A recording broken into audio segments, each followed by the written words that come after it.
Hello, friends. Hopefully you guys can, well, I mean, you can hear the baby in the background, so. Yes, Liberty Baby is singing the song of her people. Hello, hello, gang. It has been a while. Let me get my water set up here. Liberty Baby is in the back. She's a temporary political prisoner. Oh, you can't see her. But she will be joining us tonight and giving us her best election predictions, so we'll see if she's accurate. Let me get this. Woo! My desk is a mess. So hello, hello. Let's see who is in the house. We have Cap and Mac. We have Mr. Boston, Jay Whiskey. For a long time, the chat wasn't working on OBS, and it's working again, so I'm really happy about that. David McCoyne, Michael, a 9865, Sabby, Parker, Jay Whiskey, Johnny Raider, I'm gonna guess, Irish Saint, Ted Staub, Wandering Stew, KRM, Kevin, Tony P, NH Chicky, Omega is in, says hello, Liberty Mom. Gary Hendricks, BS in California. Try and dox me. That's a good one. Angel Designs, yes, Liberty Baby is a boss.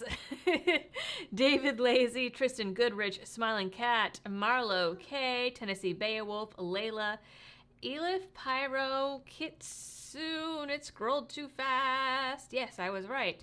Let's see. Russell 3380 says, call me happy Republican voter. Let's see. Wow, there's a lot of folks here. It's scrolling pretty fast. We have Rose Blight says, shenanigans already occurring. Look, Philadelphia ballot worker marking ballots from DLD After Dark. Oh, interesting. I haven't seen that. I was watching some of the stuff today. Oh, I don't like that I have to like stand like this or it's cutting off the top of my head. Let me, there we go. Okay. Hopefully you guys can still hear me okay with the microphone. Yeah, I saw that there was some stuff going around in Arizona. I was not aware of stuff happening in Pennsylvania. Let's see. Native Warrior 505. John Morgan says freedom from the entrapment for baby. Oh, she'll be out. Trust me, she'll be out. United States of America Military Civilian Alliance. Hello.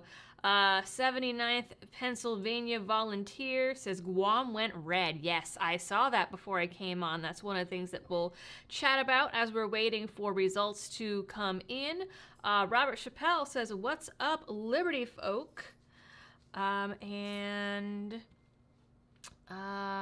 see if I can get that. Okay, we have two chat windows now. Interesting. Okay. Sporkwitch says, someone get the hammer. Yeah, so I don't know if you heard. So Nancy Pelosi was originally saying that she was planning on running for an 18th time in Congress. And now all of a sudden she's saying that that might be different now with the attack on Paul Pelosi and the trauma that it is causing her and her children and her grandchildren. So, I mean, horrible thing, but maybe we'll get rid of Nancy Pelosi with it. But we have a lot of stuff in the news already. And we're just going to hang out tonight until Liberty Baby no longer allows it. But already there are some shenanigans going on with several outlets coming out and saying that we're not actually going to know any election results tonight. And it could be days, it could be weeks, it could be months. So we'll see. We'll hang out. We're not going to hang out for days or weeks or months, but we're going to hang out for quite a while. Alec 30 Glock Baldwin says, happy dance, happy dance. We will see. We'll see if there's a happy dance. Let's see. So let's pull up some of these links that I saw earlier today. So I believe we're going to see some results coming in. We're going to try PBS. We're going to try a few different places. And none of them are actually doing any of their streams or the results live yet. But we should start getting some things coming in soon. I want to highlight a couple little ditties as we get started here. So first thing, oh, wrong window. It's been a while since I've been doing this. Let's pick up. Here we go. Okay, this is what I want. We have an exit poll from CNN coming in that most people are dissatisfied or downright angry with the current administration. And this was even posted on CNN, which is wild. So let's get that for you guys here. Feelings about the way things are going in the U.S. This is a bleak picture from this electorate. Look down here. 39% dissatisfied, 34% are downright angry. That's 73%, 3/4 of the electorate tell us they're dissatisfied or angry. Only 5%. I don't get why this guy is like, looks giddy about it. He looks giddy about it. It's strange. I don't trust it. If someone at CNN looks giddy about something that's bad for the Democrats. Another fun thing that we saw today is Elon Musk actually came out last night and told folks to vote Republican. Specifically, he said, for independent-minded voters, shared power curbs the worst excesses of both parties. Therefore, I recommend voting for a Republican Congress, given that the presidency is Democratic. It's unfortunate that he's not saying to vote red for freedom or better policies or anything like that, and doing it purely just to have something different than the presidency. But you know what? I'll take it. Checks and balances are a valid thing. The government was supposed to be built with checks and balances, and that has disappeared in short order over the last few presidencies, actually. I think I don't know, it just keeps getting progressively worse, but I don't think that we've really seen very much as far as checks and balances since Obama, at least, with all the executive orders and things like that. It's like, oh, you know, Congress is at a standstill, or I don't have a chance of passing something that I want to pass. I'll just write it down with my fancy executive order pen and get that going. Matthew Malloy says, just saw Kerry Welder's latest sub-MOA accurate. I am not sure what that means. I don't know what you mean. Sub-MOA accurate. Rose Blight says he may be a dino. That may be why he is happy. That is perhaps so. Let me pull up, actually. Got a few articles here of some funny business that is already going on in a few places here. Let's see. Some of these things are really suspicious to me, given what happened last year. So we have this from John Fetterman, who predicts a dramatic overnight comeback, and he taps a Clinton lawyer to fight against Pennsylvania election law. So John Fetterman, bless his heart, he's trying. I'll give him that. He predicted on Monday that his Republican challenger, Dr. Oz, will take an early lead on Election Day, only for a quote-unquote dramatic change to happen overnight as more ballots are counted, according to the Western Journal. Yeah, we had a lot of dramatic changes that occurred last time around. Counting for ballots cast by mail and early in-person cannot begin until Election Day thanks to the GOP-controlled legislature, an intentional move to help Republicans baselessly sow doubt about the election results when it suits them, Fetterman wrote in a memo to interested parties. Reads a memo from Fetterman according to the Washington Post. Well, I mean, he can't really speak, so I guess that's why he's writing. But I mean, if you watched my Crap Biden Says video, because I'm not allowed to call it the other title anymore, thanks YouTube, that's the theme. over the last few weeks is Joe Biden, Hillary Clinton. All of these folks are saying, oh, well, if the Republicans win, it's because election fraud. It's they stole the election. They somehow figured out a way for only Republican votes to get counted. So, of course, you know, they're trying to drum up their base, and you know, to them, it's totally impossible that there could be a legitimate red wave and people could be dissatisfied with Biden, even though we saw that 3/4 of the country are either dissatisfied or angry with the way things are going. So, of course, they're going to say, oh, you know, yeah, if it looks like Republicans are winning, it's just because, you know, the Democrat mail-in ballots and early in-person votes haven't been counted yet. And I mean, why are we even having an election month with like mail-in ballots and stuff again anyways when COVID isn't really even a thing? Joe Biden himself, despite saying that it is still a world health emergency, a few weeks before that did say that the pandemic is over. So I don't understand why we're having a whole election month with mail-in ballots and all of this when it shouldn't really even be a thing anymore. Hold on, let me find, I lost the little chat box. Here's the chat box. Let me move that over here so I can see it. Robert Chappelle says the ACLU sued to stop a hand count in Nye County, Nevada before Election Day. That's interesting. The ACLU. Now, I wonder why. Like, what was their qualms with that? I wonder. Jesse Meek says, even the CNN buffoons can't hide the fact that they're fed up with lefty shenanigans. The people, yes. CNN, I don't know. I don't know if they really are all that fed up. I mean, it was, didn't CNN, don't they have like a new CEO and he came in and, like fired a bunch of people, and he says that they're going to try to become a real news organization again. We'll see if that's legitimate. Okay, MOA, minutes of accuracy. Matthew Malloy says that means it was very, very accurate. Okay. Interesting. Oh, minutes of angle. Sub MOA has to do with shooting. It's okay. Oh, okay. Okay. I thought that this had something to do with elections. That's why I was really confused.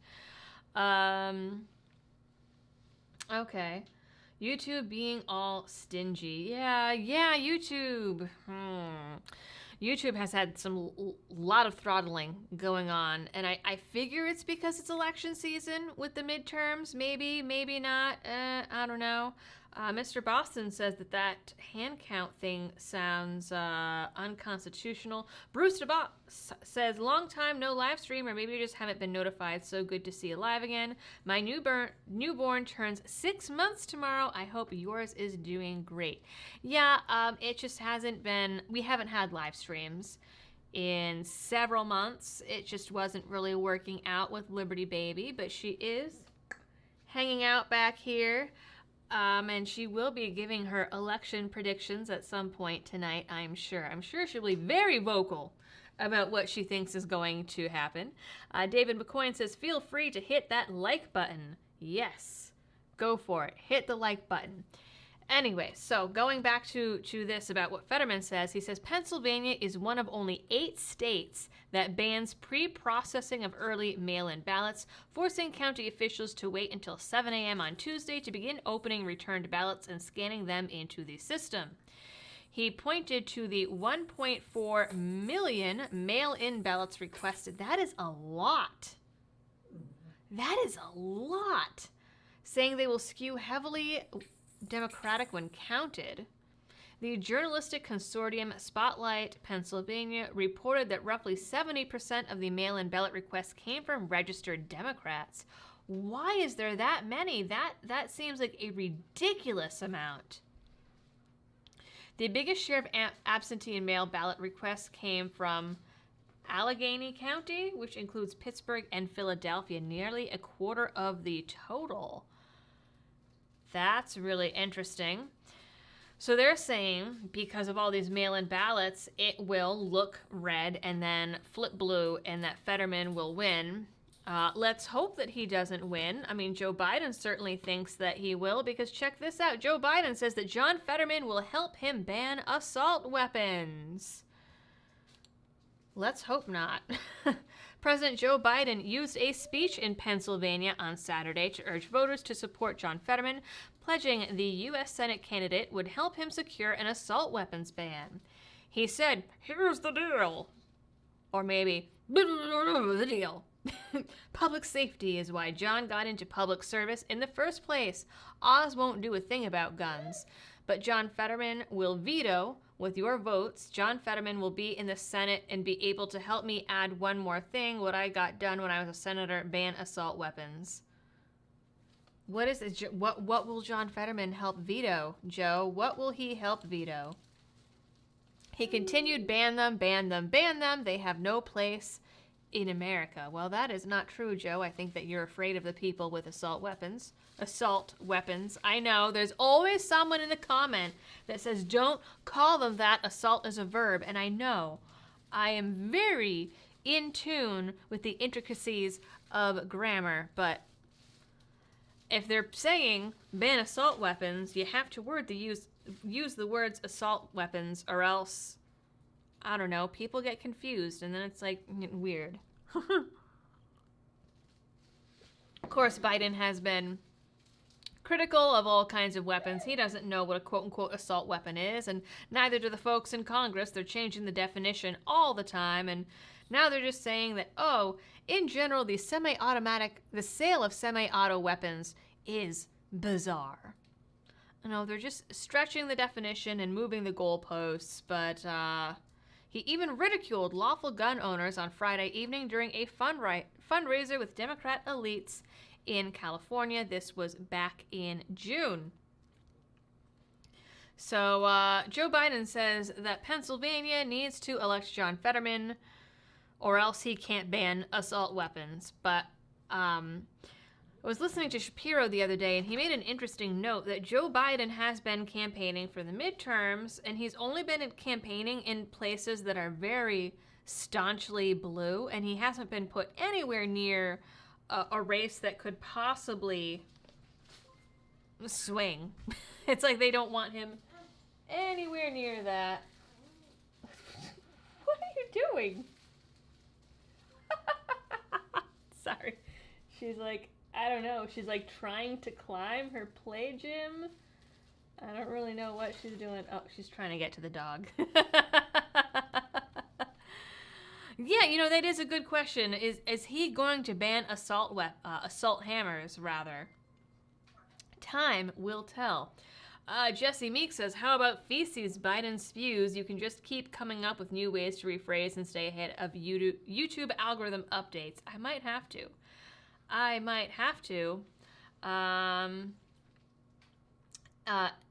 Epsidon says, glad I caught a live stream from you finally. Think we'll see more opportunities for school choice in the future. That is possible. It's definitely getting to be a more popular thing. I believe it was Arizona that voted in school choice recently and got it passed. And it does. So there's a weird thing that's happening lately, and it used to be that education was strictly a Democrat issue as far as political parties and voters were concerned, right? You know, the Democrats were the party of parents.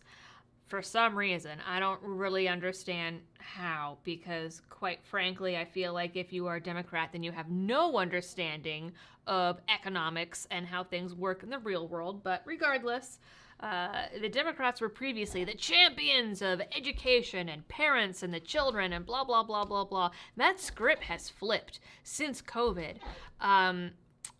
You know, the one good thing about COVID is it woke a lot of people up and showed them what was really going on in a lot of cases. And we have some of these crazy things that the left is pushing about, you know, teaching 5-year-olds about sex and gender and sexuality, which is just crazy and bizarre, and all of the people that are pushing this have no idea what it does to a child to expose them to that stuff before like a developmentally appropriate age. Like, it fucks you up. Quite frankly, it fucks kids up. They don't care. They're just pushing their agenda. But, you know, people got woken up to that. They got woken up to like the critical race theory that's happening in schools. And now there's been a flip where now it's the right that is starting to be seen as the party of parents. And it's funny because the left says we can't have school choice because then poor schools would continue to not get money. Well,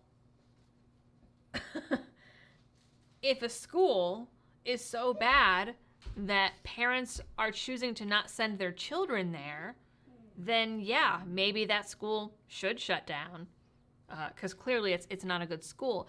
And the way that school choice works is the money follows the student instead of the school. So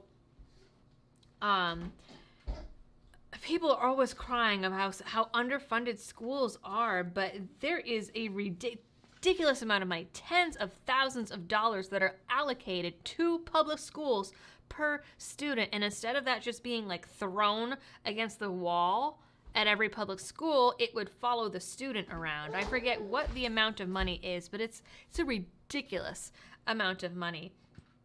And, you know, historically, I have been a kind of like voting doesn't really matter person, truthfully. And certainly we'll see what the case is on the federal level after these midterms and 2024. We'll see how much confidence I have in things after that. But at the very least, we can say that it does matter on a local level with like school board and like your state reps, you know, at the state level, not federally, like state level. And here in South Carolina, we have some folks that are talking about school choice. We have some people running that are very anti-CRT, anti this like gender sexuality crap, anti-jab, anti-mandate, anti-mask. So I'm pleasantly surprised that there is a big freedom-based community here in my area that has been fighting for all of that stuff, and it's really great too. They have like dug up all this dirt even on school board candidates, and you know, we plan to homeschool, but still the stuff that gets taught in the schools affects the community around you, right? I mean, that's how we end up with all of these brainwashed people voting Democrat, because that's what the schools preach. Even when I was in school in Massachusetts, you know, the teachers would say basically, well, Republicans are evil, so you need to vote Democrat. And that's just what they taught in school. And so the stuff that we're taught in schools directly affects people's thought processes, because they don't teach critical thinking anymore. So we don't have these kids coming out of school knowing how to like make their own decisions and understanding how anything in the federal government works, because they don't teach civics anymore either. They're trying to make civics a requirement in South Carolina, actually, which is very, very needed at this point. But so, I mean, I think at the very least, the folks that say, you know, voting doesn't matter, there is the case to be made on state level and local level, at the very least, for these school council members, school superintendents, and folks like that. But to get back to your point about catching a live stream, there hasn't been a live stream in some time. Oh, what did you do? What did you do? We're gonna get the littlest election poster here. Hi. Oh. Yeah. Oh, let's see if the camera goes back in focus. It's not gonna, is it? Oh, darn. Well, that's unfortunate. That is quite unfortunate. Let me toggle this here. Did that do it? Yes, it did. All right. So we'll see if we get some magical election predictions here out of the little one. Let's drop this a little bit lower for me here. Okay. Let's see. Rose Blight says, watch their wording. Assault weapon will include handguns, not just assault rifles. Well, that's true. I mean, that's why they're using the word assault weapon now, because in a lot of cases, I have watched the definition evolve just in the time that I've been having the channel. And it started out that it was strictly these rifles with these 5 evil features, right? And then it expanded to include some other kinds of rifles, and then it included like 50 cal handguns, which, okay. You know, I'm not gonna run around with a 50 cal handgun, but including that in an assault weapons list is just fucking dumb. Sorry, dumb. It is dumb. And, you know, now, okay, you're not going to play with the mouse. Now it includes things like any pistol that also has a full auto version, for example. That's something that we saw in, they've tried to pass it in a couple states and it hasn't flown yet, and I believe it was in the assault weapons ban that was proposed most recently on the federal level. And well, okay, so for example, Glocks, there are full auto versions of Glocks, so then that would make a semi-auto Glock an assault weapon. Why? Because it looks like something else. I don't really understand how they can get away with that legally and constitutionally, but let's admit it, every gun law is unconstitutional, and they don't really care much about whether or not something is constitutional anyways. So, oops. Oh, good. Okay. I'm gonna have to try to, no, you cannot have the mouse. Nope, you can't have the keyboard either. Okay, we're gonna switch sides. Do-do-do-do-do. All right. We hit some buttons, so I gotta pull the chat back up over here. Okay, let me see if I can scroll back up and find. Oh, we lost the super chats on that window. Let's look up here. Wannabe some. Wait, I gotta make this bigger so I can see your full name. Oh dear. What is going on here? Okay. Oh gosh. This thing. Windows are snapping when they're not supposed to snap. Okay, well, guy with a long name. And now I lost it. Okay. Where is it? Here we go. Wannabe some guy with long hair. Thank you. Thank you for the super chat. All that work. I saw someone ask how old she is. She turned 11 months on Friday. So she is getting there. She's almost a year old, which is totally wild. I can't even fathom that. Let's see. So let's pull up some of this weird stuff that's going on. We have, let's see, let me pull up my links. You can't have that. Not for babies. Let's see. I might have to get her a chew toy here. We'll see. I'll pull this up. And, okay, this is what I'm looking for here. This one is fun and exciting. ABC News says that Red Mirage will look like a big Republican win, but vote count could take weeks. And NBC also put out a piece very similar to this. Also, as did the New York Times. I posted the New York Times article actually in the Discord, where they highlight some states that took longer, anywhere from like a couple days to a few weeks.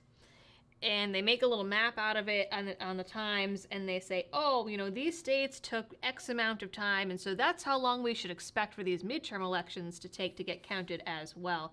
So this is a narrative that they're already pushing all over the place. We have ABC, NBC, the New York Times, all of these places that are pushing it, John Fetterman himself. So according to ABC News, in a throwback to 2020, ABC News reports that a red mirage could make it look like Republicans are winning big on the night, but that a full vote count could take weeks. The Legacy News outlet has published an article titled "Early Election Night Results Might Not Indicate Final Tallies and Why That's Okay."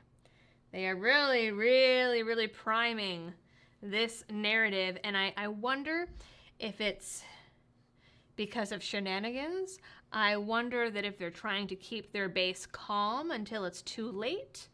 I have lots of questions about this and why they're pushing it so much. Larry Bentley says, wow, sounds familiar, kind of like 2020.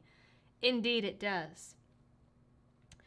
The piece explains how Republicans may appear to be leading their Democrat opponents, even by large margins in federal and statewide races, but their leads will dwindle or crumble completely after dumps of mail-in and absentee ballots are counted after Election Day, which could take weeks. You know, and it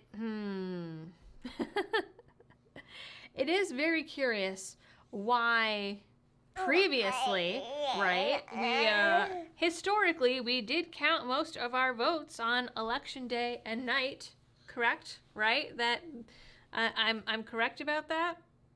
And other countries do it, other places do it. Why we can't with all our advanced technology is unknown and not explained, but hey, they say that the phenomenon, cell phone on the floor, was popularized as the red mirage or the blue shift after the 2020 presidential election, when former President Donald Trump took a deceptive lead in several competitive states on Election Day due to delays in counting of Democrats' mail-in ballots, their preferred method of voting due to the COVID pandemic, only to eventually dissipate when the entire reserve of votes was totaled, says the report.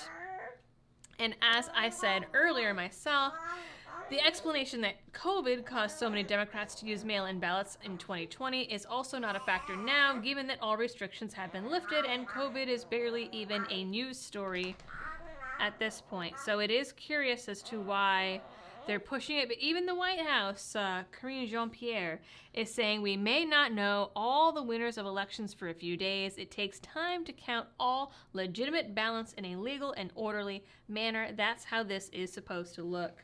And I wonder if they're going to be doing like signature matching. And if that's how they're going to be like authenticating ballots. I'm a little worried about that, I'm not gonna lie, because I took her with me to vote. And like I had her on my other hip and she's wiggling around and I'm trying to like sign with my finger, and the tablet they're giving me to sign on is wiggling around, and I'm like, oof, this might not be close enough. Oh, but we'll see. And it's interesting, as Zero Hedge notes, there was no such narrative in place when Democrats performed well in the 2018 midterms. There wasn't this thing about like, oh, well, we have to wait for the extra ballots.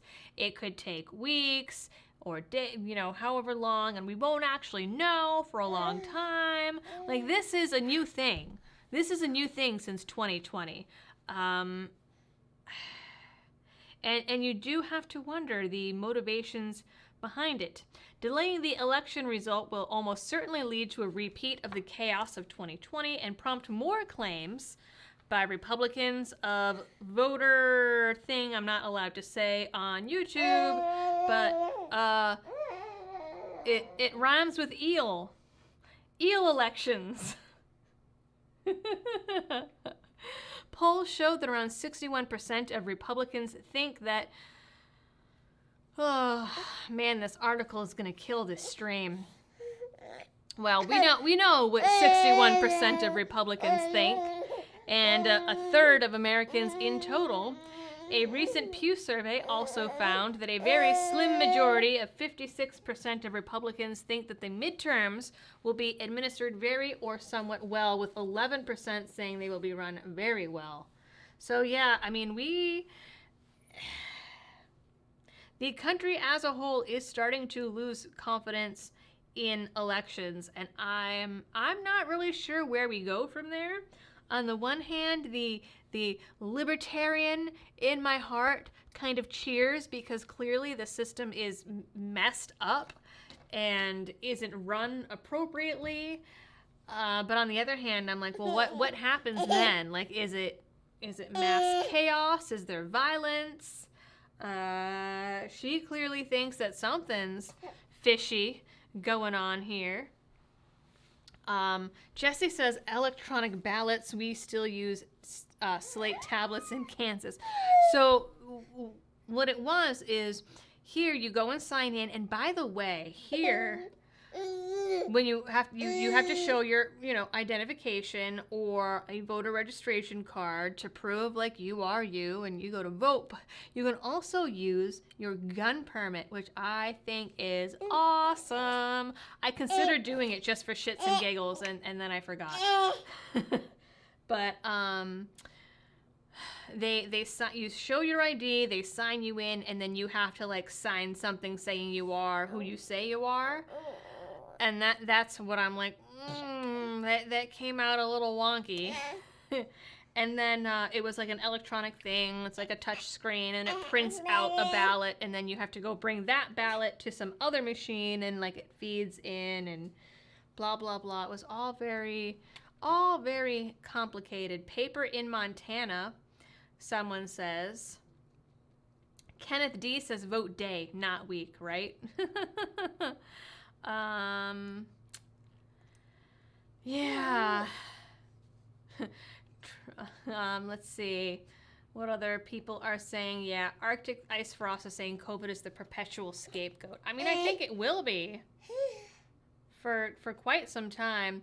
Tristan says, I want to see the U.S. go to the British system for voting in person, written in pencil, hand counted, verified by the candidates. Interesting. J.R. Swackhammer says that he also had a paper ballot this time. Curious that it seems a lot, if not all, machines down. Oh yes, there are some machines down, or were, in Arizona. Let me pull that up.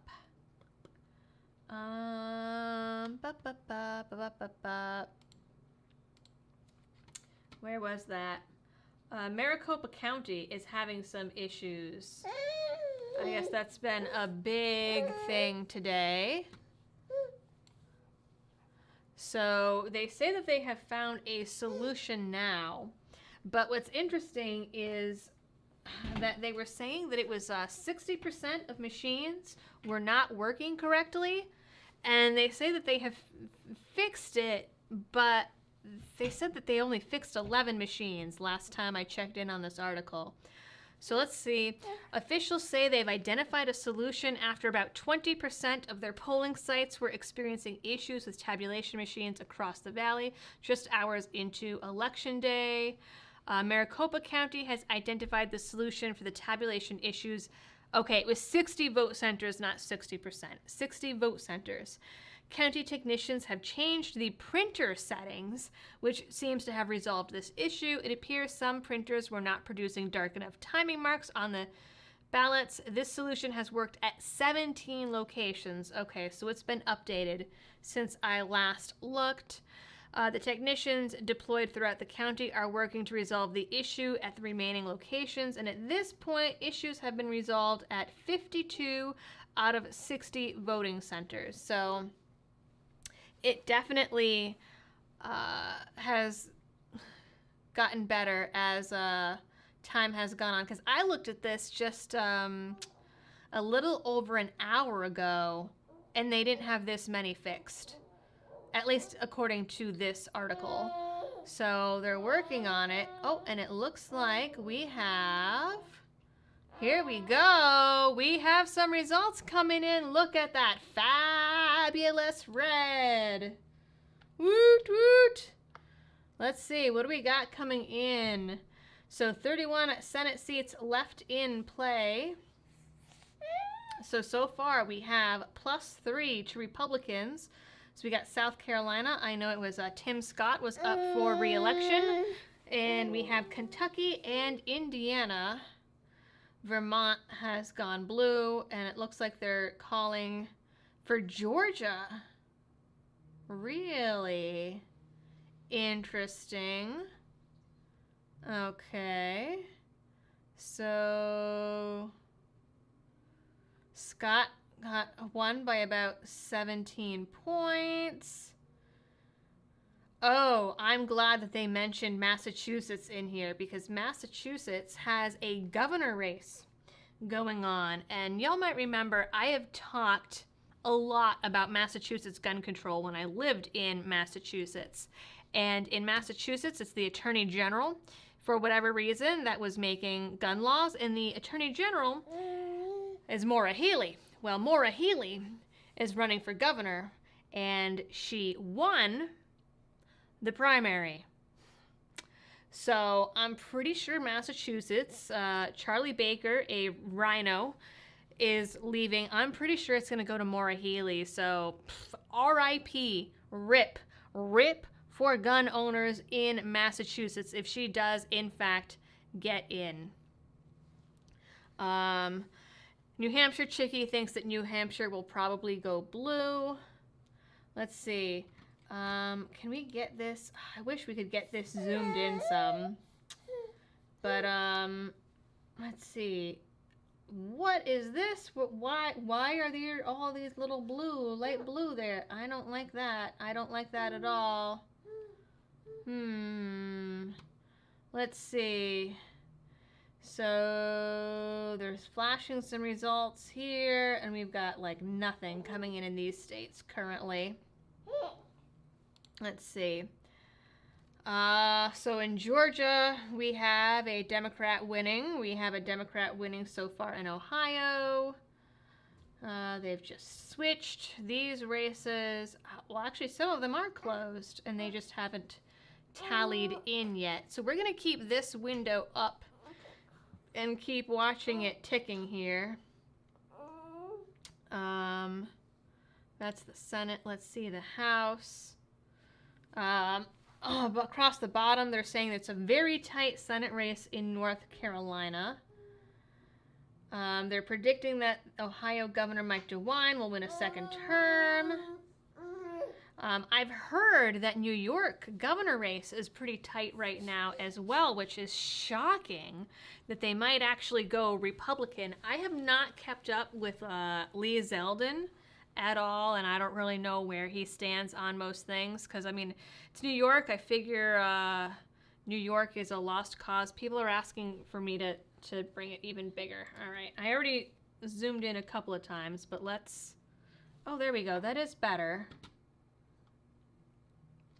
You guys can still see, well, you guys have Hawaii cut off down in the bottom for the big state map, but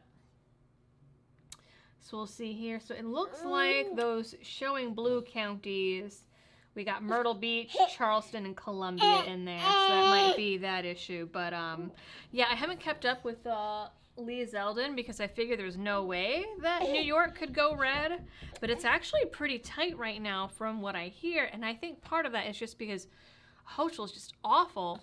And I don't know if you guys saw it, she was saying even last week that if people are worried about crime, it's because they're racist. That crime isn't really a real issue, and that New York is very safe. And it's racism that's making people worry about crime. And we even had, there was a tweet from someone, I don't even know who she is, but I did retweet it because I thought it was just so wild. Let me pull it up. Mona Charon. I don't know who this woman is. Let's see. Oh, she's a columnist. Okay, she's a columnist. And she says, other than murder, Violent crime is not up. Did you know that violent crime is a key midterm voting issue? But what does the data say? Other than murder, I'm pretty sure murder is the most violent of violent crimes. It is the one that leaves you dead. So it's pretty important if murder is up. Like, how can you have a conversation about crime and say, well, crime isn't up because we're not counting murder? Like, what? That is quite the spin. Federal surveys show no increase in U.S. violent crime rate since start of the pandemic. But look, this is from Pew. It only has simple assault, aggravated assault, robbery, and rape or sexual assault. It does not include murder. When you put murder in these, then crime is up in like the double digits. It's wild. All right, baby, I think we need to sit down. So let's woo, electronic standing desk. All right. So we're gonna sit for a little bit here, and she's gonna stare at the dog, and we're gonna get a toy. Yeah. Oh, she broke it.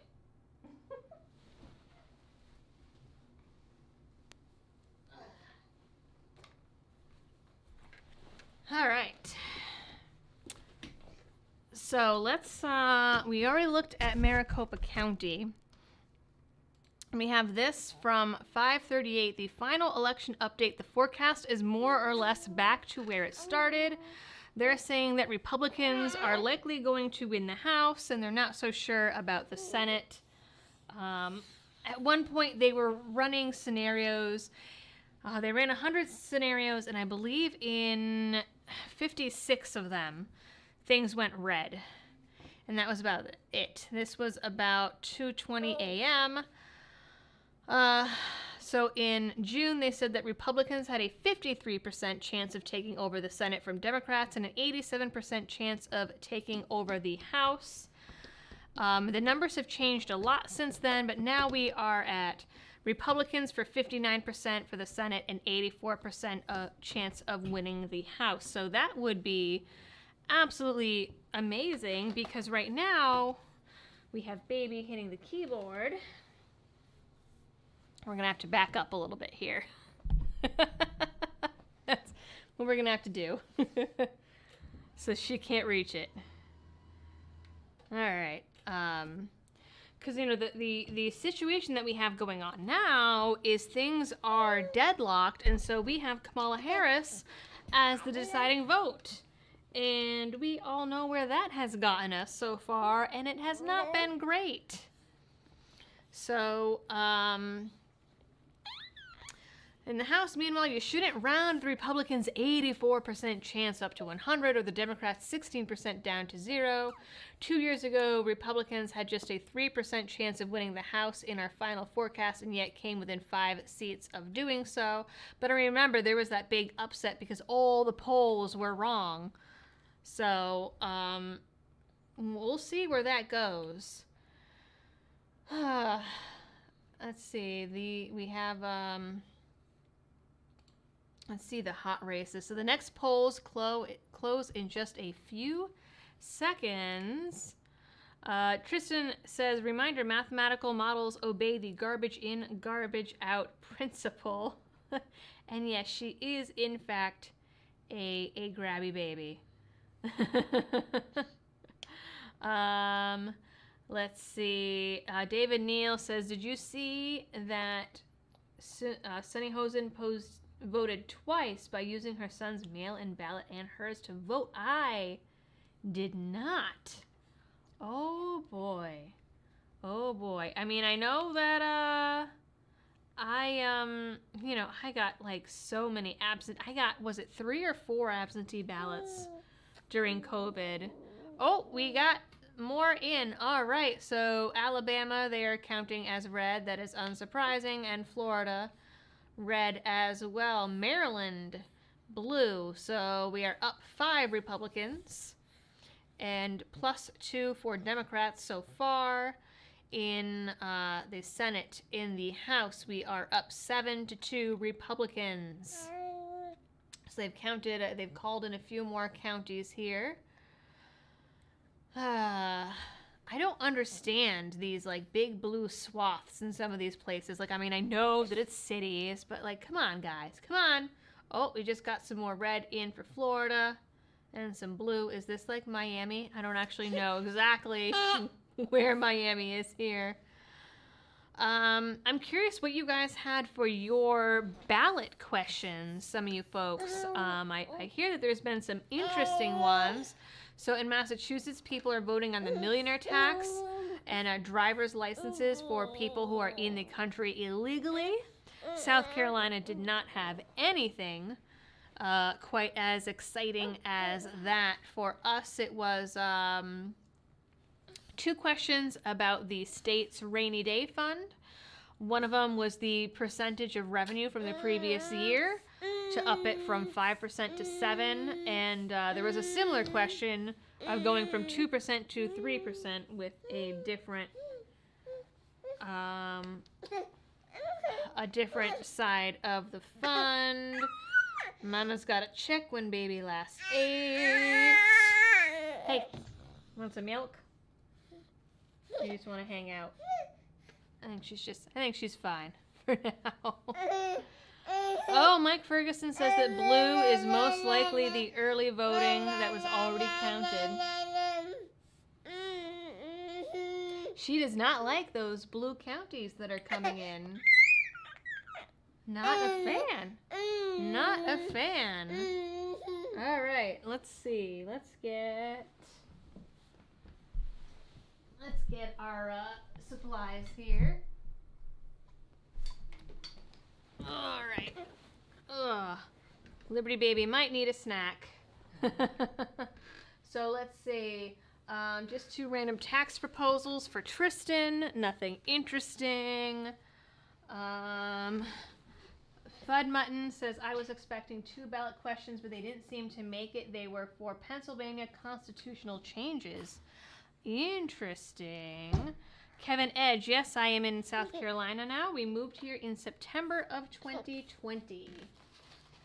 And let's see. I don't have a way to... One second here. Ah, yes. Oh, perfect. Oh, that is great. All right, guys. We're gonna... I'm shutting off the camera for a few minutes here. Let's see. While we're doing that, I saw... This is interesting. This is one of the questions in Oregon. So they are voting to join Idaho. Any folks in here from Oregon? Oh, yeah. Well, Jim Gallagher is talking about Oregon Measure 114. I did see that, and I wanted to do a video on it, but it was really far too late to do it, because I only read about it maybe 2 days ago. So we do have some folks in here from Oregon. So let's see. We'll do it from the AmmoLand article here. So for them, it's weapons bans, mandatory training, and social media snooping. So the measure requires a class with live fire training before a person can apply for a permit to purchase a firearm. But while some people might say, like, oh, that's reasonable for the folks that would say that, well, there are no facilities that will be available for this training in the state. So they're going to make this training a requirement without having the ability to actually do it. For first-time gun buyers, this could well require that you have a gun before you can get a permit to buy a gun. So that would essentially deadlock, right, your Second Amendment rights in the state. The measure only allows those approved by police to provide the required training to apply for a permit. Police in Oregon are underfunded and understaffed. There is no plan in place to actually provide any training, and virtually no police have the facilities or manpower to provide classes. Police in urban areas are already not responding to most violent crimes. Police in rural areas are spread thin and rarely have the facilities for the required class. The permitting agent can demand any additional information to issue the permit, opening up endless opportunity for abuses.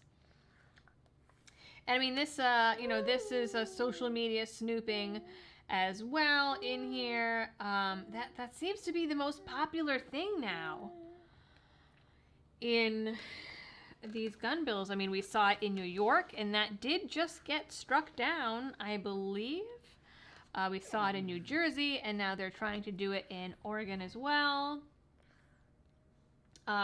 Night Call says, yeah, live fire training requirement, but doesn't provide live fire training. Right. Chris Starr says to take hunter's safety, and that will do it. That might. Steve Pat says, money for happy baby noises. My daughter is currently throwing a tantrum because she can't have another popsicle. Hope you are doing well. Yeah, she's in that stage, like she's not throwing tantrums because she's, only 11 months, but definitely if she wants something and you try to tell her that it's not for babies or not food, she is unhappy. Kevin Morgan says, don't put an automatic check mark for the House seats in Montana. Too many out-of-staters moved in. That is a problem that is happening here, too, in South Carolina. There's a lot of folks, we'll pull this back up for you guys. There's a lot of folks who moved here from blue states, and, it's the classic thing of, they move out of their blue state, vote the same way, and then wonder what the hell happened. I see people are saying, what website is this? This is on Fox, actually. I just happened to see it was advertised on the side of another article. So that's how we ended up here. People made throw up emojis when I mentioned watching the results on PBS earlier, so we're going to go with this. Let's see. Let's see what other people are saying was on their ballots. Oh, that's right. We were talking about, here we go, from Bearing Arms. The Eastern Oregon voting to join Idaho. As residents take to the polls today, one thing many will be deciding is whether the state will enact Measure 114, which we just mentioned, an extensive and unconstitutional gun control law that would become the most extensive anti-gun law in the nation if passed. I have been hearing that, and granted, I have not read the full bill, but a lot of what I'm seeing is the same as the bills and laws passed in New York and New Jersey. So I'm not really sure what sets it apart from those where they're saying it would be the most extensive in the nation. But again, I just heard about this thing 2 days ago somehow. But the fact that it's even a possibility, plus the fact the state has passed a lot of other questionable laws, both gun control related and otherwise, is leading some to vote on a different measure. And I do want to note, I have been seeing, when I first heard about this a couple days ago, this 114, a lot of the funding for the gun control push and candidates that support it is coming from out of state. It's something like only like 10 donors or a dozen donors that are mostly driving this, and they're all from out of state, which is absolutely wild. So, Republican voters in Eastern and Central Oregon are so fed up with liberal lawmakers that they want to break rank and state lines and become part of Idaho. And I know this has been something that's been talked about in that area of the country a few times, of parts of states breaking off and joining other states. I've reported on it a few times, but to my knowledge, this is the first time it's actually getting voted on. Sorry, there was a baby fart.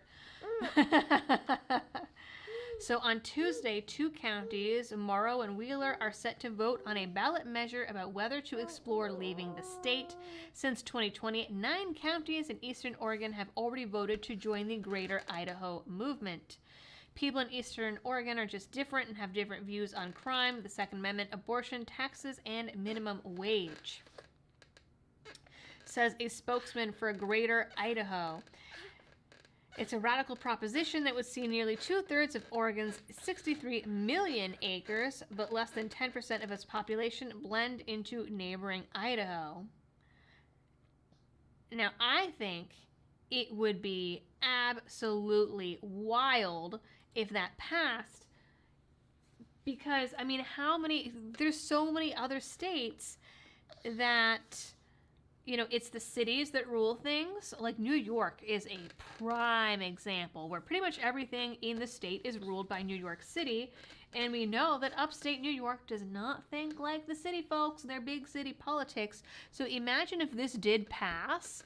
Would it spark similar movements in other states? I mean, I don't know where the folks in like upstate New York would go. There's nowhere nearby for them to tack onto, but it would be interesting nonetheless. All right, so we have some other counties coming in here. So it looks like we're getting some more red back into South Carolina. Thank you. I do know that these counties here are the reddest, some of the reddest counties in the country, though I've heard that Spartanburg County is turning purple. So we'll see if they vote that way. Let's see.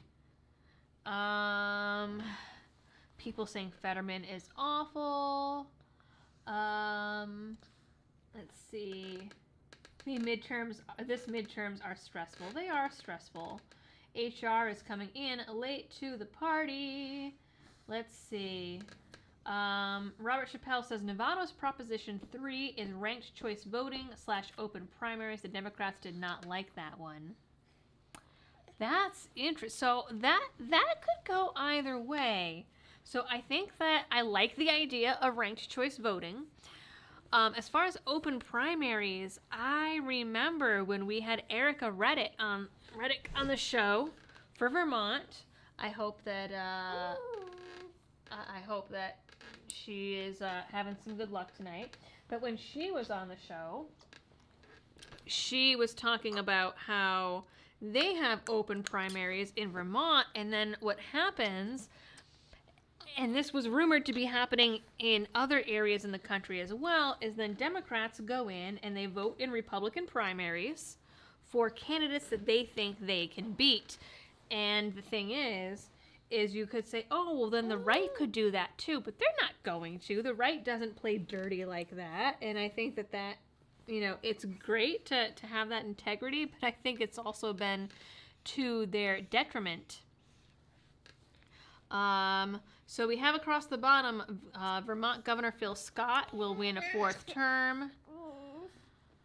Bill Lee wins the governor's race in Tennessee. I don't know who that is. I wish that they had the little, emblems next to their name here. Liberty Baby wants upcountry moonshine, says Jay Whiskey. Let's see. So David Neal had 2 amendments, one to keep non-citizens from voting and the other about criminal justice reform.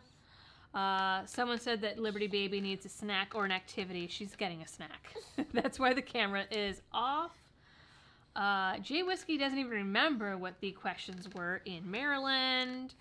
Missouri, Prop 3 supposedly legalized marijuana, but also adds a chief equity officer. Wow, maybe a way to codify CRT in the state constitution. Very interesting. Gito 463 in Nebraska had a voter ID. So vote yes for that. And a minimum wage increase initiatives. The minimum wage was to $15 by 2025. What is it in Nebraska right now? Because I know a lot of the states that vote on that, it ends up being a big jump. And I mean, man, every time they did that in Massachusetts, that just destroyed things. And I mean, and now is not the time to be voting stuff like that in. I mean, with you know, the Fed has raised interest rates to try to stave off inflation, but we are in stagflation right now, and shit is gonna get real. Let's see, how do I turn this back on? Hello again.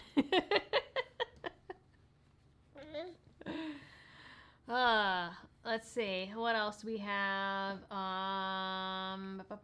Kevin Morgan says don't put. Oh, that's right. We said that about Montana. We have the Nevada Proposition 3 again for ranked choice voting /open primaries. The blue people didn't like that one. Yes. Let's see. P.S. in California, Liberty Baby needed a trip to the Dairy Queen.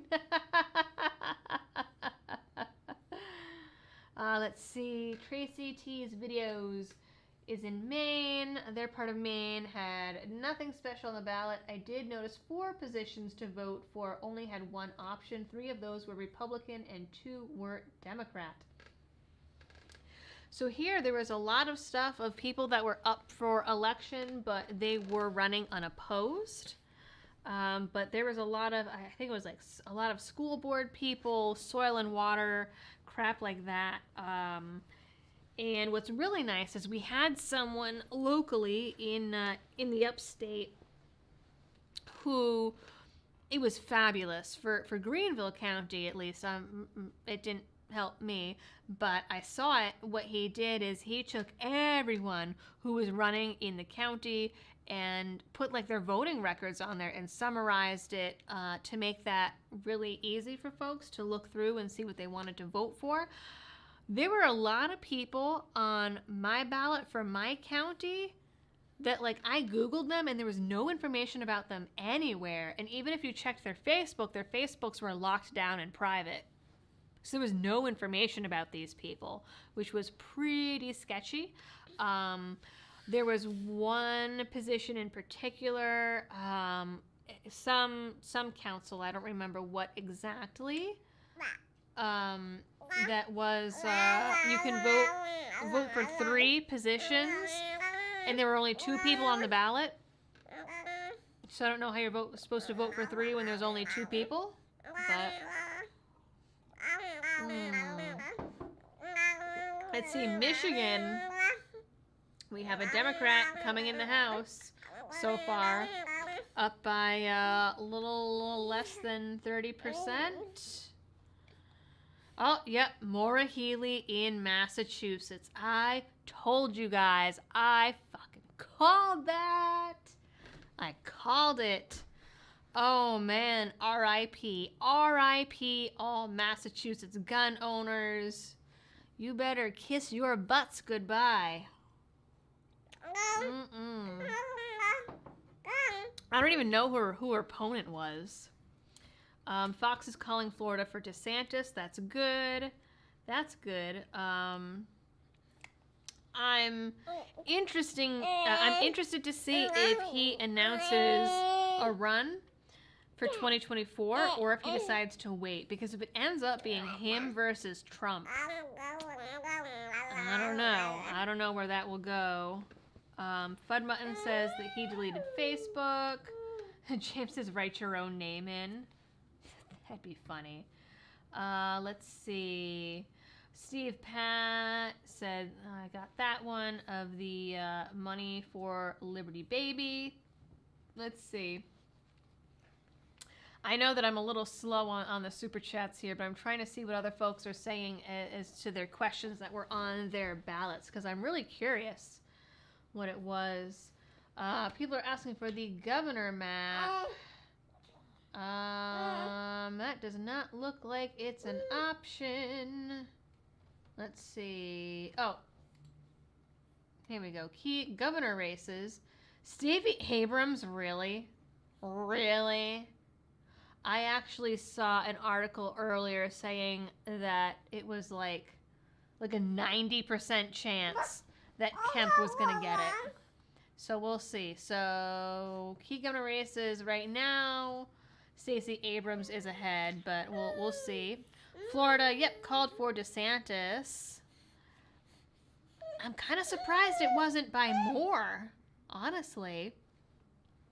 But I mean, 16 points, that's pretty good.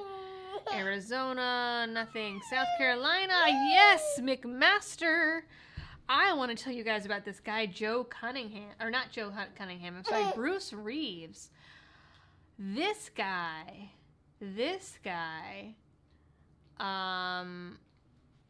was the Libertarian candidate, but he's sketchy as hell. This guy has run for different positions 4 or 5 times, and every single time... Hey, you want to go back? You want to go back in your playpen?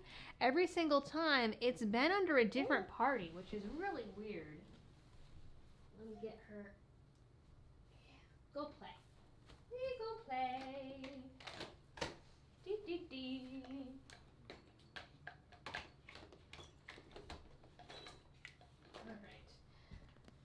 Yeah, he ran under, at one point he ran under the Green Party. He ran under, like the Citizen Alliance Party or something, a Labor Party. It was really weird, all the stuff that he has run under, and now suddenly he's running as Libertarian. And it was weird because his Ballotpedia said stuff that was different from his website. So you go to his website and it's all your typical libertarian talking points.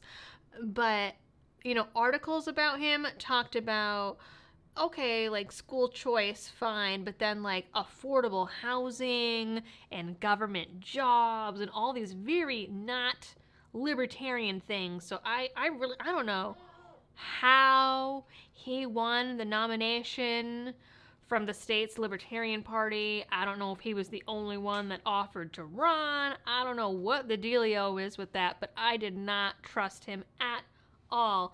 And McMaster, I mean, every politician obviously has their faults, but he has pledged to never lock down South Carolina ever again. He fought all the jab mandates. He fought the mask mandates.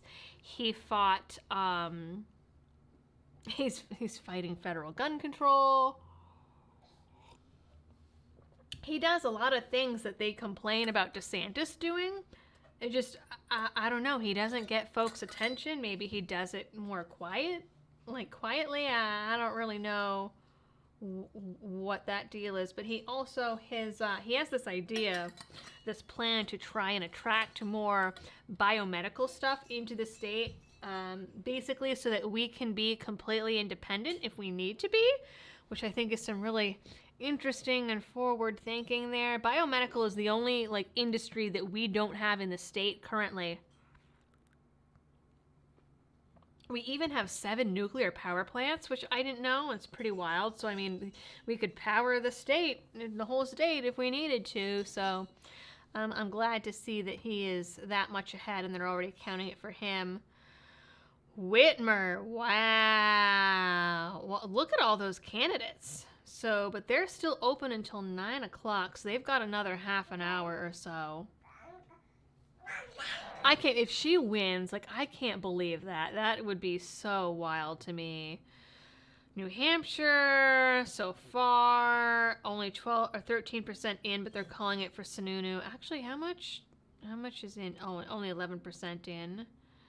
Okay, New York is still, polls are still open. Okay, let's see, Pennsylvania. Wow, that is quite the lead. Ohio, yep, for DeWine so far. Oklahoma. Okay, but that's not even 1% in, so there is time for that to change. Maine is looking red so far, but also that's not even 1%. Connecticut. I heard that Connecticut might flip, which would be really interesting. I heard that was one of the ones that was speculating might switch. Let's see. Wisconsin is still open. Really? Really? Oh my God. This is insanity right here. Are you seeing this? Are you fucking seeing this?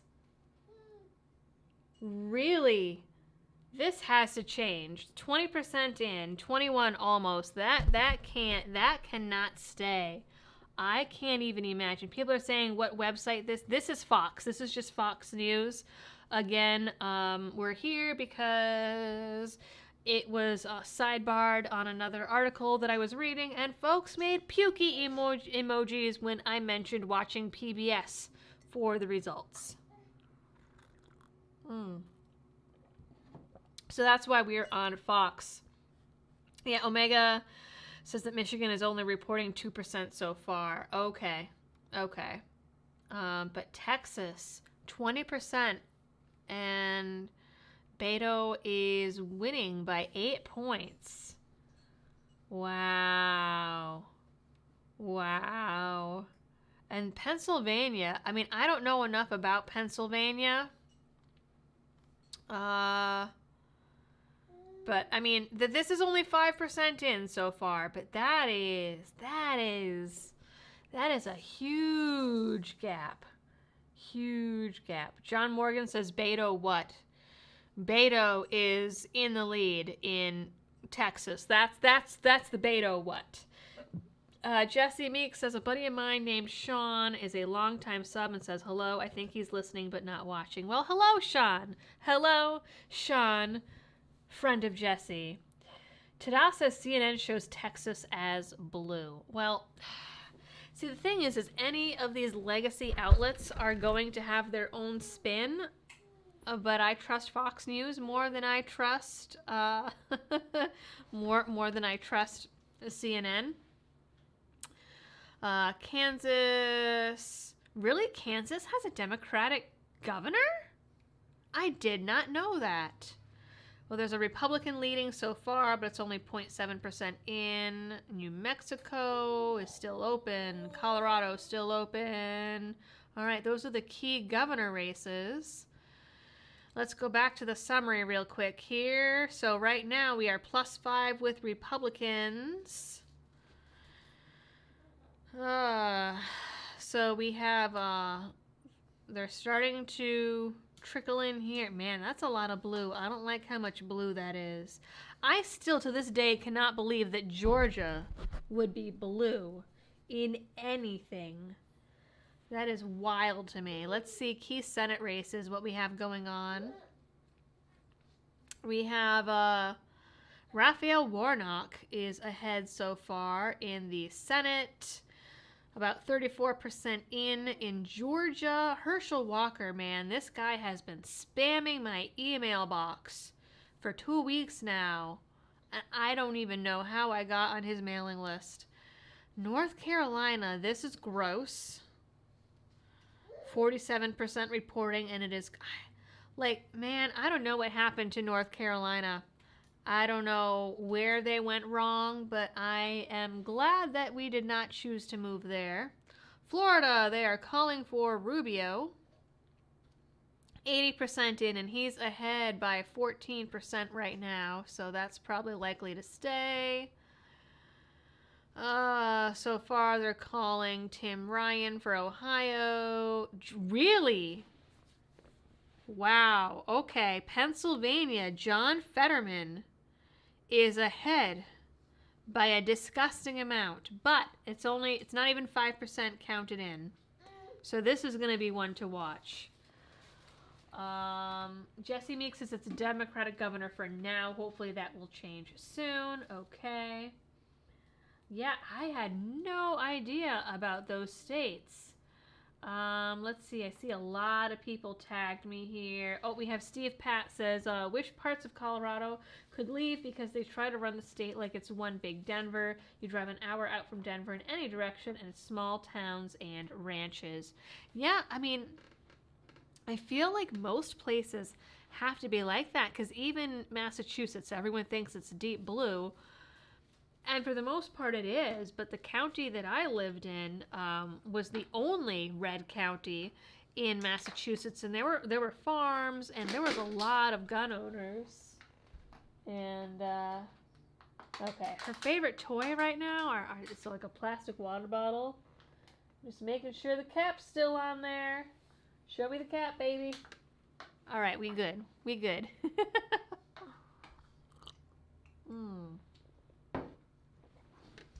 But this is alarming to me. Now, I don't really know a lot about John Fetterman's politics. The little bit that I heard was awful, and I did listen to some of the debate, and it was just, oh man, I know that he's pro-abortion, but he was talking about being pro-abortion and wanting the demise of Roe v. Wade, but like he misspoke, and I've been seeing that gif going around of when he did his talk and all the American flags behind him fell. I haven't heard him talk a lot, but anything that I have heard him say has been just awful. Absolutely awful. Okay, and all these. Oh, we have New Hampshire. So far, they're calling blue, and this is Senate. Let's see. I'm just curious how much he's leading by. Okay, Washington. Let's see. Key House races. Okay. Indiana, Virginia. Oh, looks like they might flip red. In a couple seats here. Ohio. Let's see. Pennsylvania. Jeez. I mean, this, though, I don't know these districts, if they're city districts or what. Let's see. I'm curious. North Carolina. Looks like they might be getting another blue. Florida got themselves. They kept a House member, a red House member. Maine might turn red, but it's not even a percentage point in. Let's see. We have Michigan. Man, you know, I think with the House races, it's just easier to look at the summary map here. Look at all that blue or red in Florida. Let's see. Chris Starr says nobody should think that ranked choice voting is a good thing. Let's see. King Bronzel says, what's the news at the moment? Well, this is the news so far. And the big upset right now is that Fetterman is leading in Pennsylvania and Beto is leading for governor in Texas, which I feel makes me want to lose hope in humanity a little bit, but we'll see. We'll see. Someone says that they don't have Dairy Queen in California. That is wild. I thought that was just like a national thing. Broken Xbox says, what are your thoughts on how Texas will go with Abbott's handling of COVID and Beto's reputation will go since they are the two front runners? I like a lot of what Abbott has done. You know, I know that he, like, they called, didn't he do something with, like, the 10th Amendment, and say, well, you know, we're calling 10th Amendment on this thing and doing what we want. I think it was immigration, and isn't he one of the ones that was like, hey, our borders are awful and the feds aren't doing anything, so let's build it ourselves? I mean, John Morgan says, just the panhandle to go in Florida. I've been told that the panhandle is basically like mini Alabama. So I would imagine that it would go red. We'll see. American Viking says that Dairy Queen is a southern thing, but we had Dairy Queens in Massachusetts, so that's not entirely true. And someone has it in Oregon, so... Oh, James Wise says the Pennsylvania was early voting before the debate. Yeah, that debate was awful. I didn't listen to all of it because it was just... Dude, it was rough. It was rough. Let's see. people are just tuning in. So for folks just tuning in, we are +6 seats for Republicans in the Senate. And so far we have 30 in the House. And this is the map currently. Let's see. Oh man, this chat here is way behind on this window. I don't know what the chat on YouTube is not in sync with the one that's on OBS, so I don't really know what's going on there.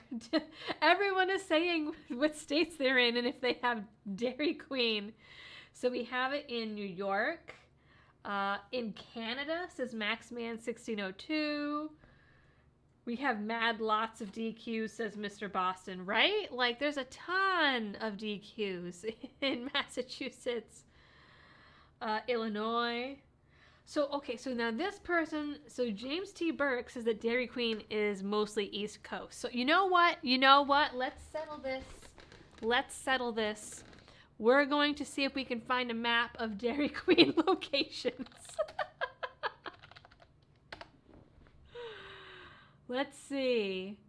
Dairy Queen, we'll see the wiki. Oh, they also have something called Texas Country Foods. Let's see. Oh, okay, so Dairy Queen, the soft serve formula was first developed in 1938, and it started in Illinois. Okay. Since 1940, the chain has used a franchise system. The first store in Canada opened in Saskatchewan in 1953. In the U.S., the state with the most Dairy Queen restaurants is Texas. The state with the most Dairy Queen restaurants per person is Minnesota. Let's see if we can find a map. All right, you guys, you know what I might do while we're here? I might draw us up a new emoji for the Discord folks and the members. We might need a soft serve ice cream cone.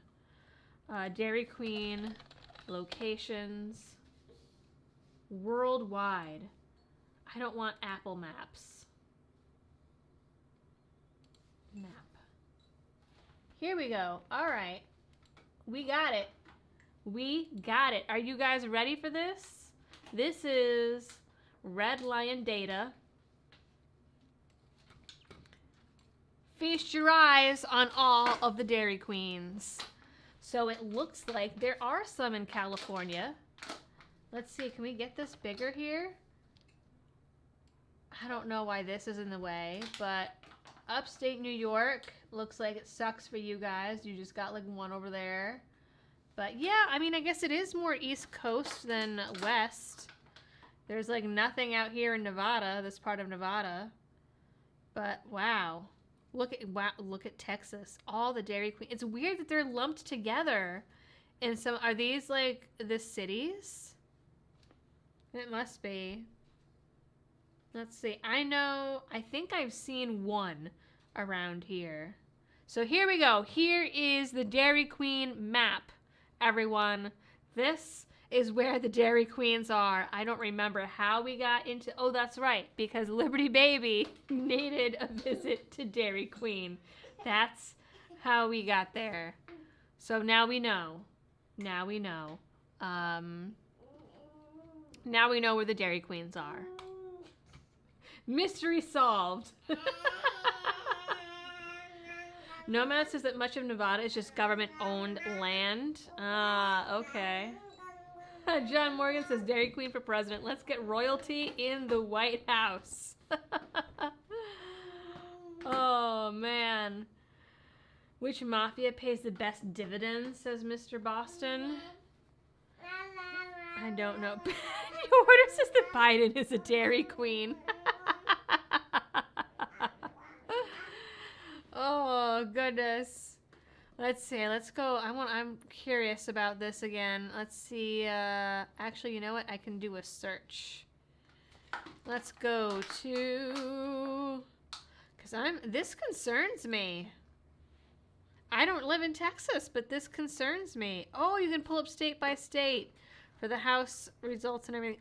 Ah, okay. So here's a better map of what we have going on. So they are calling it for Beto so far. He's in the lead.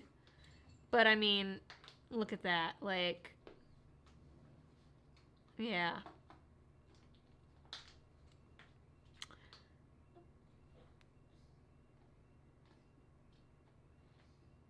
There's an alarm going off somewhere.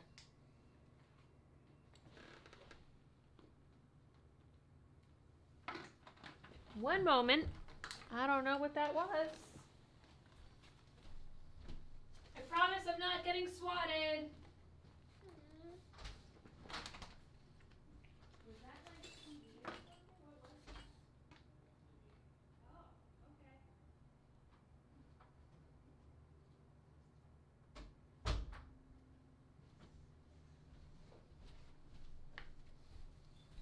okay. All right, we good. Remember that time in my old office in Massachusetts where we were talking about something and then all the sirens went off and then like my door opened and it scared the crap out of me and people thought I was getting swatted and I thought I might have been getting swatted and it was Liberty Husband.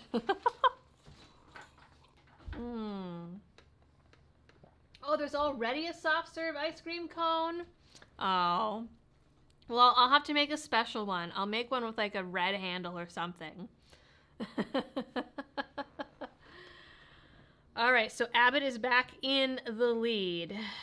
Okay, not by a ton, but it's almost 26% reporting here. I am mad that Lindsey Graham wasn't up for election yet because I want to kick him out. I know a lot of folks want to kick him out. Let's see. I want to go back to Pennsylvania here. Let's go back to... He's what? Senate, right? Oh, we just went by it. Yep. Jeez. But it's still only 7%, so it could flip. I mean, we just saw Texas go back red from Beto, so we'll see. Let's see. Where we have, what are some of the other states with the really contentious races? I want to see what's actually going on in North Carolina here. Let's see. Left-leaning think tank warns party extremism could cost Democrats in the midterms. No shit. Pennsylvania voters asking who they can trust the most. All eyes on Virginia as Democrats attempt to hold off GOP in the House. Interesting.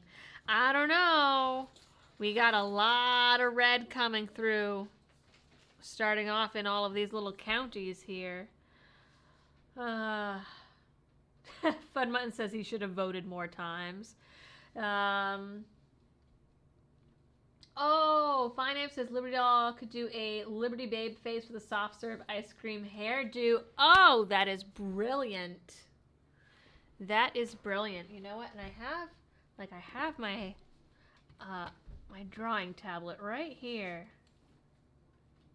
Though you know what? It would be easier for me to do it on my handheld tablet. I have one that I use for thumbnails that's like plugged into the computer. And I have one that I use by hand. It's actually just a regular tablet. It's what I use for my teleprompter, actually. But I got this great drawing app on it. So you know what? I'm going to write that down. I like that. Let's see. And check out, I'm using this really cool pen that someone gifted me a while back. Check that out. That is very cool. Very cool. So, Liberty Baby with soft serve hairdo. And anyone who is not on this stream is going to have no idea what that refers to.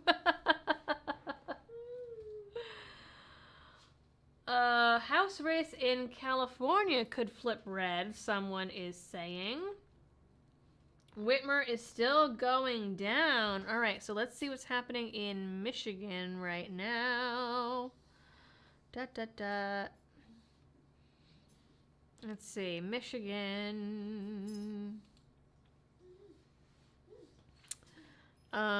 So let's see. Governor results. I mean, it's pretty mixed bag at the moment. So, okay. Whitmer is still ahead, but not as much as she was, but it's only about 6% reporting in so far. Oh my God, Robert Chappelle, that's amazing. Says, is no one going to comment on how Liberty Baby seized the means of dairy production? Oh, that's a really good one. That's a really good one. I like it. Nomad says that polling yesterday had Beto down 10% versus Abbott. Okay. Jenny 5 says that I need a DQ endorsement. That would be pretty cool. Anyone, if you are watching this stream and you are associated with Dairy Queen in any way, move that up the chain. See if we can get Dairy Queen. That would be hilarious. I doubt it, though. They're not going to want to be associated with the likes of me. Let's see. So we have some polls that are going to be closing in about another 12 minutes, and we'll start to get some more results in. And actually, Michigan is open until 9, so I'm surprised that they're reporting some already because other states are not. Let's see. Democracy 2022. Let's see. This is where it tells you. Oh, no, it still doesn't tell you what the individual districts are. All right, let's pop back to the home here. Okay, I'm curious if we're going to see. Nancy Pelosi says that she sees a world in which Democrats keep the House. That does not mean that that is the real world. It does not mean that is the real world. The election is all about inflation, says this person. So they're saying that if there's a runoff, Herschel Walker could squeeze out a victory. We shall see. Come on, Red Wave, says Mike T. Oh, Garrett Black is eating some ice cream. That makes me want to go downstairs and get some ice cream. Someone is saying, was that a disappearing clothespin? You mean like this? I mean, yeah, I mean, it does. Here. Whoa! Just the tip. Why won't Nancy Pelosi croak, says James T. Burke. Well, so I don't know if you were here earlier, but she was saying, let me see if I can pull up the article while we are waiting for some more results to come in. Oh, this is what I saw earlier. 538 says that Kemp has a 94 in 100 chance of winning Georgia. He is not in the lead when we last looked. So let's take a look at Georgia. What's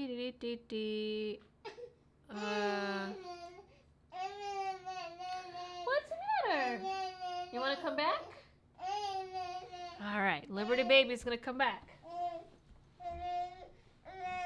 Yeah? Okay, let's open this one. Oh, she sees the dog. That's what it is. Come on, Bebo. Woo! Yeah. Okay. All right. Liberty Baby is back to make some more predictions. Oh, look at that. Look at that. What we got going on in Georgia. Kemp is up by 6%. With 45% coming in. So we'll see Oh, we have another poll, another exit poll here. Let's take a look at this one. Fox News voter analysis. Most voters dissatisfied or angry with government. Oh, we don't want this to play automatically. Stop. Stop. Stop. Bad Fox News. So apparently white people with no college degree are mostly voting for Dr. Oz, according to Fox News. So let's see. So Fox News also did a poll and found same thing as CNN. People are dissatisfied and angry with how the government is working. This warms my little heart right here, that this many people, this percentage is dissatisfied and unhappy with the government. That makes me quite happy. Let's see, do we need to move this down a little bit so we can get a little more Liberty Baby in the shot?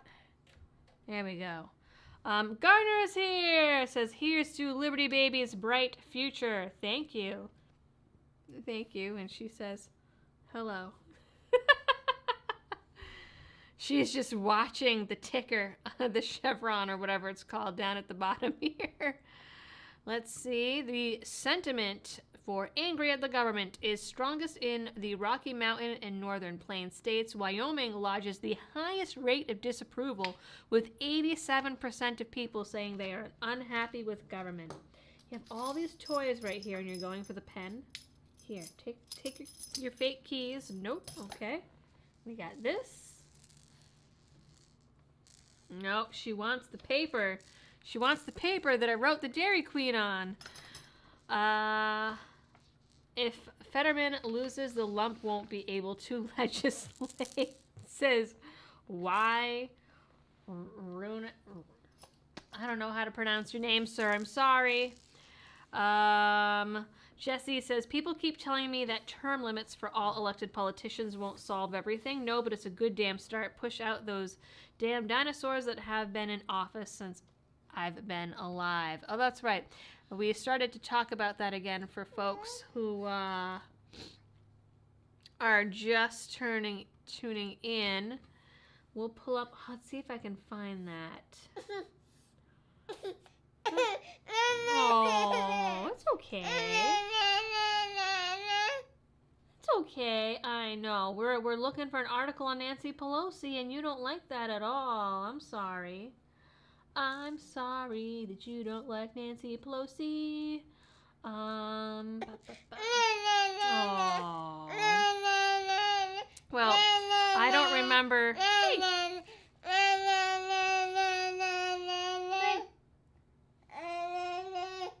She doesn't want me to talk about Nancy.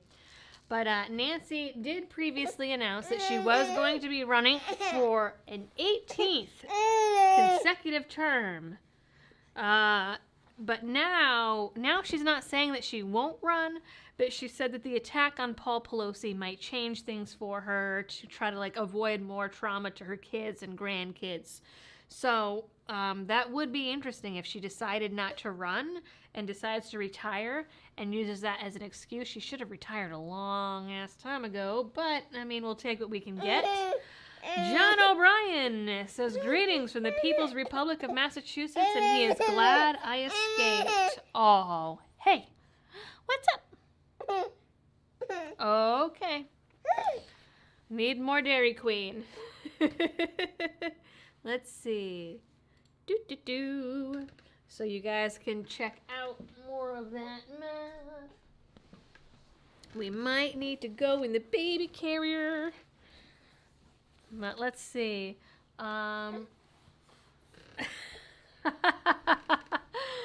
Libertatum Pugnator says, is anyone else disappointed that Biden and Fetterman didn't have a gaffe off? I mean, that would have been truly something epic to see. Mr. Boston said that Pelosi should be in prison. Yeah. She's the one causing trauma to the entire country. Accurate. Smoke and Cycle says, that's the smartest baby I've ever seen. Say no to Pelosi. Oh, do you just want to come hang out? Is that what it is? Are we not going to eat? Is Hochul... I've heard her name pronounced both ways, so I'm not really sure. Is she projected to lose? Asks John B. So last I heard, the race was very tight, actually. Let's go back down to the map here. Last I heard, ooh, the Republicans are up in the House. Last I heard that the race was tighter than people would think in New York, and Zeldin does have a chance, is what I last heard. Not that she could lose, but that he had a chance. Robert Chappelle says, join my OnlyFans to turn the camera back on. There is not a Liberty Doll OnlyFans. If someone finds one advertised somewhere, that is not the truth. It's not real. Yeah, I've heard the quote-unquote conspiracy theories about the lovers spat that Paul Pelosi was in on. That's one of the theories. What I find interesting is I read recently that like the cops are refusing to release like the 911 calls or any of the other information around it, which is very, very strange. Mike Bolton says, off-topic question. Anybody made hard cider? I've had my batch going for about 10 days. How long should I let the yeast go? It's still bubbling here and there. Oh, that reminds me. I got to check my fermented tomato seeds later. I'm trying to save tomato seeds, and apparently you have to ferment them to do that. Mr. Boston says that he likes AOC's OnlyFans. She does not have one. Tim Timmer says that Whitmer is losing ground in Michigan. Let's go check it. I'm using my mouse with my offhand here, so let's see. See, this is... Wait, what? Wait, what? Is this the same? No. Is that the same Sarah Huckabee Sanders like that I... Really? Hold on. Mama needs to Google this.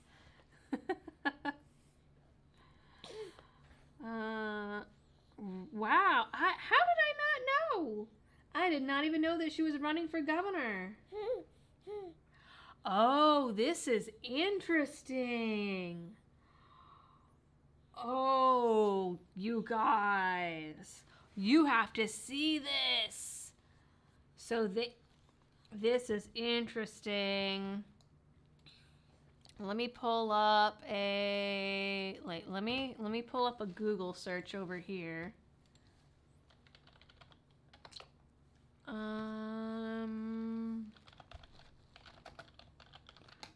There are different numbers coming up.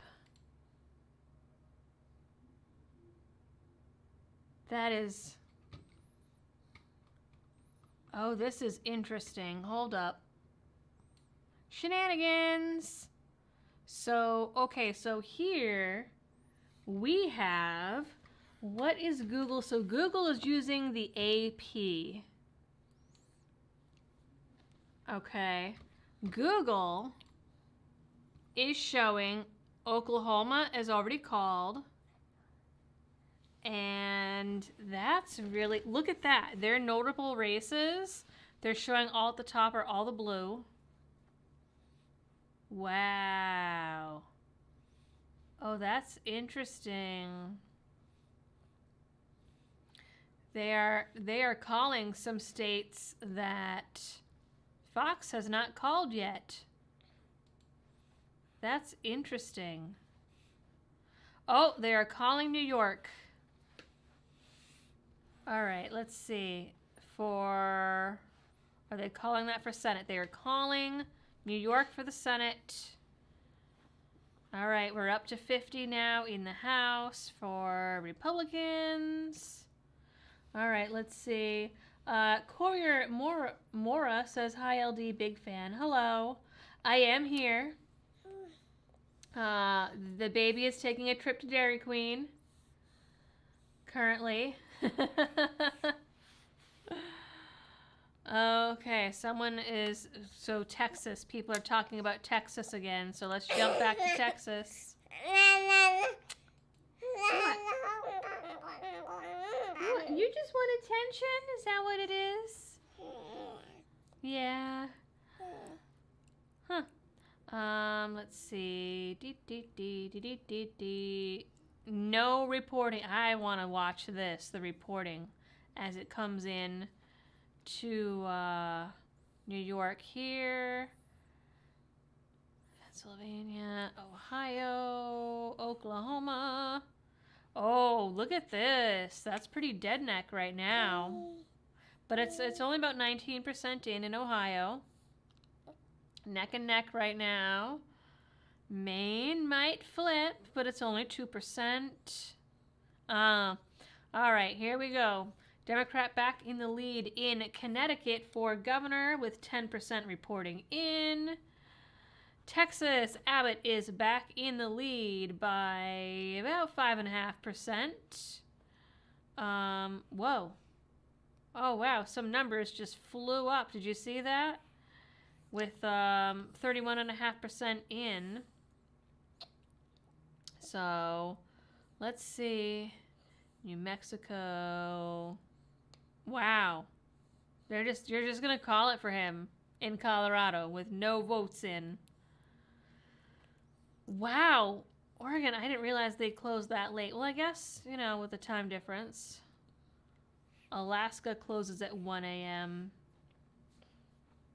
2 Republicans on the ballot. Interesting. Up in Alaska. Let's sit over here on Texas for a minute and watch this go. Baby wants a red wave, says Night Call. She does. James T. Burke says that Abbott has won Texas.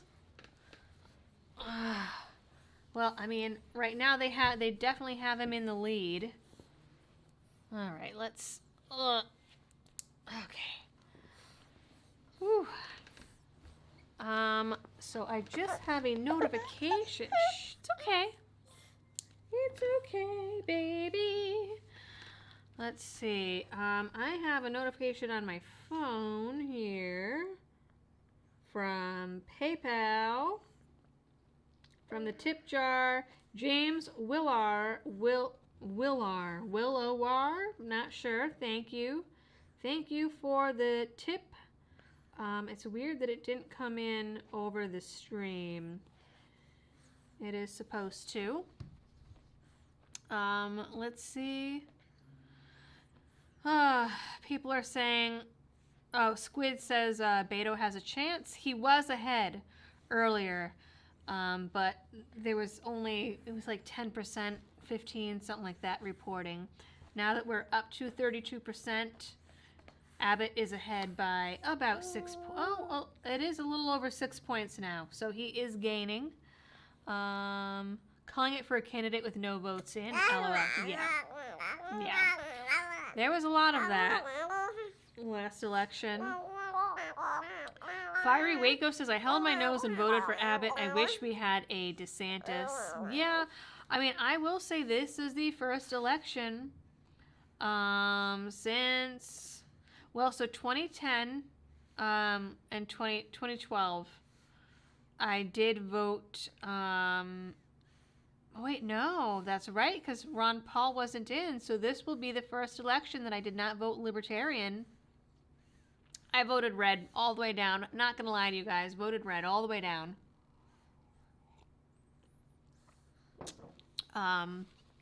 We had Governor was up. Tim Scott was up in the Senate.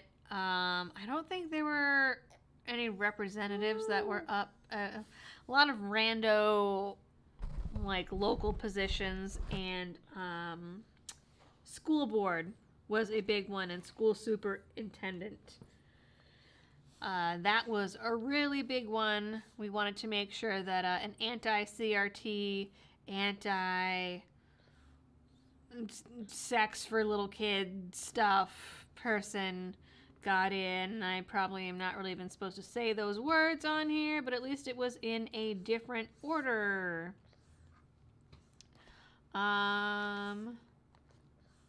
Jay Whiskey says, dude, always use your illegal name. What is that about? Oh, Jay Whiskey says that he sent a tip, but under his legal name. Okay. Oh, okay. Well, if you clicked through, oh, they are officially calling it for Texas. For Abbott. You saw that here, folks. They just officially called it. Fud Mutton says that he voted straight red too. He was voting to block. Yeah, basically.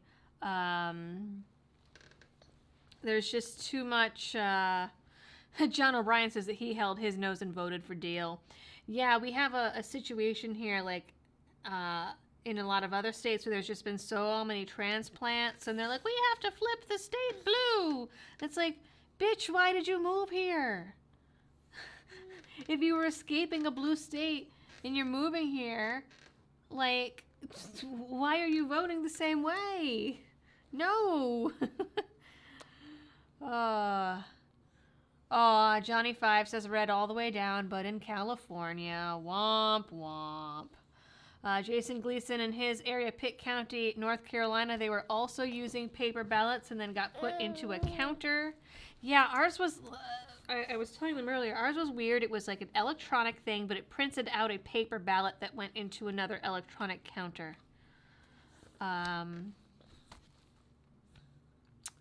So Omega says that he voted red with one exception. Mark Hackle?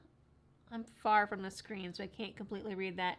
County commissioner who's very pro 2A. He made my county a 2A sanctuary county. Nice. All right, people are asking for the status in Virginia. All right, so let's roll up and take a look at Virginia. You know, we'll just go all the way up here. Okay, we're gonna go at state by state. We'll just click on one of these. And that will get us there. Nope, that one will not get us there. I'm not even sure. Which position are we looking at? Oh, baby. Oh, gosh. Sorry, I'm fighting a baby. Here we go. Virginia, House. Okay. Oh, guys, look at that. Ugh. All right, baby is done at Dairy Queen. So I will be back on screen shortly. Once I get... See, people are always like, oh... People are lately are like, oh, she's showing things off in her videos. No, this is an easy shirt to nurse in. They're nursing shirts. Okay, we turn the camera back on. All right. Oops. There we go. All right, so this is what we got going on in Virginia. Oh, that's right. I knew that Youngkin was in. I don't know why. All right, so we got 3 blueies in so far. So right now we got 3 Democrats and 4 Republicans in Virginia. So Virginia won. The incumbent won. We stayed red. Oh, that's all they're showing us. Oh, okay. So let's see. 3 is an incumbent. 64% in. Let's see. Incumbent again. 73% in. So these must be the cities. Let's check out. All right. So District 5, Virginia is staying red. 6 staying red. Oh, look at this. Here we go. Here's an interesting one. A little bit of an upset. Virginia, District 7. Republicans are ahead by about 2.5 points with 81.5% reporting in. So this one will be one to watch. Can I... Oh! Ah, here we go. All right, so we... Oh, I don't want that. All right, let's see. So we'll watch that one. District 8 looks like they are staying blue. 9 staying red. 10. Oh, I mean, this is pretty close. 2.5% in District 10. And District 11 looks like they are going to stay blue. So 7 is going to be the one to watch in Virginia. I want to hop back over to Michigan and see how they're doing. Oh, they have officially called Rhode Island for McKee. I can't believe it. I mean, I can believe it. I can believe that Healy won Massachusetts. I was expecting it, but oh, that's so bad. New Hampshire looks like it's sticking with Sununu so far. Vermont is sticking with Scott so far. Let's see. Can we... Whitmer is still ahead, but it's not quite 9% in yet. All right, let's go back to home for a minute here. Let's see. Live updates. Okay, we are plus 10 right now in the Senate for Republicans. So let's see, and 67 to 32 in the House. So I mean, we got some red ripples coming in. Okay, someone's asking about Pennsylvania, so let's hop back to Pennsylvania here. Let's see. Oh wow, this is pretty close here in Ohio. Look at that.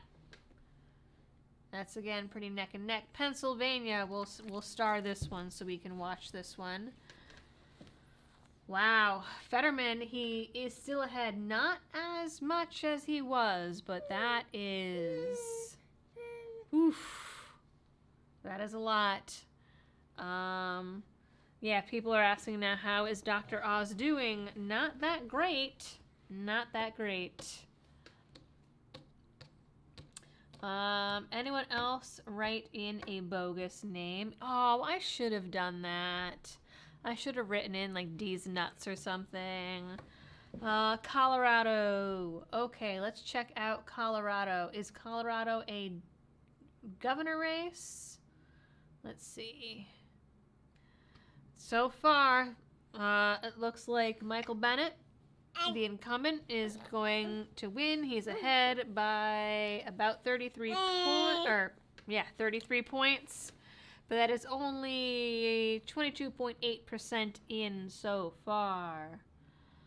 Let's see. So people are asking, how is Dr. Oz so far behind? Well, Fetterman said that it would look like Dr. Oz won, but then that there would be a late night change and that Fetterman would charge ahead. That was what he claimed. Let's see. The lesser of two boll weevils. Let's see. If you register as anything, then a Democrat, there's an issue. Eve Dale says we lost Colorado. Yeah, Michael Bennet. Let's see what else. Is Colorado up for anything else?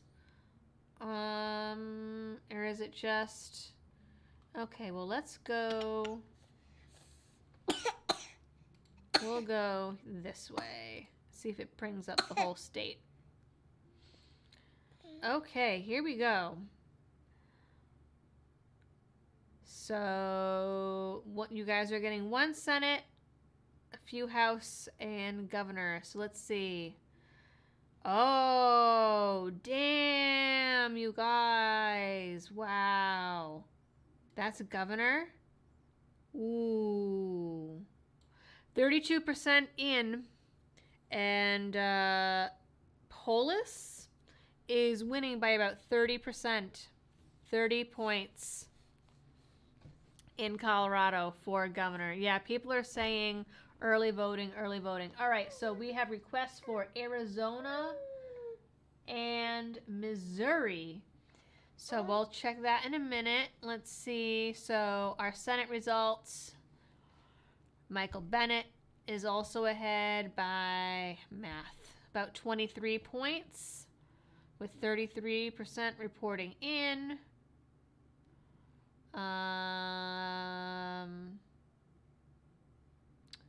Yeah. Wow. That's rough. That is rough. But you know, how did the governor handle COVID there? I mean, was that part of the issue?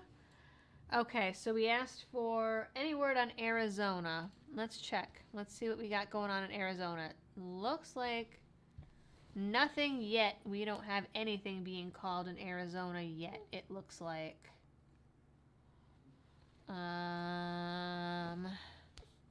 Let's see. Ouch. Oh, I'm getting my hair pulled. Let's see. Yeah, nothing. Nothing. Polls just closed, it looks like, over in Arizona, but nothing yet. I am really disappointed. I saw that Reason was talking crap about Carrie Lake, and that disappointed me. I did see her on Tim Pool, and I liked her and thought that she was very personable. And, I mean, I think... I used to be against the lesser of two evils logic, but, you know, when it's a choice between the crap that the left is spewing right now versus anything else, I'm going to pick the anything else, because, I mean, I don't see if Biden and his cronies and the left are the ones that stay in power, like, I don't see that going anywhere good. I don't see how we can come back from any of this without a red wave, quite frankly.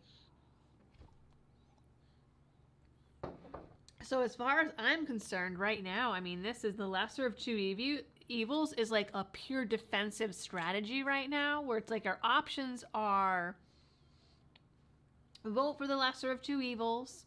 As someone was saying, John was saying, like in Massachusetts, for example, of voting for Deal. And some folks were saying that they voted for Abbott because the alternative is Beto. Yeah, I mean, that is a pure defensive strategy right now, because the other option, is either do nothing or be complacent in your own ruin, basically, at this point. Illinois was always a loss to someone. All right, so someone also asked about Missouri. Do we have anything coming in for Missouri? We got some blue showing up. So let's go here. Bum, bum, bum.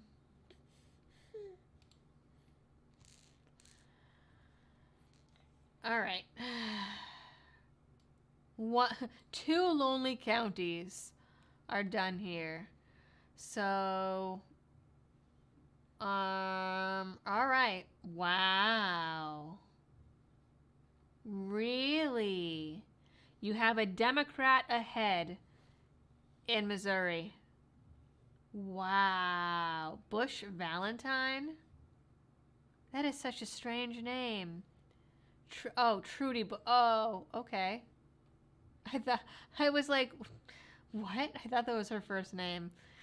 Ugh, the caffeine is wearing off. So she is ahead by about 15 points, but it's only 6.5% reporting in.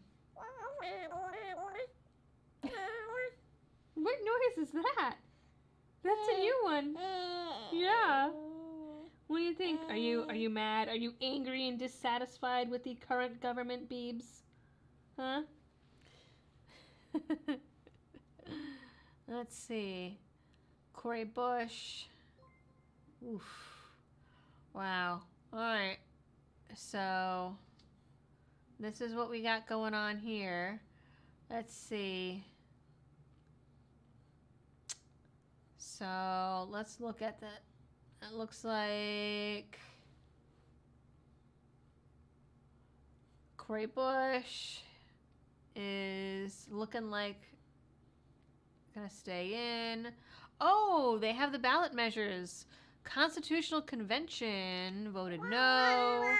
Create a National Guard Department. Oh, but it's not even 1 percentage point. Increase police funding is looking. Legalize marijuana. Wow, you guys. Look at that. I'm actually curious. I'm going to hop real quick to South Carolina because I'm curious about those ballot measures. Let's see. Any changes here? We're up to 73 Republicans in the House. Let's see.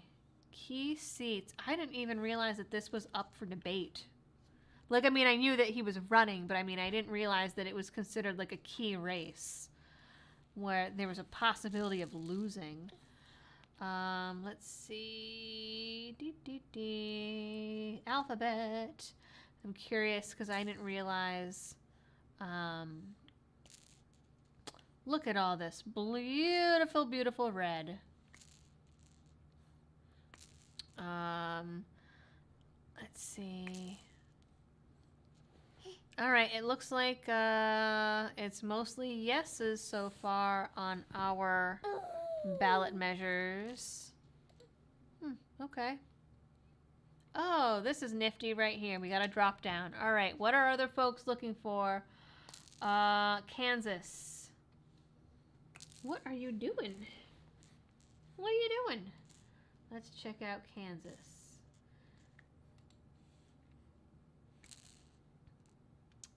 Oh, God. That's, ugh. So, let's see. So, Senate, Morin. They're calling it for Morin, but Holland is ahead. Let's see. So they're calling it for incumbent Jerry Morin, but he's down by 4 percentage points about, but it's 27 reporting in. These are by county. Let's see. Tracy Mann is ahead. Governor, really? This is, I would not have thought Kansas would be one of the last places that I would think would have a Democratic governor. She doesn't get it either. Like, that's just so bizarre to me. People are asking about Michigan again. Okay, David Neal says Georgia.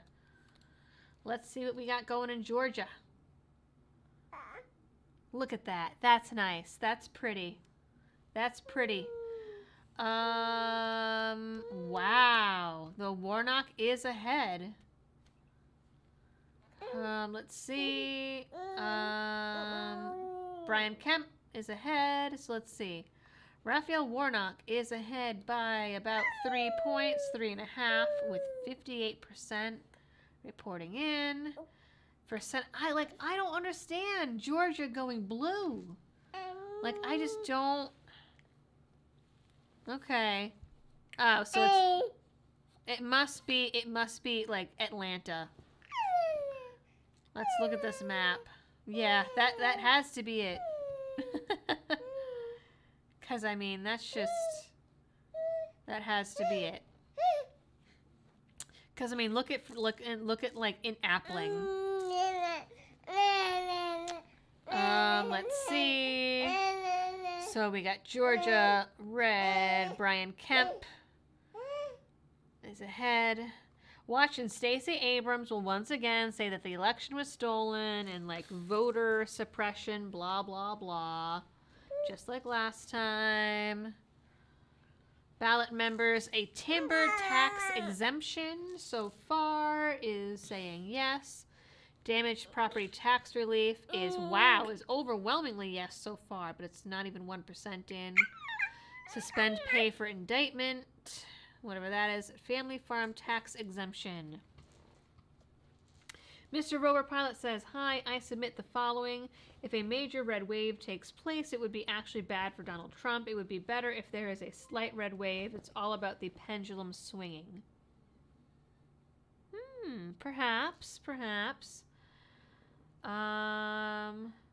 Mr. Boston says that America is a British corporation. Hi. Hi. You grabbing my face? Yeah. Or since 1865. I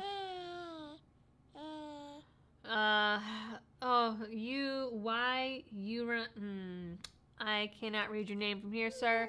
Says it he? I'm assuming it's a he. Yes, I am assuming your gender.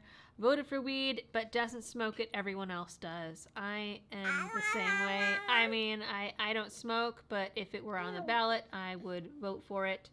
Jonathan Rogers says, I hate lesser of two evils, but how do we get a good choice? Lesser of two evils makes me feel like we don't have a real choice. That is accurate. That is accurate. Okay, people are asking about Texas again. So let's pop back over to Texas. Did I save Texas? All right, let's see.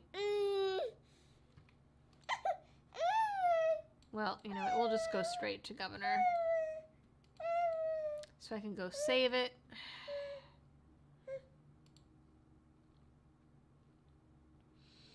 All right.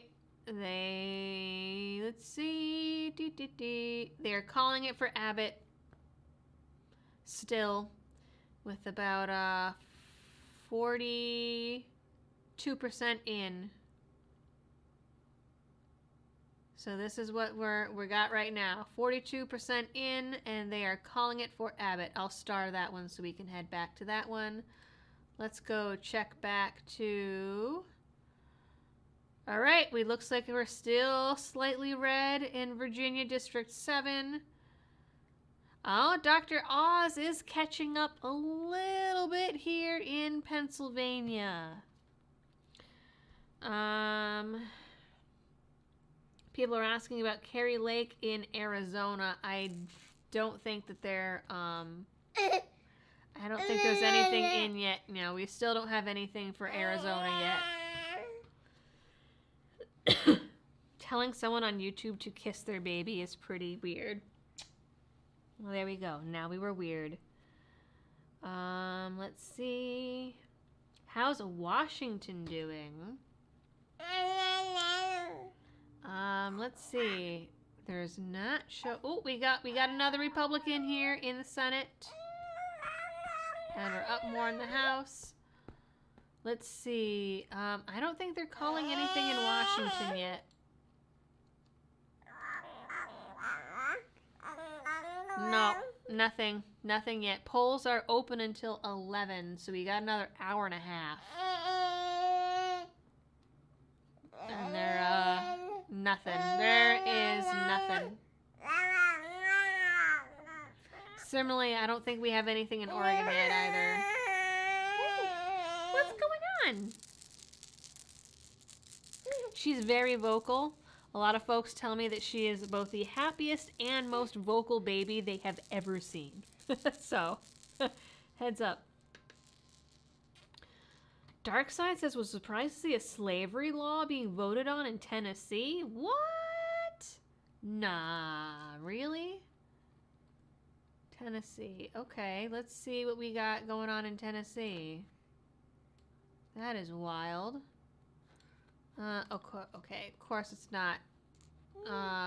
Let's try. Where was that drop down that we could pick a state? Here we go. Tennessee. I'm curious, so We have Lee, very much ahead. Marsha Blackburn. Let's see. We are, wow. That's good to see. Remove a ban of clergy. Remove slavery exception. What is this?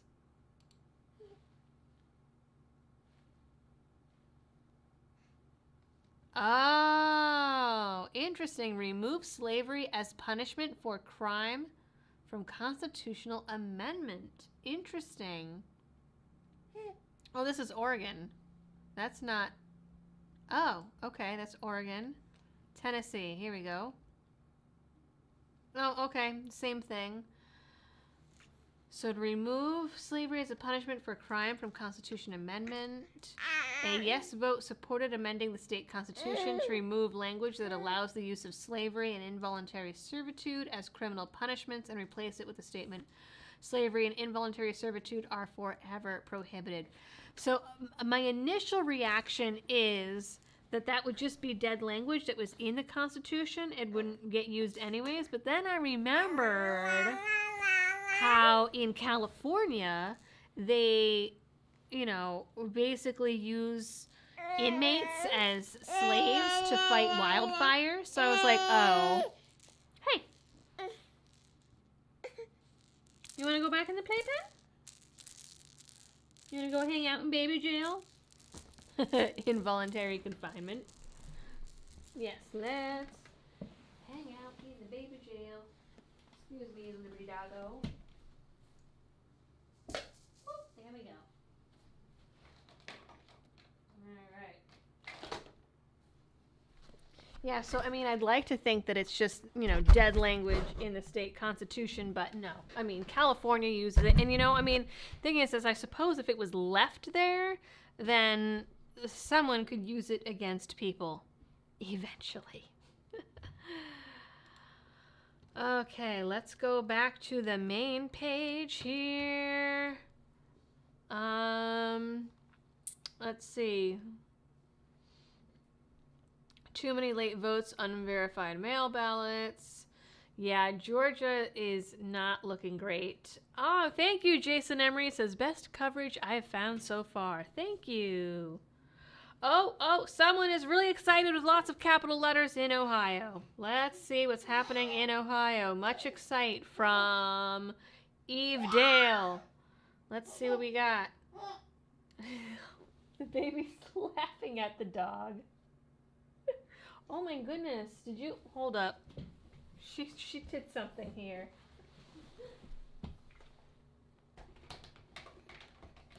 Okay. The little baby cage is set up so that any of the portions can be like opened and closed, and I don't know how she did that, but she got part of it open.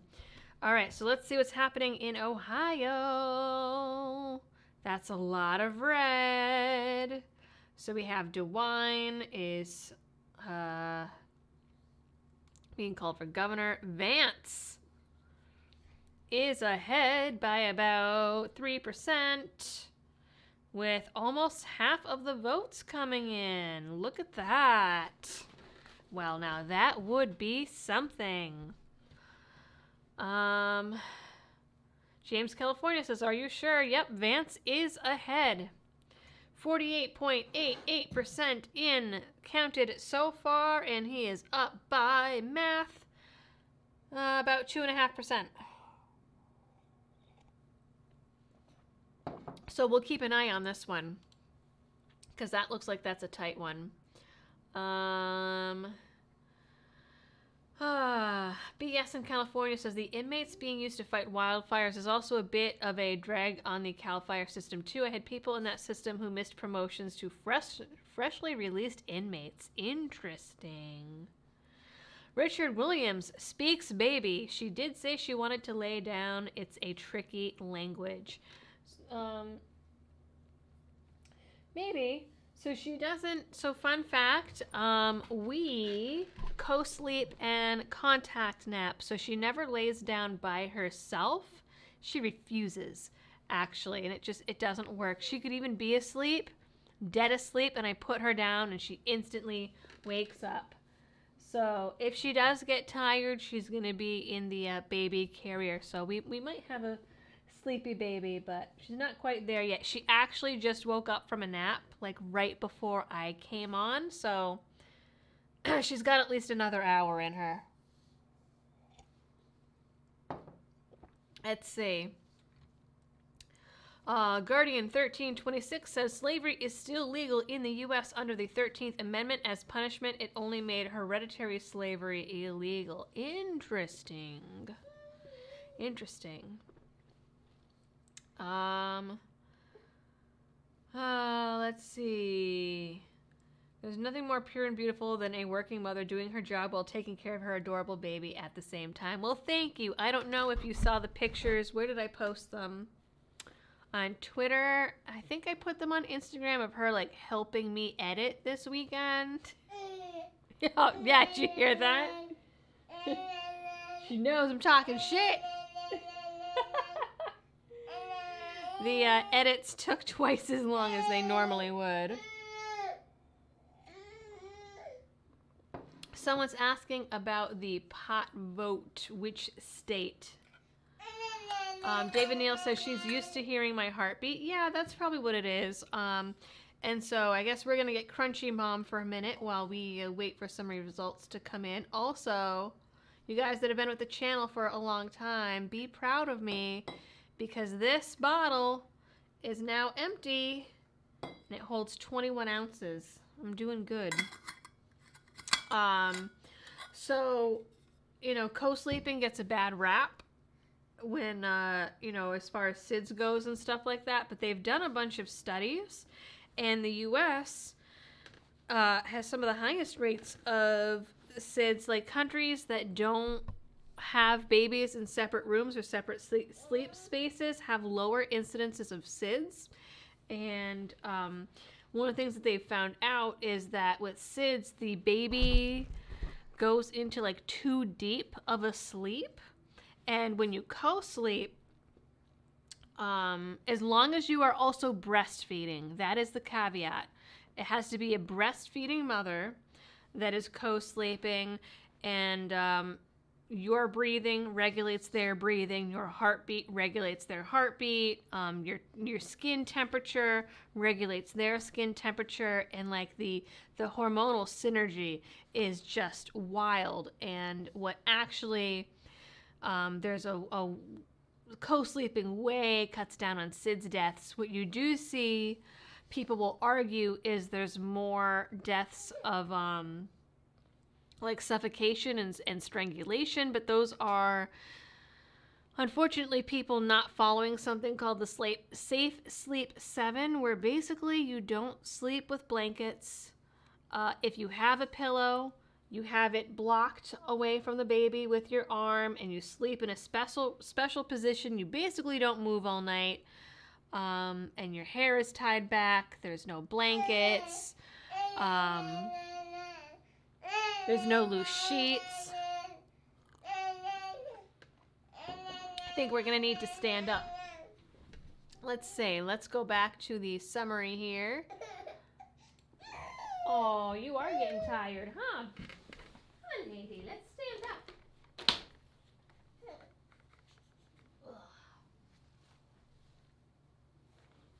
Okay. Oh, sleepy beeps. All right, let's. This is what I go through.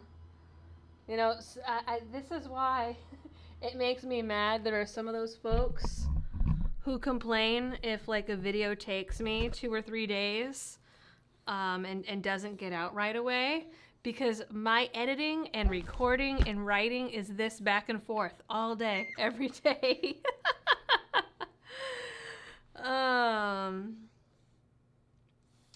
Cackle says, dude, only twice as long. Just you wait until baby gets to 3 or 4. Can actively fight you when you're out shopping. Well, yeah. I mean, right now, diaper changes already look a lot more like WWE SmackDown than diaper change. She does like these crazy acrobatics. Jonathan Mathis says, gasp, you said breastfeeding mother. How dare you? It's chest feeding person who gives birth. Insert internet Karen squeals. Man, that just, oh, that drives me nuts. Oh, you want that? You want it? It's going to make a lot of noise on the microphone for the audience. Let's see. Oh, God. People are talking about dissolving things or feeding things. Arkansas marijuana goes down 58 to 31. All right, let's check out Arkansas. You said Arkansas, right? What are you about to grab?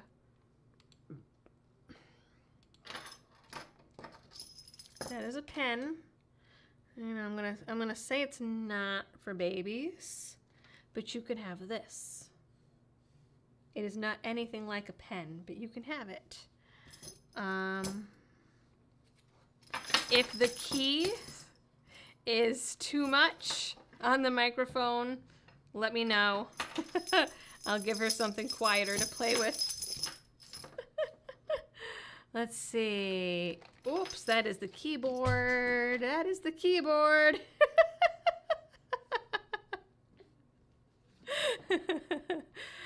Oh, that is a paper. That's all right. You know what? You can take that and let me make sure there's nothing weird on it.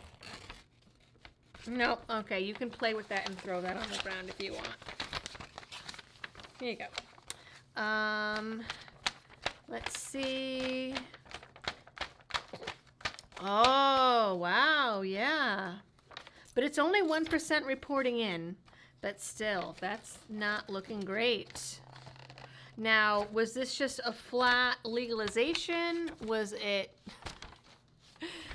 like for medicinal? Was it for recreational? Is there someone in the chat that can tell me?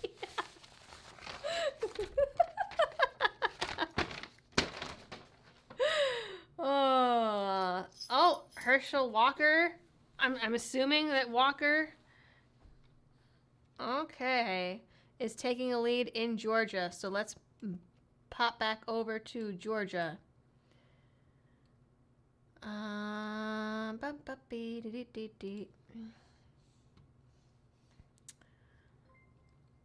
Okay. So, wow, yeah, Herschel Walker is ahead by a minuscule amount. Ouch. With 63 reporting in, that lives on the floor now, lady. I'm sorry. Quiet toys are boring, they are. Liberty Baby will have her own podcast in 20 years. If podcasts are still even a thing. Play music. So she loves music. And I read an article. Hold on. Deep squat. I read an article that babies her age are not supposed to have rhythm, and that babies don't really have rhythm until they're like 18 months. She has had rhythm for as long as she could bounce in her little bouncy hammock. She has had rhythm, and I tested it by putting different music on, and she would change her bouncing speed along with the beat. It was wild, and even though she's not walking yet, she is like cruising. But if a song she likes comes on, she's so funny. She'll like kneel on the floor and then like sit up and like bounce on her butt with her hands in the air and bob her head. It's so cute, and she has really good rhythm. But all the songs that she likes are not royalty free and cannot be played on the stream unless I want to get struck down by a copyright strike. Came for the news, stayed for the entertainment, says Tanis143. Is that a reference to Dragonlance? Tanis, I'm curious.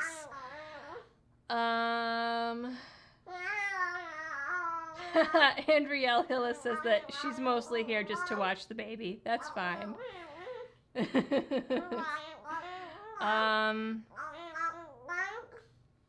All right, Walker has to get 50% to avoid a runoff.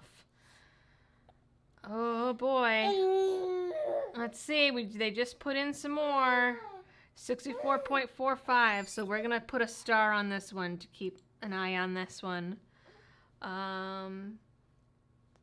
Arkansas. Okay, so in Arkansas, medical is already legal, so it would be recreational. Okay, interesting. Does she dance to a Blitzkrieg bop? You know, that is the only Ramones song that I like, and I've never played it for her.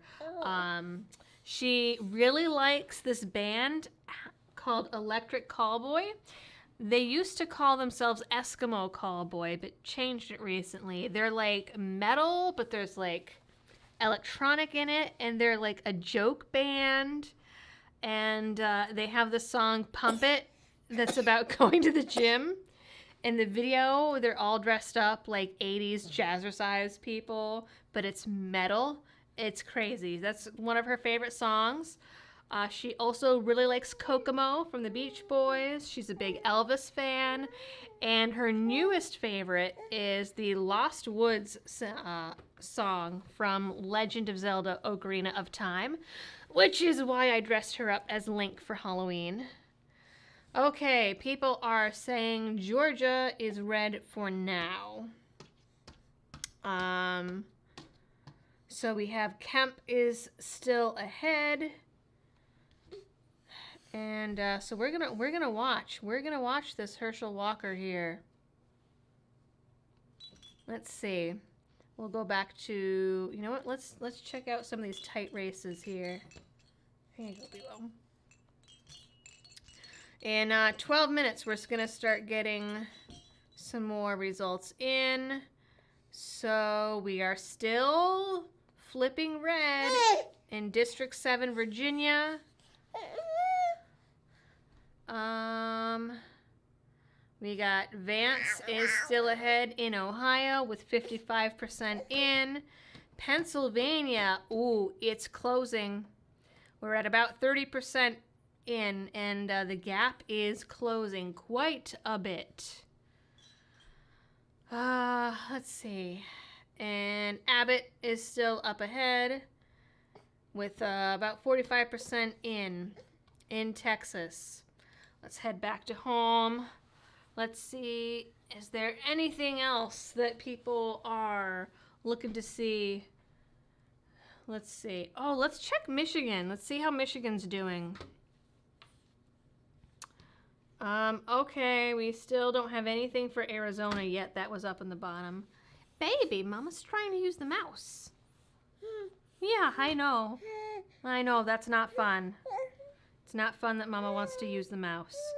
What was I just doing?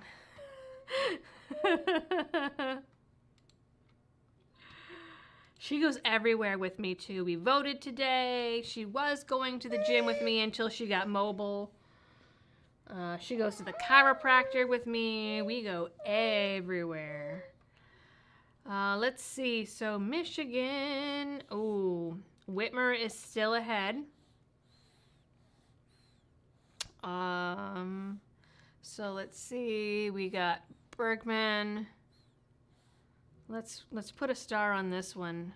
I can't believe that after everything that happened during COVID, of like even outlawing boats, that Whitmer would be ahead in Michigan. Now, granted, the only people I've ever met from Michigan. Yeah, you getting tired? The only people I've ever met from Michigan were transplants that were Republican. So I don't know if they fled from Michigan or if Michigan, I don't really know much about it as far as its typical politics. You're going to sit right there. Okay, little one. Whoop, whoop. Let's see. Steve Pat says, sorry, off topic. Have you been playing D&D and all since the move and baby girl? So I actually just restarted D&D a few weeks ago. Hold on. Let's get her here. I know. That's all the bright lights. Yeah. So yeah, I just started playing it again a few weeks ago, and it's going pretty good. She plays D&D with me too. Oh yeah, you smiling? You smiling? You get to snuggle with Mama? Yeah. We're gonna hang out like this for a little bit. So yeah, I just started playing again a few weeks ago, and she hangs out with me for that too. So it's usually about it's usually chaos for the first like hour and a half. How did I get you guys? If this isn't a metaphor for mom life, I don't know what is. I got the mic wire. Can you see that? It's stuck in the carrier. I don't even know how I did that. Where is that stuck in? Oh wait, is it your leg that's stuck on it? Oh, it's her leg and me. How did I do that? Okay. That was kind of amazing. Yeah, so the first like hour and a half is usually pretty chaotic. And then eventually she falls asleep either in this or I'll do like I did for you guys, and like I'll nurse her with the camera off, and she'll eventually fall asleep on like the pillow or something. Whew. Okay. Let's see. But yes, and we are gonna actually be starting a new campaign next week. We're doing character building on Friday, so that'll be fun and exciting. Mike Bolton says, everybody take a few seconds to look at the moon. I saw on Facebook that there was apparently a lunar eclipse yesterday.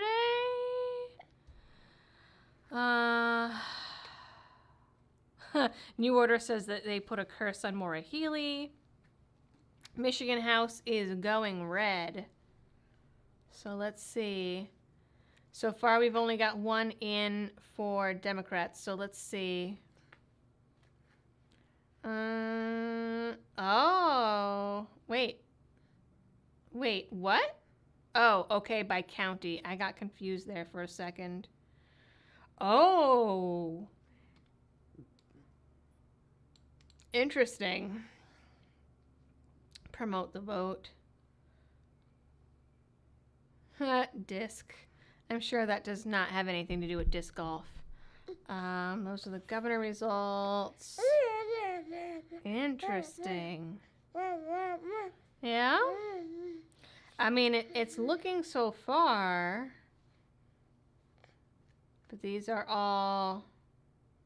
Oh, District 8 is... the Republicans are ahead in District 8 when the incumbent is a Democrat. Interesting. Same for 7. Interesting. All right, so we'll watch. We'll flip over to 7 and 8, and then we'll go to the next state. So District 7, Michigan. She doesn't like standing still. Sorry, guys.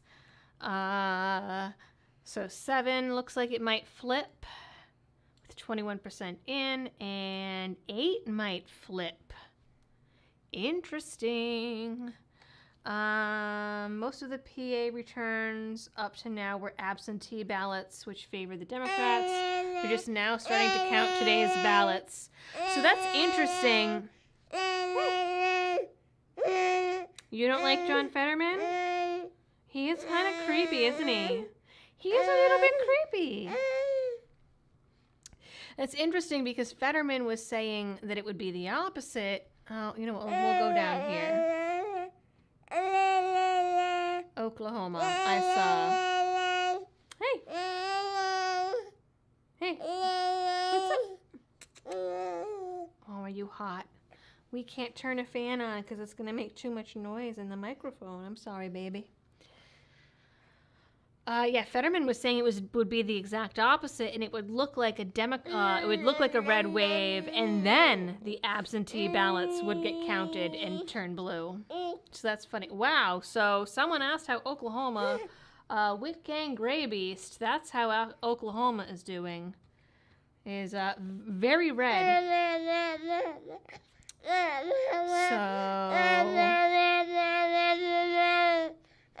let's see. So we got Senate is staying red. Hey, it's okay. It's okay. Mark Wayne Mullen, special election. going red. So far, we got 2 Republicans. Governor is looking red so far. Okay.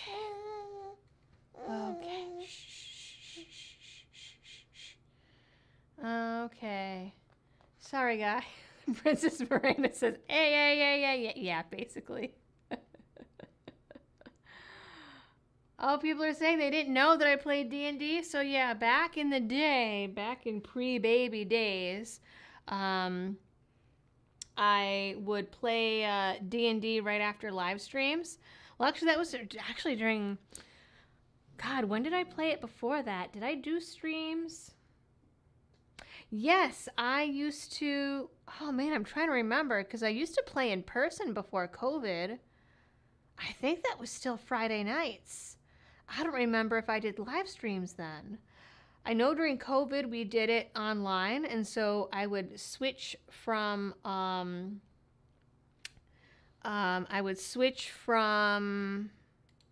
the StreamYard for the live streams over to, we had a special like StreamYard for D&D, and I would switch over right after the stream. Let's see. So right now, Republicans are leading for the House. Oh. We need some more in the Senate. We need that to get going here. Yeah, and then I didn't play for a while, towards the ends of pregnancy, and then with the baby. But like I said, I did just pick up, and it's still my old group, and we're doing it online, which is super convenient. Ay, she says. Liberty Doll, all the Indian country is red. This is unusual. Really? Okay. I don't know. See, that's the thing about all these little areas is I don't know which district each thing is. Hey, do we need milk? Do we need milk? Are you hungry? Huh? We need milk? We'll try that again. We'll do that. Get that fan on for the baby. I mean, you guys are gonna hear it. Well, and I can't put the fan on without the light on. I agree with the kiddo. Fetterman sucks. He does. He sucks. Something about him is just really creepy. D&D on YouTube is a popular genre. Yeah, you know, I remember back in the day, a year ago. Oh, actually, it might be 2 years ago now. Folks were asking me to stream the D&D sessions.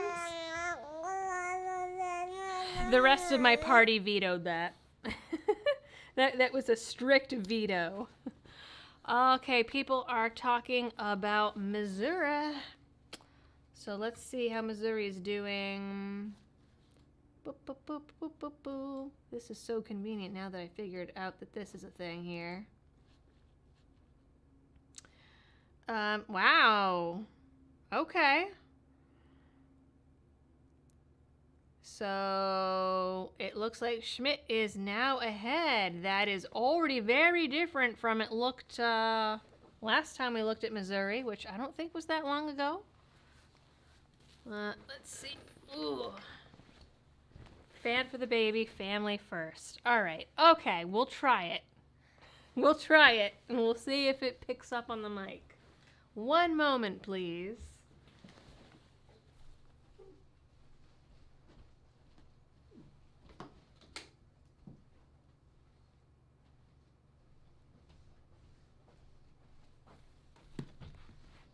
My other option is I could open the door, but then you guys are going to hear the TV because my husband is watching TV. All right, let's get ourselves all situated here. Yeah, you see the dog? Yeah? She loves the dog. He, so far, is very unsure of her. All right. So you guys will have to let me know if the fan is creating too much wind on the mic. And let's shut this off for a minute. All right. Baby. Oh, see, now she's just watching the fan. Hey, there is some Dairy Queen right here, baby. No? She's just in awe at the fan, so all right. I guess we'll just put the camera back on for a minute here. Okay. All right. She's just staring in awe at the fan. All right, so people are saying, Gitta St. James. Hello, sir. Hello, sir. I called our mutual friend today and his voicemail box was full. I told him that so I texted him and I said I hoped that he was owning the libs. All right, so Kemp. Fetterman looks like the overseer in Fallout. Oh my God, he does. He does. You're right. We got someone asking about Kansas. Let's go check out Kansas. The alphabet is escaping me. Oh, God. Really? That is disturbing. All right, so, wow. Okay, let's scroll down and see what exactly is going in. So they are calling it for Morin with about 35.5% in, but Holland is ahead. But barely. This will be one to watch. We'll put this one on the starred list.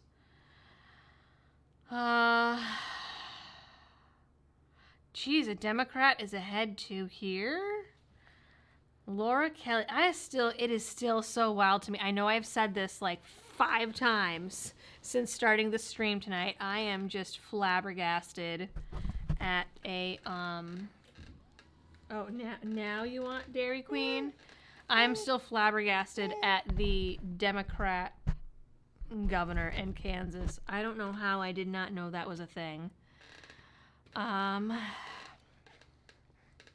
Georgia, that's what people are asking. Georgia.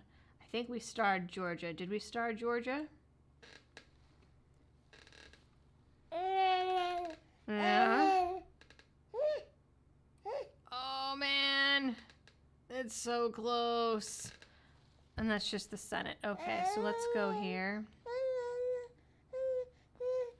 Yeah? What's up? Okay. See, I mean, I can't believe when they're like, Georgia goes blue. But, I mean, look at all the red.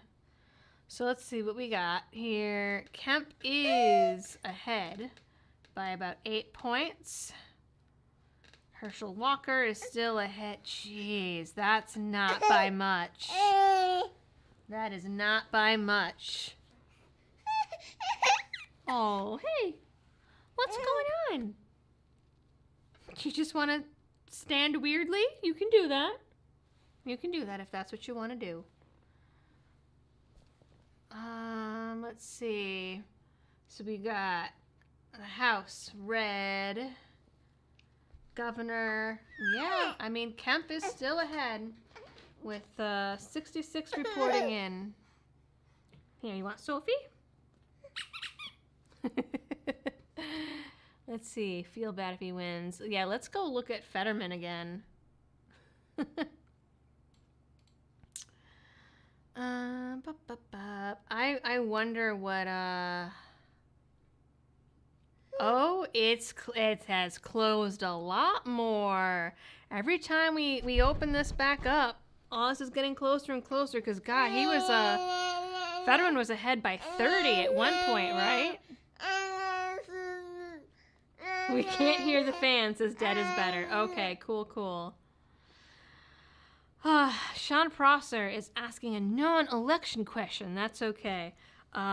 Says, what flavor of D&D do I play? So we have actually played like every engine. My favorite system is actually 7th Seas. It's all D10s. It's a roll and keep D10 system, which I really like. We have played Deadlands. What's up? Hey, people. What's up? We've played Deadlands, which I was not a fan. We just did a game that was like Deadlands, but it was adopted to modern. So Deadlands is like a weird Wild West thing. I've done 3.5. I've done 4. I've done 5e. I've done D&D modern. We're going to try this again. Hey. Hey. Shh, shh, shh, shh, shh, shh. Hey. Come here. There we go.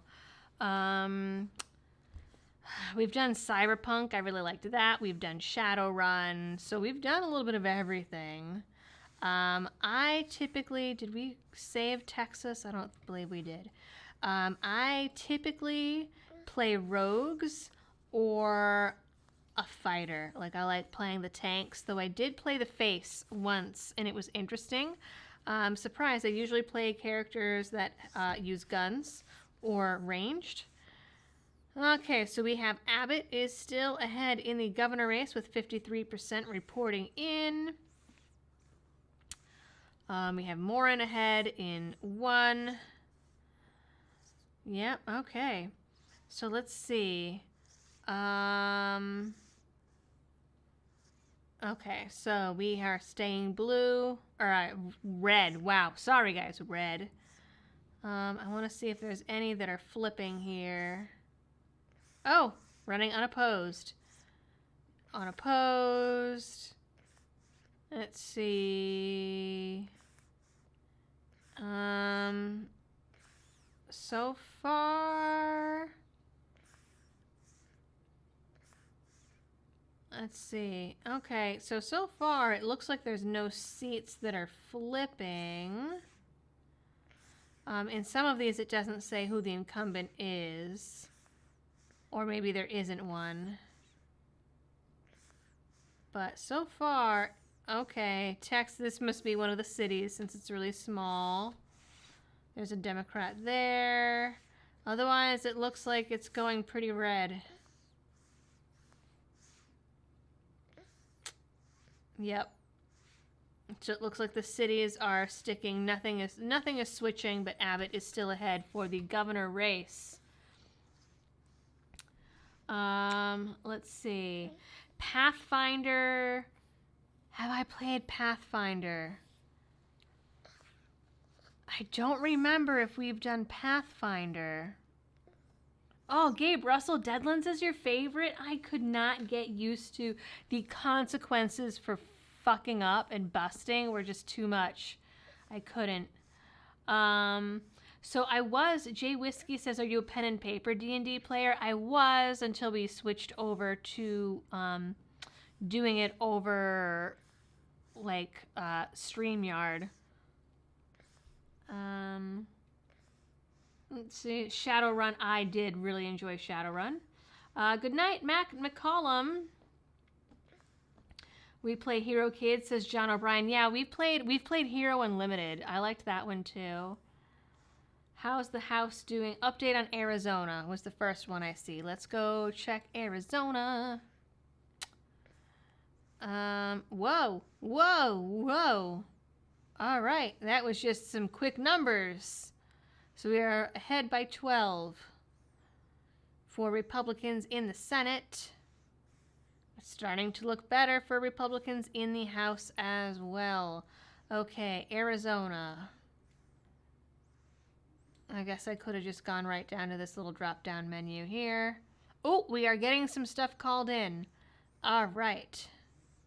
Oh, Carrie Lake is down so far. Mark Kelly is winning for Senate.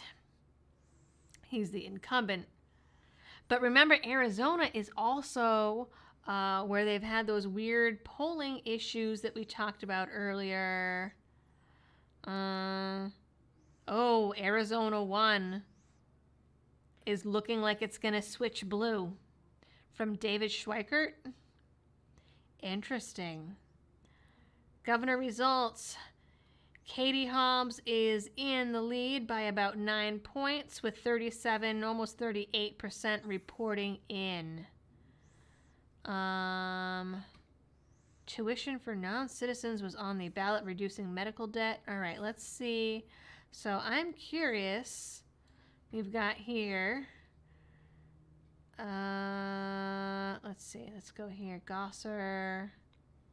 Oh, this is interesting. This is interesting.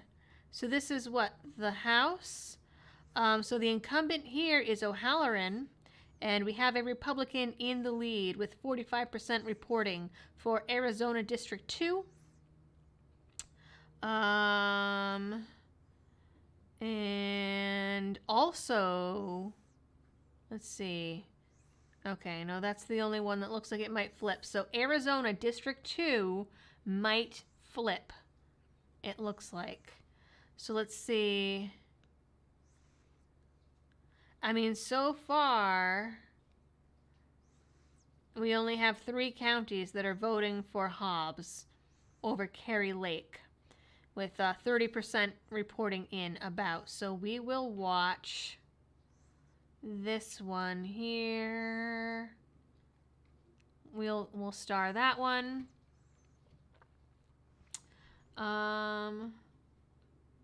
Oh God, the lump on his neck looks like he's wearing an uncooked pork loin, like a first soul. Is this Fetterman? I didn't notice that he has a neck lump. Hello from Nebraska, says Papa Dragon. Jason Cohn says, any news on Virginia? Let's go check Virginia.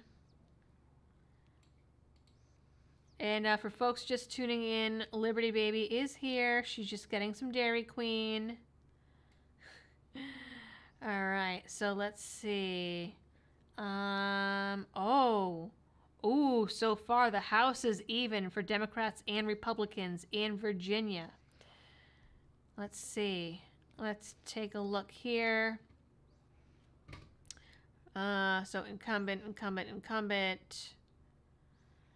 Wow, Virginia District 7 is still close. Still close. Very close. Look at that. That's about a point. District 10 looks like it might stay blue. They're calling it for 11 already. So yeah, we are neck and neck in Virginia. So that's what, Virginia 7. Did we save that one, guys? Let me see. Is that in my saved races here? No, that was Michigan 7. Michigan 7 is still flipping. Michigan 8 is also still flipping. With 26 and 15% of the votes, we did save Virginia 7. Oh, okay. It's close. And Georgia is still very close, but Herschel Walker is up still. Kansas Senate, Jerry Moran. Ohio Senate, we have Vance is ahead. Pennsylvania is still pretty close with Fetterman in the lead. Arizona, we just looked at that one. Michigan governor, wow, it's closing.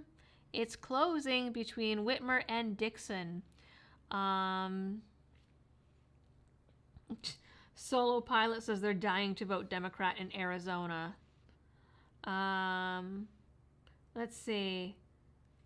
Froze again. Oh, my stream is freezing. That's disappointing. All right, let's jump to, I am curious. I want to see what's happening in New York. So let's go take a look at New York. All right. Oof. You know, part of me is surprised, actually, that there's this much of the vote going towards Zeldin, quite frankly. Let's see. Chuck Schumer. I'm not going to say what I want to say about him. Oh, we got a Republican in New York. Let's see. Wow, there's nothing reporting in? That's interesting. All right, so we're about 30% in, and Hochul is up by almost 30 points. Adopt a racial equity office. Oh, God. That many people voting yes. That's gross. Cost of living. I'm sure these are ridiculously liberal. Issue climate change bonds. Oh, I just made the wanking motion and you guys can't see it because the camera's off. Because Dairy Queen. All right, let's see what we got here. Incumbent. Let's see if there's anything flipping. Doesn't look like it. Doesn't look like there's any flips in New York. Oh, actually. Oh, New York 17, you guys. Lawler is ahead by about 9 points. New York 17. That's interesting. In the House. All right, let's watch that one.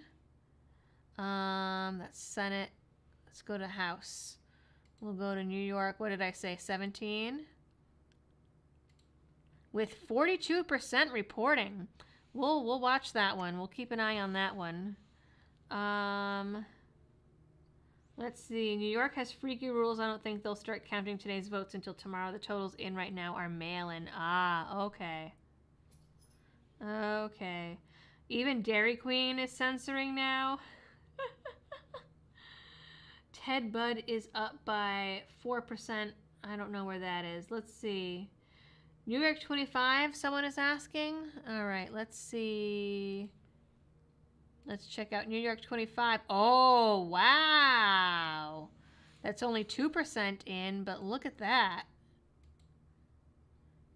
Okay, where is New York 25? So there's 23, 26, 24. Really? Okay. Interesting. We'll keep an eye on that one. North Carolina, yes. Let's take a look at North Carolina, because that is close to home.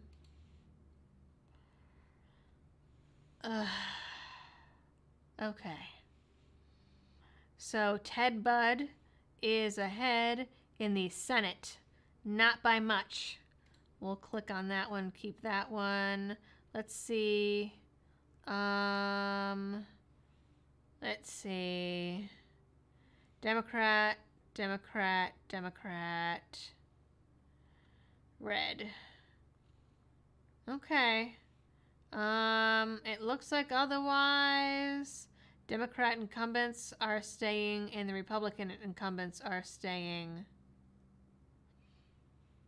So Budd is the one to watch here. So Budd is up with about 74% reporting in.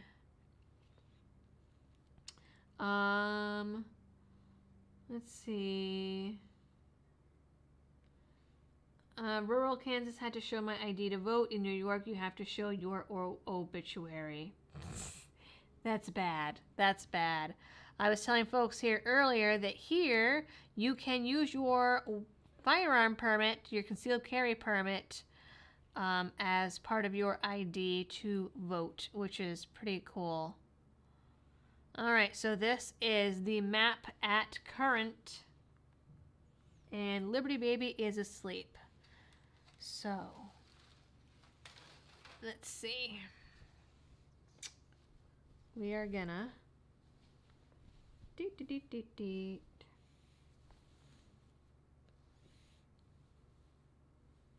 Okay. I'm back. The Lone Swing District. Holmes says North Carolina 13 might affect control of Congress. Okay, well let's hop back to oh, okay, key seats. Here. Is North Carolina listed on this list? Yeah, there's North Carolina 13. All right, so let's go back to North Carolina and let's check out 13. North Carolina 13 is, you know what, we'll just do it this way. Oops, come on. Okay, Wiley Nickel versus Bo Hines. 65 almost % reporting in, and a Democrat is ahead. Whoa, Dragon's Talon. Hello, thank you. Says for the coffee fund Mama Doll is going to need for tomorrow. So actually, I'm not going to lie to you, with the co-sleeping, she's asleep and she will stay asleep on me for the next hour and a half. I usually end up going to bed around 11:30 or midnight. She sleeps until 9 in the morning most days, though lately she has been waking up earlier since the clocks changed. But I still run on caffeine. Let's see. Bless her heart, watch parties are so exhausting. For me or for the baby? Iowa is 50-50 and Wisconsin is within a point of flipping red. Okay, let's check out Iowa. Because we have not looked at Iowa at all tonight. So let's go take a look. So Iowa, they're calling it for Reynolds. Wow. Grassley, that is pretty tight there. So Chuck Grassley, wow, is ahead by it is pretty 50-50. So we'll watch that one. And let's see. Looks like, oh, what's this? The right to keep and bear arms as a ballot measure. Well, that's interesting. All right, let's see if any of these are flipping. Oh, Iowa District 1 looks like it might flip blue. There's only 35% reporting in, though. So we'll watch that one. We'll watch Iowa 1. Let's put that. We'll watch that one. And what was the other? Wisconsin. Let's take a look at Wisconsin. Actually, first, let's see.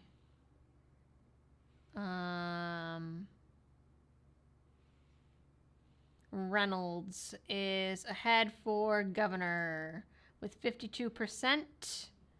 What was Iowa before? It must have been red, right? We wanted Wisconsin. Let's check out Wisconsin. Okay. So, what do we got here going on in Wisconsin? So, oh, we are ahead. The Democrats are ahead, unfortunately, in Wisconsin by a point. Basically, at this point, with 50% reporting in, within about a point of flipping red. Okay. And that's all that looks like it's reporting in so far. Oh, here we go. Wisconsin governor results. Okay. This is getting close here. We'll watch this one. For Tim Michels over Tony Evers. Okay. So we'll watch that. So this is what we got going on here. So incumbent. Yeah, I mean, yeah, it looks like Wisconsin as a whole, except for District 2, is red. But it's a Democrat governor that is winning at current. Let's see.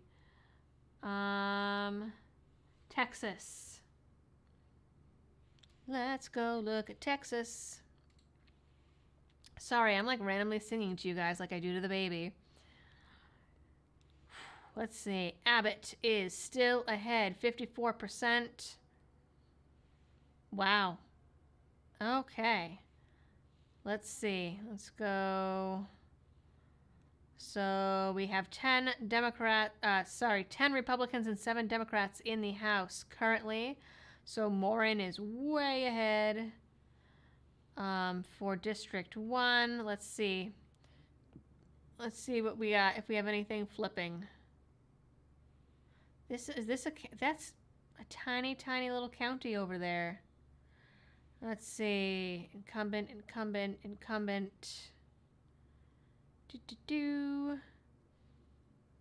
We got red there. Oh. That's interesting. How does that work? Texas 34? They're both... Are they... What? Interesting. Okay. That's interesting. So we have both a Democrat and Republican here. Let's see. That was El Paso, someone said. Okay. Oh, this tiny little one. All right, let's see. I do not know my Texas geography whatsoever. So we've got a lot of blue counties here in Texas. What did they say were the key races? Crenshaw, South Fallon, and Alizé is who they're calling it for now. Oh, redistrict a few areas. That makes sense. Redistricting. Oh, okay. That makes sense. I was confused by that. Also, in Wisconsin, you have the Milwaukee Company Firearms referendum that asked if the state should ban military assault weapons. Not sure if other counties had anything similar. Oh, in the Milwaukee County. Okay, let's go. So let's go pop back to, you said that was Wisconsin? So, oh, where's the ballot questions?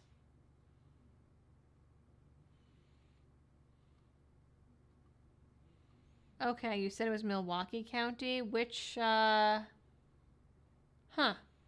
Okay. That's weird that it's not showing the ballot questions. So I guess we can't check on that. Cap'n Max says that 34 is a new district that combines previous districts. Okay. Princess Marlena says, are you having fun yet? Is that like a reference to Party Down? Are we having fun yet? Texas will be blue in Houston and Austin. Okay. Corden has to go. Jason Emery says, great coverage. Thank you. Thank you. Let's pop back to the summary here for a minute, or the broad here. Let's see. Man, some of these are coming in. There are polls that are still open, which is wild. Let's see. So some key seats. It looks like we have one in Florida. That's pretty important. We have a Colorado one that went blue. Key Senate races. Ohio. We have Vance ahead in Ohio with almost 71% reporting in. You know, Fetterman and Oz, like, this is not moving. Redmond R says 6 years ago tonight, Trump won the election. Sweet. Oh, Princess Marlena says it's from Five Nights at Freddy's. Okay. Either that or a Nickelback reference. So we are 50% reporting in, and this is pretty, this has not moved much since we last looked. Georgia, Herschel Walker is still ahead by 1 point, 71%. Colorado, it looks like it's sticking blue with Michael Bennet here. New Hampshire, sticking blue so far, but it's only about 32% in. North Carolina, Ted Budd is still leading by about 4%-ish. Rubio, Arizona, still Mark Kelly is ahead. Wisconsin. Oh, here we go. Mandela Barnes is ahead in Wisconsin. Nevada, nothing is in yet. Washington, they're still polling. Let's see. Key House races. Indiana, blue. New York, 17. Still ahead, Michael Lawler. That's pretty sweet. Virginia, 2. Looks like they might be switching red. Virginia, 7 is back blue. But only by a couple of points. But they are close to the end here. So it looks like Abigail Spanberger will stay for District 7 in Virginia. District 10 looks like it will also stay blue. Ohio 1 is pretty close. Looks it's blue is ahead right now with 65% reporting in. Ohio. Also, we have District 9. Not the movie. Or is it? Blue. New Hampshire. Pennsylvania. More Pennsylvania. Washington, they're saying is a key race, but nothing reporting in. Montana. Really? Blue. Democrats are ahead in Montana, but it's not even 1% in yet. Colorado 3. Lauren Boebert is losing currently in Colorado 3. We're going to watch that. That's disappointing. Nevada 1 is not calling in yet. North Carolina, we are still ahead. Wiley Nickel is still ahead. Connecticut, blue. Florida. Maine, blue incumbent is winning in District 2. Texas, 34 is turning blue. Iowa, we have District 3, blue incumbent. Kansas, blue incumbent for Kansas 3. Michigan 7. We are still ahead. Red is still ahead with about 31.5. Michigan 8. Republicans are also ahead by almost 3 points with 22% reporting in. Minnesota, District 2. For the Democrats so far, about 5% reporting. New Mexico. Oh. New Mexico, too, is 55% for the Democrats with 46 reporting in.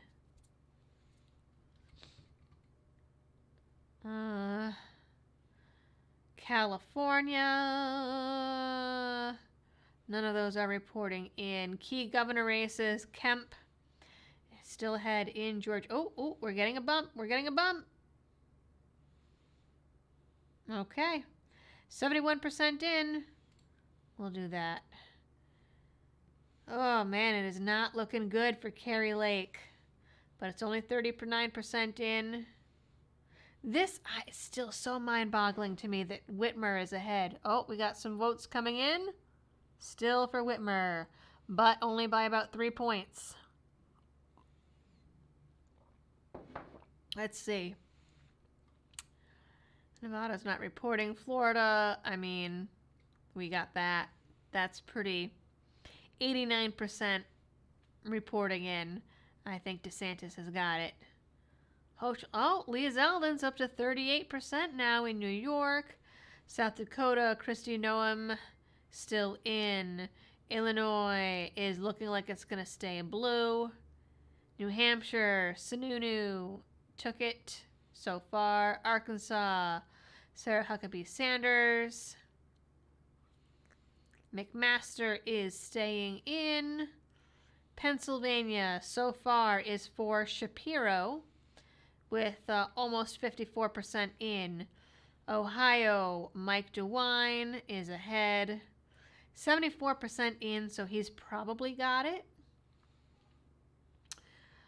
Jason Emery says, how does this affect the 2A push? I am not entirely sure. I don't think we'll know until all the results are in. I am not entirely confident in Republicans getting in and doing things differently. I'm more confident in them stopping some lefty policies. I think we might see a bigger effect on local levels than on the federal level. Personally, that's just my take at the moment. So they are calling Texas for Abbott still, which is good. I mean, in Texas, it's going to mean that assault rifles, quote unquote, aren't banned and taken away. You know, I saw someone post on Reddit today that Beto, people should vote for Beto, and that the only reason people don't like him is because gun control, but he never said, it's not like he's coming for your guns, but he did say, hell yeah, we're going to take your AR-15s. I remember I put that clip in a video. Ugh. Let's see. There are so many parodies to the song, I believe the original. Okay, they're talking about something. Let's see. Great because Republicans will have power. What is the state breakdown for Michigan? Let's go take a look.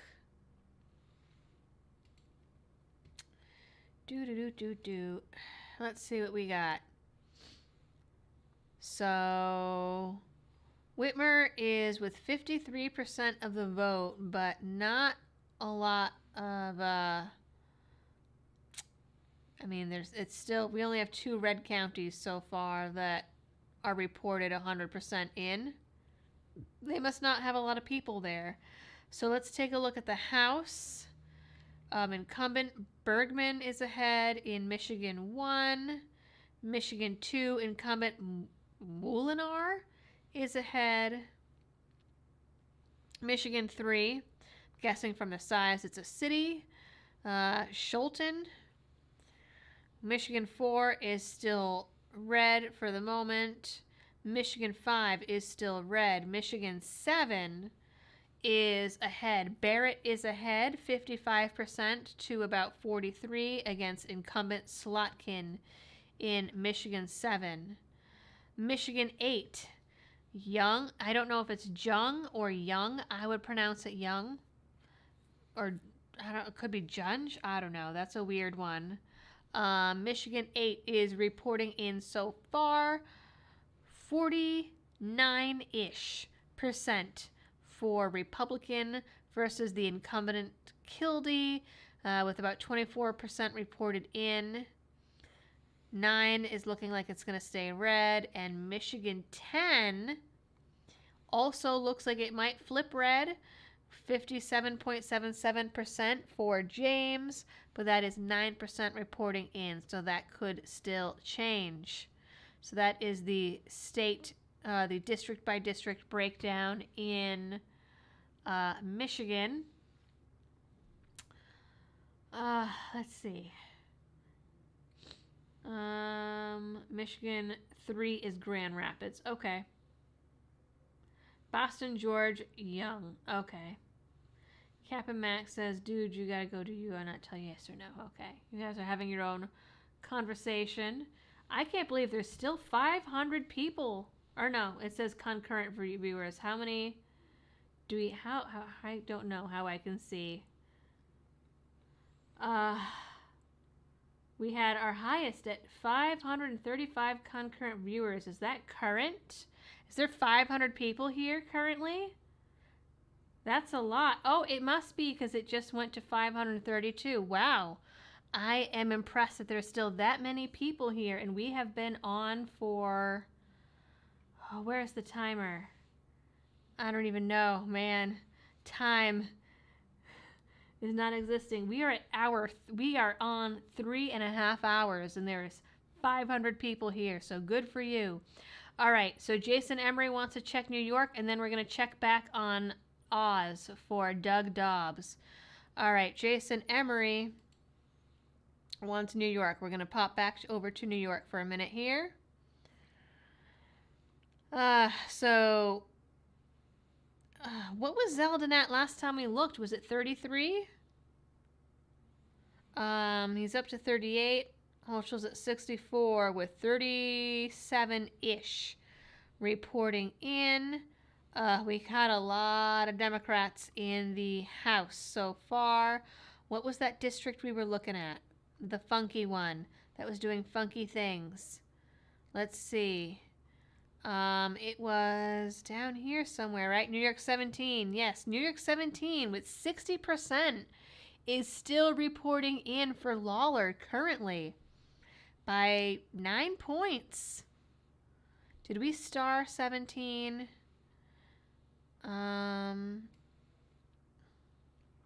Let's see. I think we did. Let's see. We did. All right, so we will keep an eye on that one. Oz. We wanted to check on Oz. Let's see. Where is he saved? I know he's in here somewhere. New York, Virginia, Georgia, Iowa, Kansas. Here we go. Ooh, it is closing in. It is closing in for John Fetterman against Dr. Oz. We are now within 3 points in Pennsylvania for the Senate. American Viking says that Dallas and Fort Worth are split. Red says that I rock. Thank you, Red. Okay. Wisconsin just went pink. Oh boy. Okay. Oh wow. The Senate is just flipped a little bit here. So okay. Went pink. Let's take a look. Okay, here it is still showing blue. Interesting. Way closer than it should be. Yeah. I don't want to go to sleep after the last election, says Sean Hettenbach. Yeah. I mean, I remember, like, I was looking at things and I was like, oh, good. Okay, like, Trump's gonna get it. Like, it's gonna be okay. And, because I just could not imagine Biden, and I couldn't vote in the last election because we didn't live here long enough. I couldn't vote in Massachusetts because I didn't live there anymore. And here, you have to live here and be registered for a certain amount of time before you can vote. And we missed the cutoff, so I wasn't able to vote in 2020. But I remember that I was like, I looked at things and I was like, all right, Trump's ahead in like pretty much everything. And I went to bed that way and... What's okay? Whoop. One moment. And then it was not that way when I woke up. Oh, I'm sorry, baby. I know you're getting a little hot, but Mama's got to cover you here. We cannot have boobs on the YouTube. All right. Yeah, so it's a little unnerving. I mean, and normally I'm like, oh, midterms, whatever, blah blah blah, but I mean, everything just feels so intense. So intense with the damage that Biden has done. And that the Democrats have done in only 2 years is mind-boggling.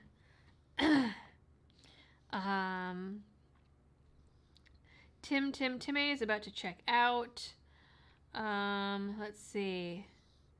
Cap and Max says 1,200 likes too. That's awesome. What happened to AOC? Says Jerry. Wait, what?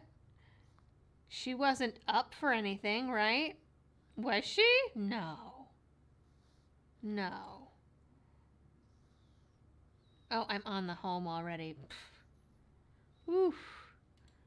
I feel like I would have heard something about that if AOC was up. Yeah, no, she's not up for election. Right?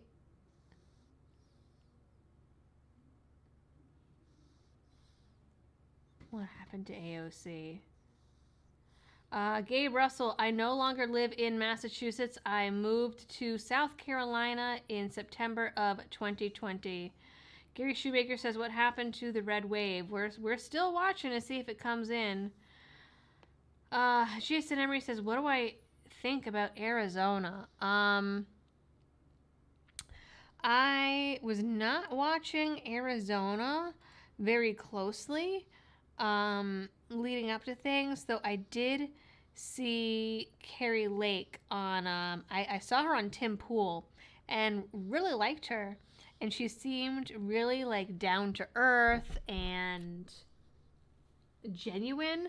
I'm pretty disappointed that she's this far behind, and I'm like, Arizona is not a place that I would think of that would be blue. So I'm very confused by that, quite frankly. I know that Blake Masters has a big fan base, but I mean, that's not looking too good. Oh God, Arizona won. Looks like it might be switching blue. We're gonna watch that. Come on. Oh, I can only have 20. All right, so we'll just have to keep an eye on that. Yeah, this is really disappointing.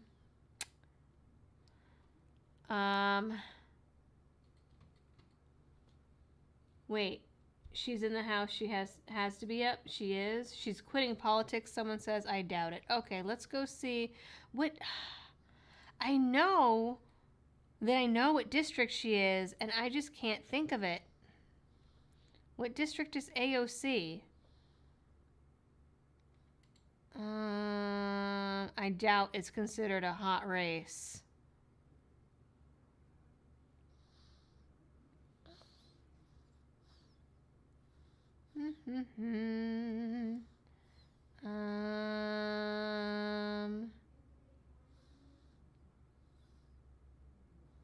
Oh, okay. 14. Yeah, wow. This is disgusting. Though remember, Nancy Pelosi said that a glass of water could win in District 14 if it was running Democrat. So, there we go, ladies and gentlemen. I was thinking she was 13 for some reason. I wasn't far off. District 14, AOC. Oh, yep, CNB Motorworks got it before I got there. Okay. Lots of Californians and New Yorkers moved to Arizona. Ah, that is a good point. That is a very good point. People are asking about District 18. Oh, this is pretty close. 81% reporting in. Pat Ryan, incumbent, is ahead, but only by about 2.5 points. Okay. Wow, 19 is pretty close to... Which was the one that we said was looking like it was flipping? 7, right? No. New York. Ugh. Darn it. Oh, I need the map. Which one did we star? Sorry guys, I know I'm just like scrolling through this quickly. Yeah, 17, that was the one. All right, we are still... Republicans are still ahead in District 17. AOC was running for best dressed bartender. Ron Johnson from Wisconsin is coming back. All right, let's go check Wisconsin. Ron Johnson. Let's see, which district is he? Oh, Senate. Okay. Oh, wow. Oh, wow. Deadlocked. Wow. Jason Emery says 20% of tabulation machines are not working in Maricopa County, Arizona earlier today. Yes, we had...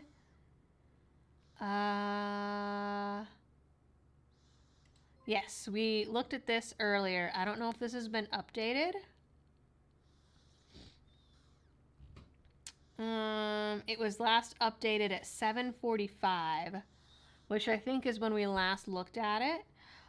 So it was, 60 vote centers were having tabulation issues.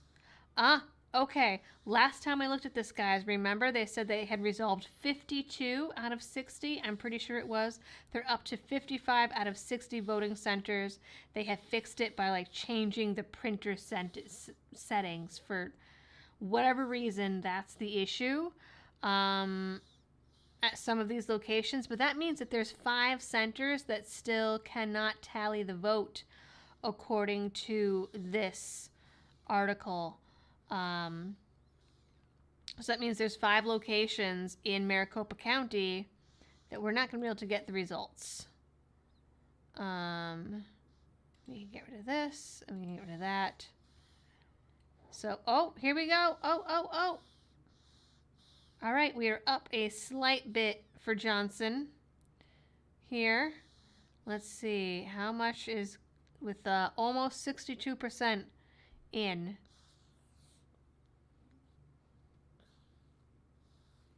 All right. Check District 4 in Ohio. Okay. Your wish is my command. District 4. Yep, Jim Jordan is ahead. Let's see. Let's get J.D. Vance also is winning for the Senate. Okay, District 4. Oh, yeah, that's a landslide right there. Coming former use to Arizona. Yeah, there's a lot of folks moving to red states, unfortunately. Yeah, Vandal Vetworks lives in Maricopa, says there's no way that the place actually voted blue. Way too much anti-Biden sentiment down here. Johnson is up more now. Okay. Princess Marlena says, is your kid okay? She sounds a little wheezy there. Hope she ain't coming down with something. No, it's because she's sleeping on the Dairy Queen. And I could move her away, but there's no way to move her away and not flash everybody. And now are we awake? Are we not awake? Do we need to cover up? What's happening? Oh, what's going on? What's going on? And okay. Okay, so I'm curious. I'm actually going to pull up. I'm going to see if there's anything.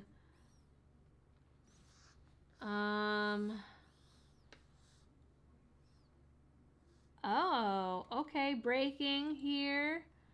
We got this.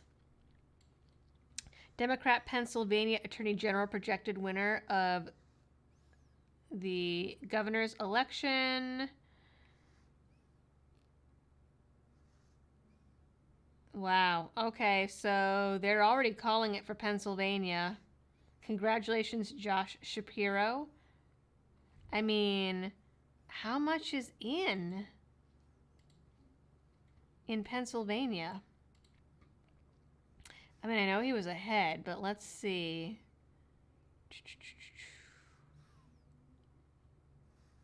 I mean, let's see. Oh, it's closing it. Wow. So he's ahead by 8%, 8 points with only 61% reporting in, and they're calling it for Shapiro for governor. Okay. Well, wait a minute. Are those... Okay. Interesting.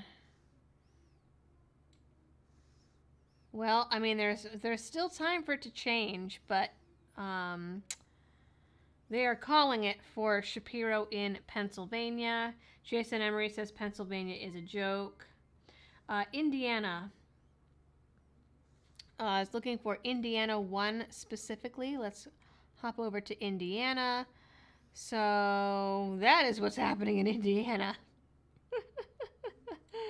Let's see. Indiana 1. How do you even pronounce that? Can I just say Mr. Van? Can I say it as Mr. Van? So Young won the Senate so far with 78% reporting in, and Young's ahead by 20 points. So I think that's valid. Let's see. So let's see. District 1, Frank Mervyn, the incumbent, is ahead by about 5 points in District 1. So let's see here. Let's look at the other ones while we're here. Did any of these flip? I mean, it looks like everything is staying here. District 1, almost 81% in, and it's for Mervyn, we'll say. We're going to go with that. Let's see.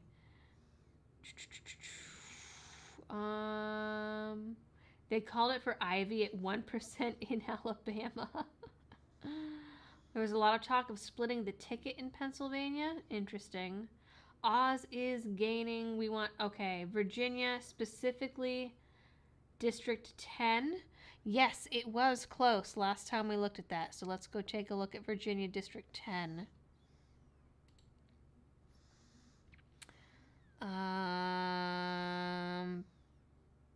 Let's see.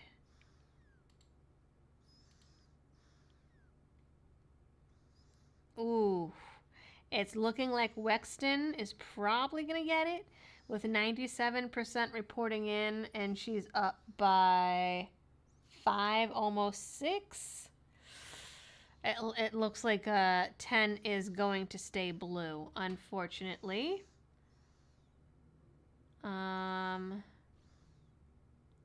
Mervyn. Okay, Mervyn is how you pronounce that. That's so weird. Texas just called officially for Abbott. That's good. Okay, we want Florida and... All right, so let's go here. Mississippi. Like, I don't know what's going on there. Someone was asking for Mississippi. It's pretty blank. So let's scroll down.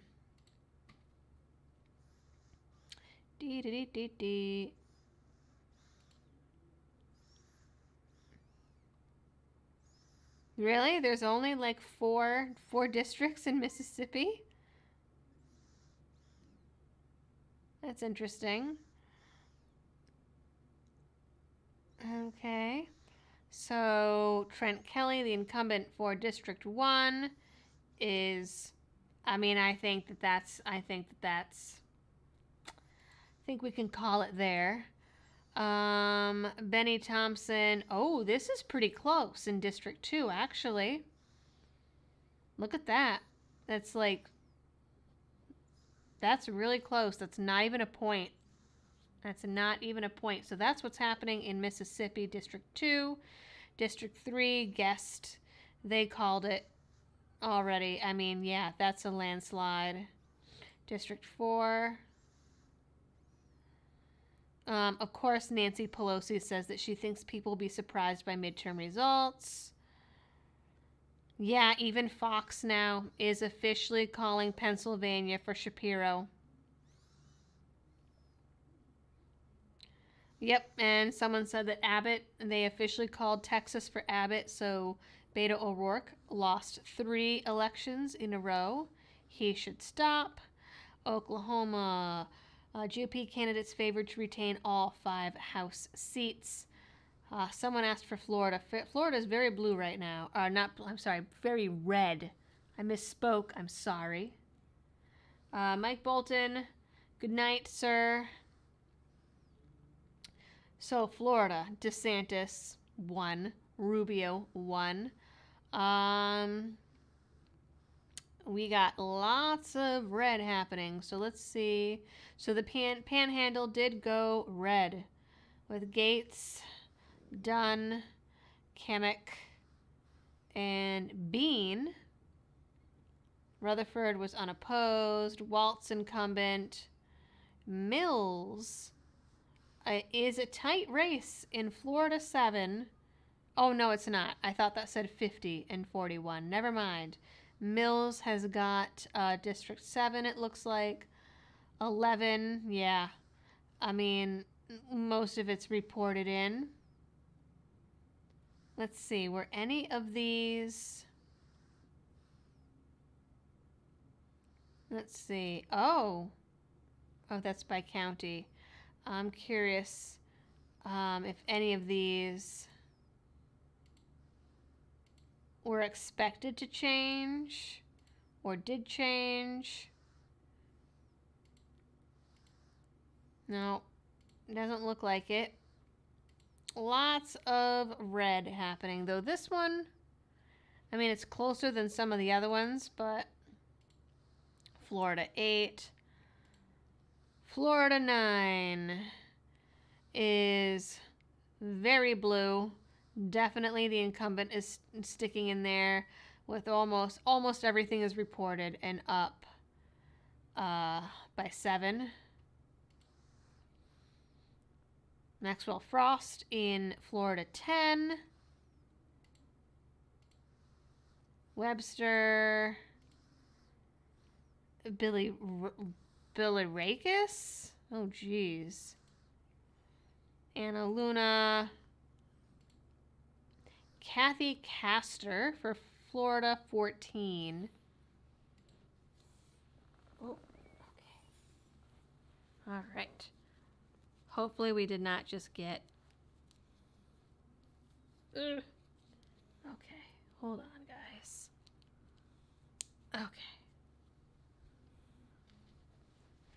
Okay, we good for a bit here. Okay. 15. Yeah, I mean, I think it's safe to say Florida is very red right now. Yep. Boom. Except for 3 counties that were all the incumbents, basically. So that is Florida. Tony is leaving. Goodbye, Tony. Iowa. Oh, Guinness says for North Carolina, the election results for the population is smaller than registered voters? Really? I'm going to go look at those numbers real quick, and then we'll go and look at Iowa again. Let's see. Oh, you are right. That is interesting. That is very interesting. Yes, there are about 2.5 million more registered voters than there is population. That's very, you know what? I'm curious. Okay. I'm actually kind of surprised that Deal got that much of the vote. Let's pick another rando blue state. Oh, so Connecticut? No. That's weird. Why is there more voters than people in North Carolina? Let's pick another swingy state. Wisconsin. Oh, this is interesting. This is very interesting. You know what? I'm gonna screenshot this because I feel like someday someone's gonna tell me I was lying about that. Good catch there on that one. And then we'll go talk about, that's crazy. Then we'll go look at Iowa and we'll check on Oz again. And then we'll look at Colorado. Let's, oops. I gotta save a screenshot of this because that's just wild. All right. So what did we say? Iowa.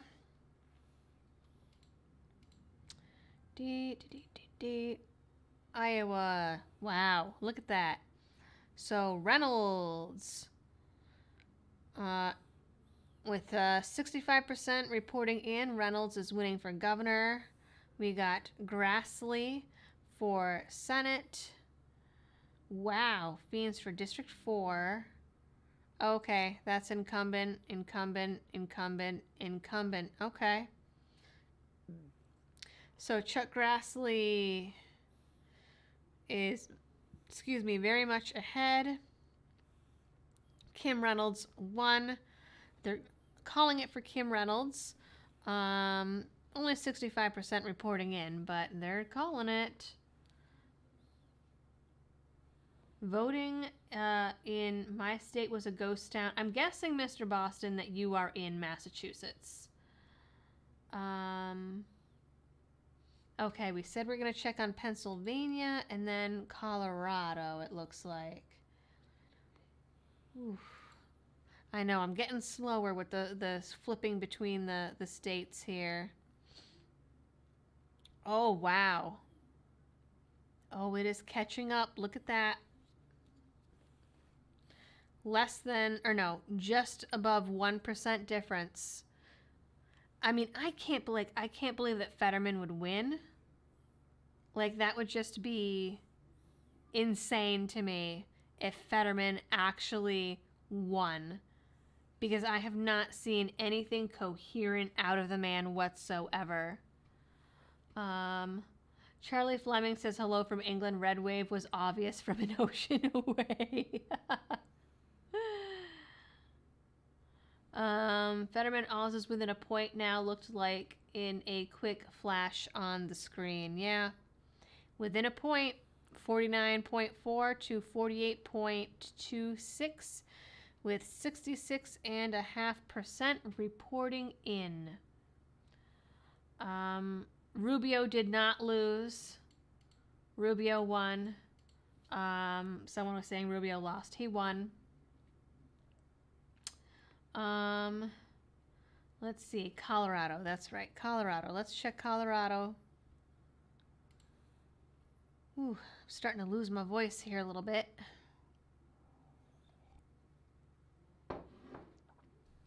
I'm actually going to check population versus voters on all of these now. So Bennett won the Senate. Or they're calling it for Bennett with 62% reporting in. Polis, I'm guessing it's Polis for governor. Let's see. Oh man, Boebert is still down in Colorado 3 with 70%, almost 71% reporting in. Curious what the exact numbers are here.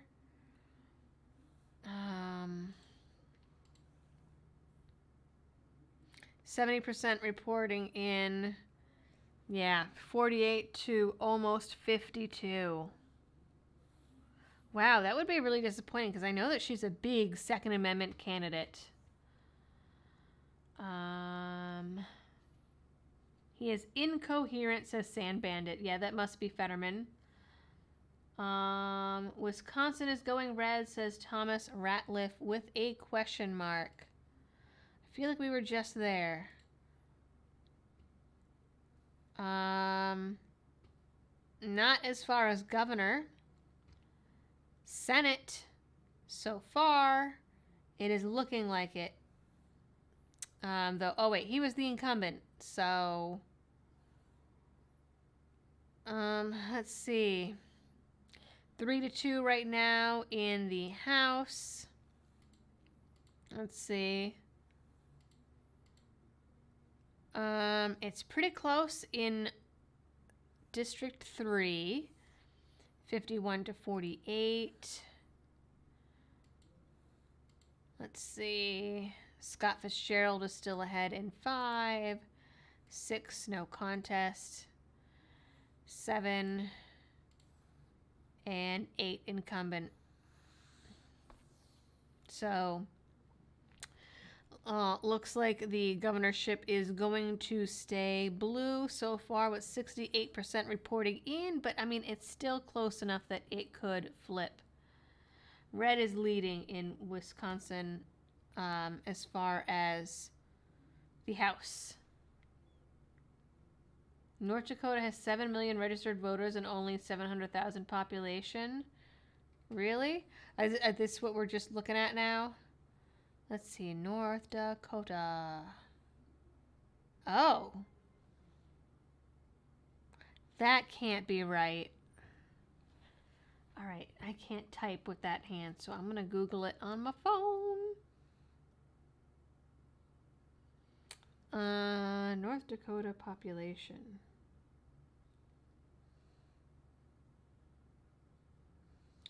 No, the population is, in fact, this is correct for the population. So, estimated registered voters? That's, how does that work?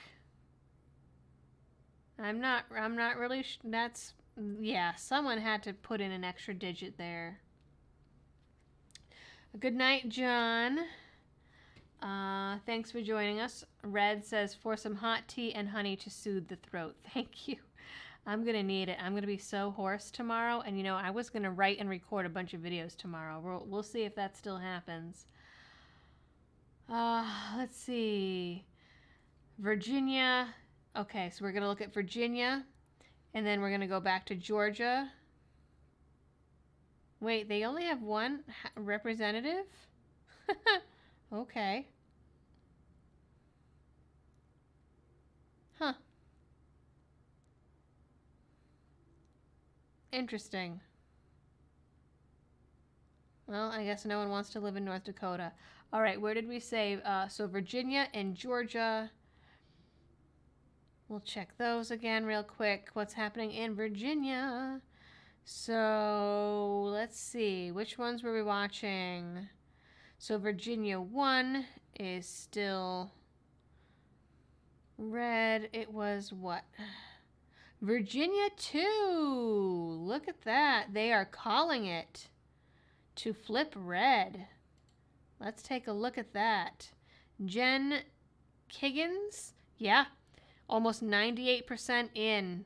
Jen Kiggins, it looks like, has taken Virginia District 2. That's pretty awesome. Let's see. Virginia 1.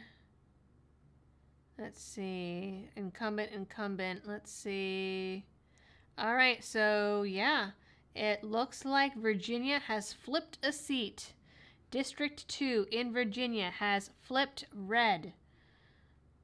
I'd say officially at this point, they've called it 52 versus almost 48 with 98% about reporting in. So Virginia has flipped a seat. So I'm curious what we are up to now. So we're up for 16. Oh, it's close. Look at that. We are very close in the Senate right now with 10 seats left.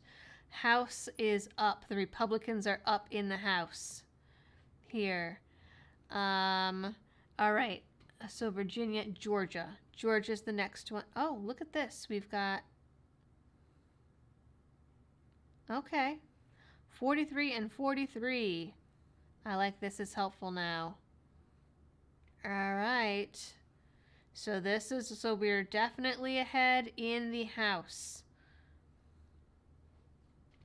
Senate is deadlocked currently with 10 seats to go. Okay, Virginia. No, we just did Virginia. Georgia. Okay. Let's see what's happening in Georgia. Kemp is still ahead, 84% reporting in, so I think that is probably on lock. Herschel Walker. Jeez, that is still really close. 84% reporting in. And, I mean, he's ahead by half a point. And that's it. But that's better than we saw earlier in the night. Oh. Okay. John O'Brien. So people are saying it's because of the military? Well, I mean, if that's the case, there's a lot of bases here, too. So let's check out South Carolina. Actually, wait, no. I want to see Georgia. Population. Okay. This is really interesting. So far, that's really the only discrepancy except for North Dakota, and I think that's just kind of a weirdness. Like a missed digit. Yeah. I don't know. South Carolina has some bases too, and there's not that big discrepancy. Okay, Ohio.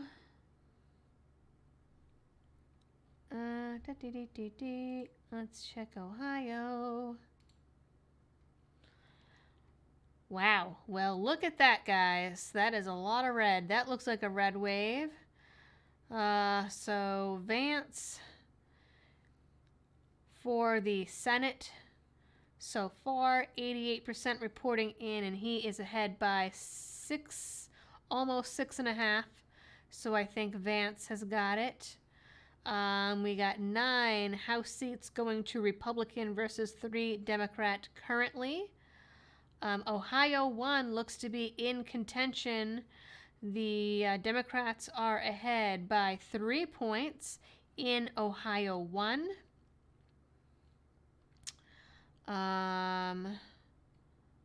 Let's see. I want to see if any of these flipped. Yeah. Ohio 1 is not looking good for Chabot. But otherwise, we have lots of red. Oh, what's this one? Ohio 13 is looking blue, and Ohio 11. All right, so Senate seat. Ohio, Vance, they have called it with 88% in. Oregon, oh, that's right. We should be getting some West Coast now, right? Oh dear. Oh dear. Wow, they're already just flat out calling it. All right, let's look at the state, the individual breakdown here for Oregon. Oh my God, so it's blue, but like, look at this. So Bentz is ahead. Chavez de Remer is ahead in Oregon 5. Oregon 4 is also red right now. Oh, the governor race is pretty tight. Look at that. Let's scroll down to see that. Governor results. This is pretty close. 46% reporting in, and Democrat is ahead by 1.5 points currently. I'm curious, ballot measures. So far, 114 is ahead by 3 points with 50% reporting in.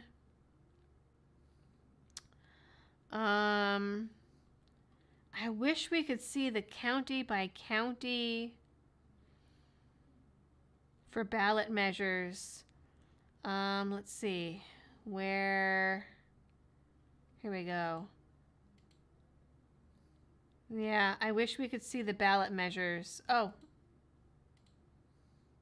that's only for the state ballot measures and not for the counties. Because I'm really curious to see what those folks in Oregon vote as far as becoming part of Idaho. Okay. Nevada. Yes, that was the other one folks are asking about because we have not looked at that at all tonight. And we got nothing. Absolutely nothing. Polls are closed. Nothing reporting it. I like how you can vote for none of these candidates. That's pretty cool, actually. Yeah, we got nothing coming in from Nevada yet. Let's see. Jess Stewart says, yay, Liberty Baby. Yeah, I guess you just get the top of her head. Let's get a little more of the top of her head. Oz is 1 point out.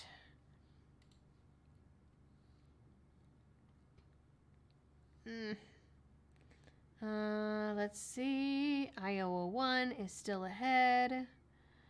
Okay. Oof. Oof.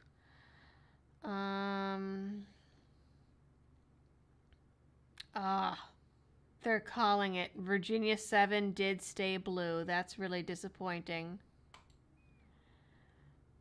New York 25 is still looking red. Let's see. Oh, we just got some votes in. Oh, slightly less than a point. Let's see. Yeah, Oregon 114 is the really bad one, yes. That is the one, the ridiculous firearm bill that we were talking about earlier. Let's see, we'll pull it back up for folks that are not aware. Oregon 114 basically mimics some of the stuff that we are seeing in New Jersey and New York for gun control. The big thing is it requires a class for live fire training before you can apply for a gun license, but they don't have any facilities that can provide live fire training. So it would essentially require you to have a gun before you're allowed to legally buy a gun. That's the big thing with 114. That's the big thing that we were talking about earlier. Let's see, is this still, we're still at 55 out of 60 for Maricopa. Where did we go? Here we go. Oh, a new tip from Jason Emery. Thank you, sir. Okay, I'm gonna see what we have going on for news headlines as stuff is coming in, because I am curious how the media is spinning some of this. Wes Moore wins in Maryland for governor. Let's see, Maryland.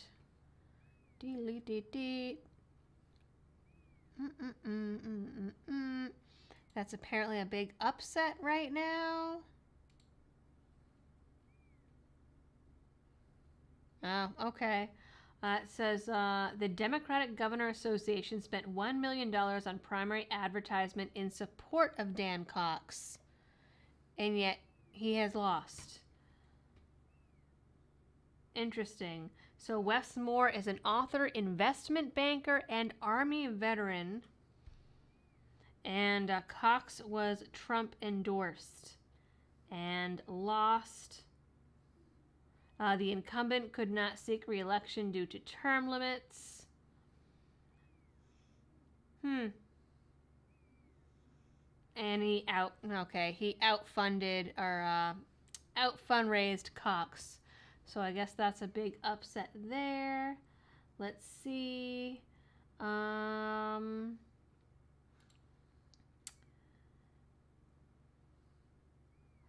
Rand Paul won by a landslide in Kentucky. Let's see. Yeah, they're calling it. Other places are calling it for Abbott now too in Texas.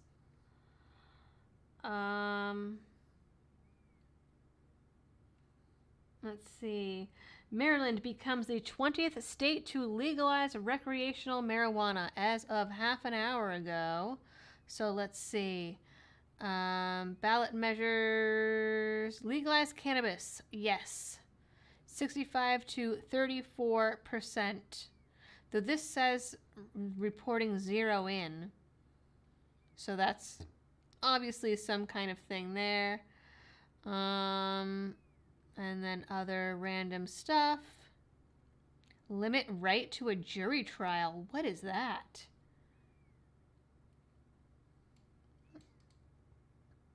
What is that in Maryland?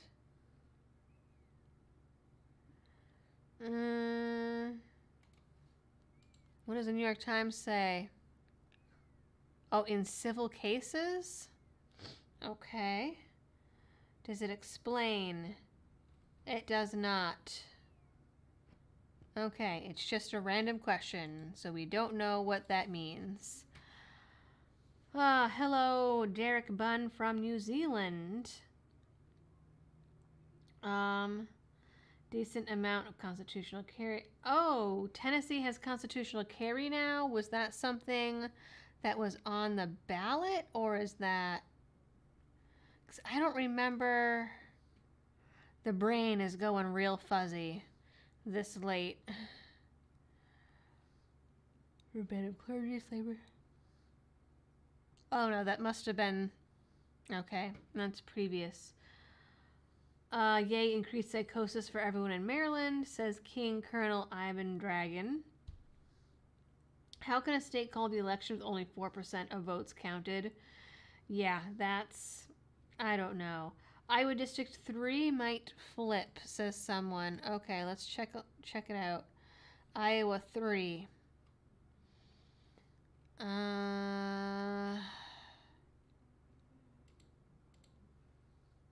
Oh yeah, look at that. It is. Iowa 3 is looking red currently. Mr. Boston says, God bless the U.S. Postal Service. Measure is raising the minimum amount of damages, maybe? Is that supposed to be? Okay, yeah, Nunyan Dam Business says Tennessee got that years ago. Okay, sorry guys, I am... The brain is slowing down a lot. Indiana approved constitutional carry a month or so ago. I remember when Indiana passed it. How about Washington State? Let's go look and see what's happening in Washington. Oh, we do have a little bit in.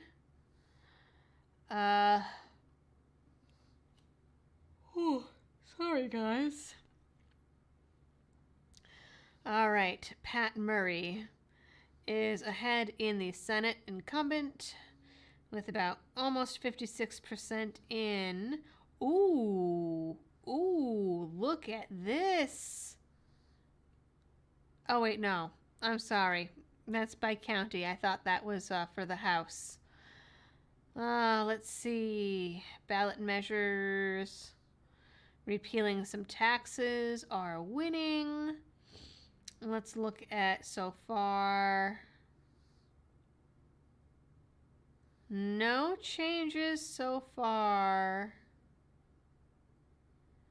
in Washington, though 3 is close-ish. Actually, so is 8-ish. Okay. There's not really much in. They've got 56% in for Senate in so far. Let's look at, we said 3, that's close. That's 64, almost 65% reporting in. Okay. Yeah, I mean, Washington is unfortunately staying very much the same so far.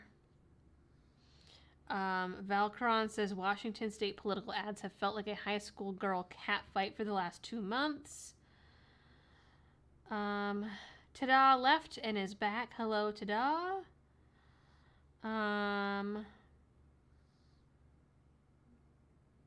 Says Mr. Boston has news. Okay, we're asking if New Hampshire got called yet. I believe it did. Let's see. Oh, gross. Gross. Really? I didn't realize that New Hampshire was that blue. That's so sad. Sununu, they called it for governor. And Hassan for Senate. Hassan, I think actually it is. Jeremy Kaufman was running? How did I not know that he was running? He is a funny guy. And he is a part of Library/Odyssey. I did not know that he... How did I not know that he was running? He's he's known for founding and leading library. I was on a panel with him actually at PorkFest. He runs the Libertarian Party of New Hampshire Twitter account, and yes, he's created some controversy that way. He's a funny guy. Oh, Jason Emery, thank you for the sticker. Oh, I love this. I used to not be able to see super stickers, so thank you for the little doggy hugging the heart. Very cool. Someone is telling me to check my email. Okay, let's see. Oh, and I thank you, John, for the tip. That must have been someone so that they used their legal name. Oh, okay, we got to put the baby back on. One moment. Let me just do this, make sure I don't accidentally flash anybody. There you go, Vito. Okay. All right. Let's check my email.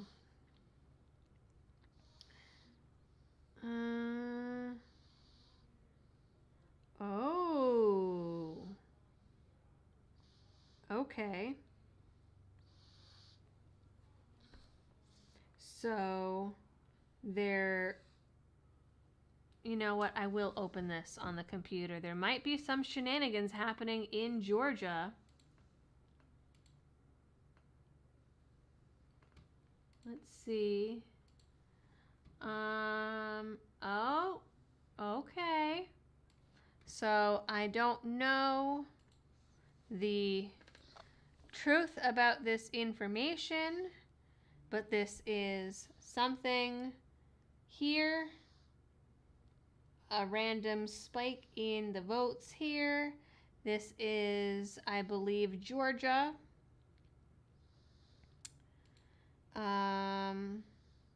Let's see. So here they're saying Republicans are up 5 and Democrats are down. Let's see. Here we go. Okay, I have to... So there's questions of things in Georgia and Pennsylvania. I think I probably am not allowed to have that on screen. So this is... Okay, this is Georgia. Herschel Walker, just as Herschel Walker surpassed Warnock, Warnock's votes spiked up by 100,000, enough to maintain his lead ahead of Walker's rate of gaining on him. Okay. Oh, that's right. We didn't even talk about Guam. Guam elected a Republican. I actually want to hop back over to Georgia after seeing that article. Like, what's going on here? Okay, well, I mean, geez, that is so tight. I wish we could see, like, I guess if we sat here and watched, but I mean, here it looks like they just they count a bunch and dump them all in at one time. So, I mean, we wouldn't even really be able to see just watching this, that spike.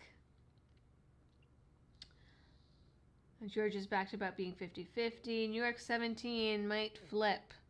All right, let's go look at New York 17 again.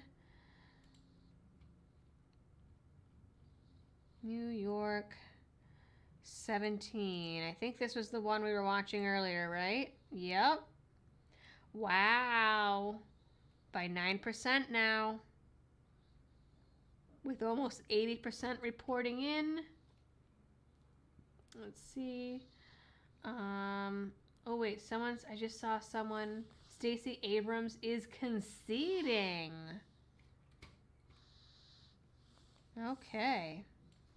Let's go back to home and see what we got going on here. Oh, damn. Wow. So, okay. Oh my God, it's even again. So last we looked at this, it was 40-3 and 43. And now we're at 45 and 45. So Republicans have gained 16 seats in the Senate. Oh. Well, that's weird because it didn't say that there was 10 left earlier, but this was at 43 and 43. The gap is widening here. Yeah, it did say 43 and 43. Okay. So we were last at 114 and 71 for the House, and we're now at 156 versus 98. Okay.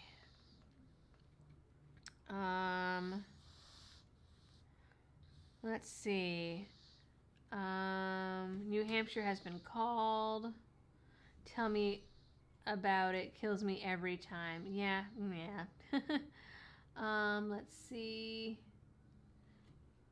Abrams is losing by about 10%. How many times has Stacey Abrams lost an election now? It's been quite a few, hasn't it? Let's go check. Let's look at, I know we were just like at Georgia, but actually, let's see. Key races. Key seats.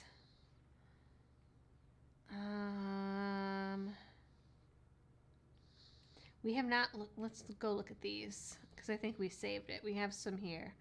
Colorado 3 is, Boebert is still losing, and it's almost 73% counted in.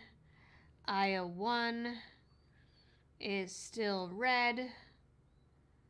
It was close. It is not so close anymore. We can take that off for a moment. Michigan 7, 42, almost 43%, and it is turning red so far. Same with Michigan 8. It is close, but ahead by about 2.5 for Republicans. Wiley-Nickel is ahead in North Carolina 13 with 98% in, so it looks like Wiley's got it. New York 17, 82% counted in, and the Republicans lead it by about 9. New York 25, also 65% in and leading it by almost a point for Republicans, so that could switch. Chuck Grassley got the Senate, so Iowa that one can go. Jerry Moran got Senate in Kansas. We can get rid of that one. Ted Budd still ahead for North Carolina Senate by 3.5-ish with 95% reporting in, so that looks, they haven't called it, but it looks like it.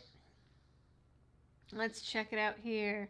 Geez, this is still so close, which is wild to me for Pennsylvania.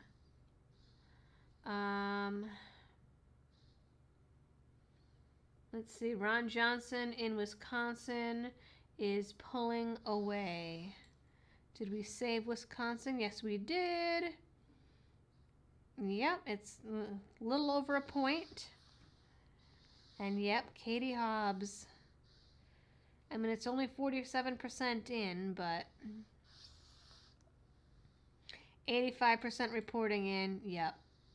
Kemp is ahead. That was predicted by, I forget which website. Jeez, this, come on, Michigan. I'm really disappointed in Michigan right now, voting for Whitmer. Abbott we knew, so we can actually take Abbott off because that's been called. Wisconsin is pretty close, actually, all things considered.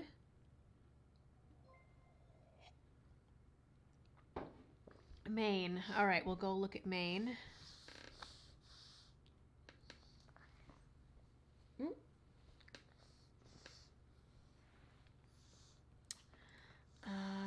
Let's see. Wrong direction. Where am I? What's that? Oh, I don't have the state little drop down on that one, apparently.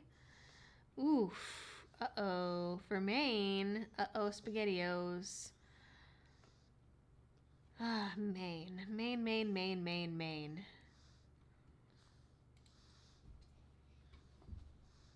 Okay. So, let's see.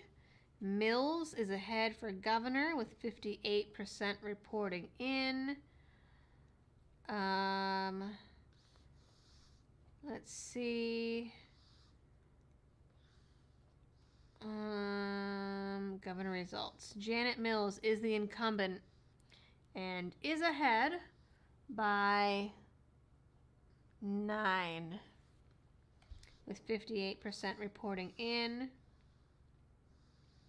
Oh, they called New York. Oh, womp womp. Oh, she looks so witchy. Like, look at that bitch face. That is a hardcore resting bitch face. I can't believe that New Yorkers voted in a woman who said that it's racist to be worried about crime. That is wild. So let's see, Maine. Oh, Maine District 2 is pretty close. I'm really surprised. I didn't realize that Maine had Democrats for the House. I'm so confused by that. Like, that's not... It's close. 61%. Oh, and it just got closer by 3 points. But I would not think that Maine would be blue. I'm actually really disappointed because when we had looked at some of those New England states, we had looked at New Hampshire and Maine because they're supposed to be bastions of freedom. But we didn't choose them because of the weather, and now I'm very glad. Let's see. Next polls close in 15 minutes. Yep, California is going red, says American Viking. I don't know about all that. Let's go look at California. Let's see what's happening in California. I think that that's a ploy. I think that it's fake news. But let's look. Okay. Padilla is ahead for Senate. Newsom is fucking creepy and gross. 28% reporting, and they've already called it. Like, why would you vote in Gavin Newsom? Oh my God. Let's see. So California won. Let's see. Might be easier to do it this way. Oh, that's Senate. Let's look at the House. Incumbent. And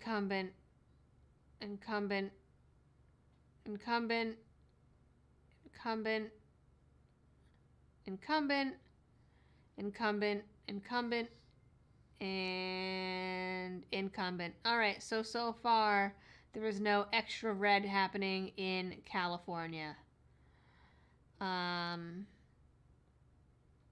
they've already called it for Padilla for the Senate. and for Newsom. I'm curious. God. I mean, I would love to see Brian Dahl, I'm guessing that's how you say it, gain 30 points to beat Newsom with the other, 70% of the vote, but yeah, Jason Emery says no way. Yeah, exactly. No way. Jason Emery says show this lady some love. Thank you. And the little like pear guy with the blowing kisses. Let's see. New York 25 is also really close, but might flip. Okay, let's see what we have for the saved ones. It's all sort of like blending together at this point now. I'm not gonna lie.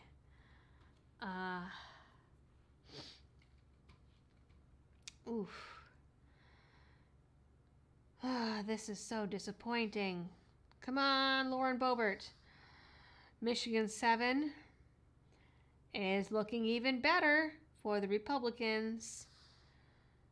Paul, how did we say it was Young, right? Paul Young is still taking 8.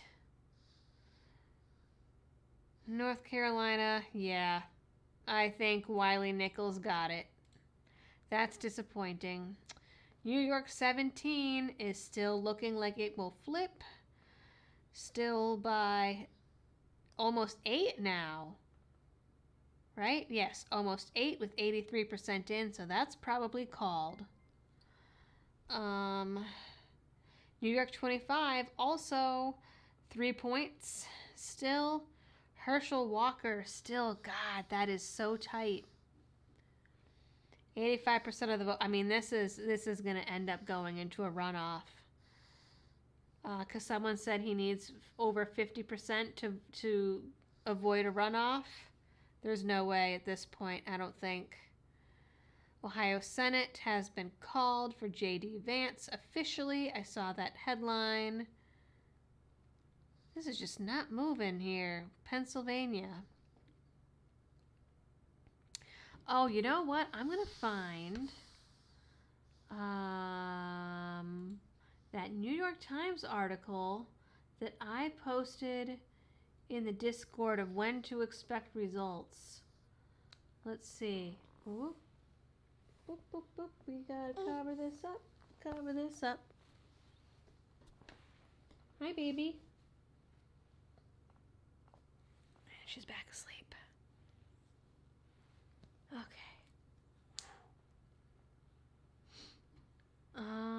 Okay, New York.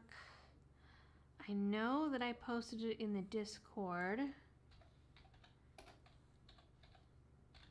because this is pretty pertinent to some of what's going on.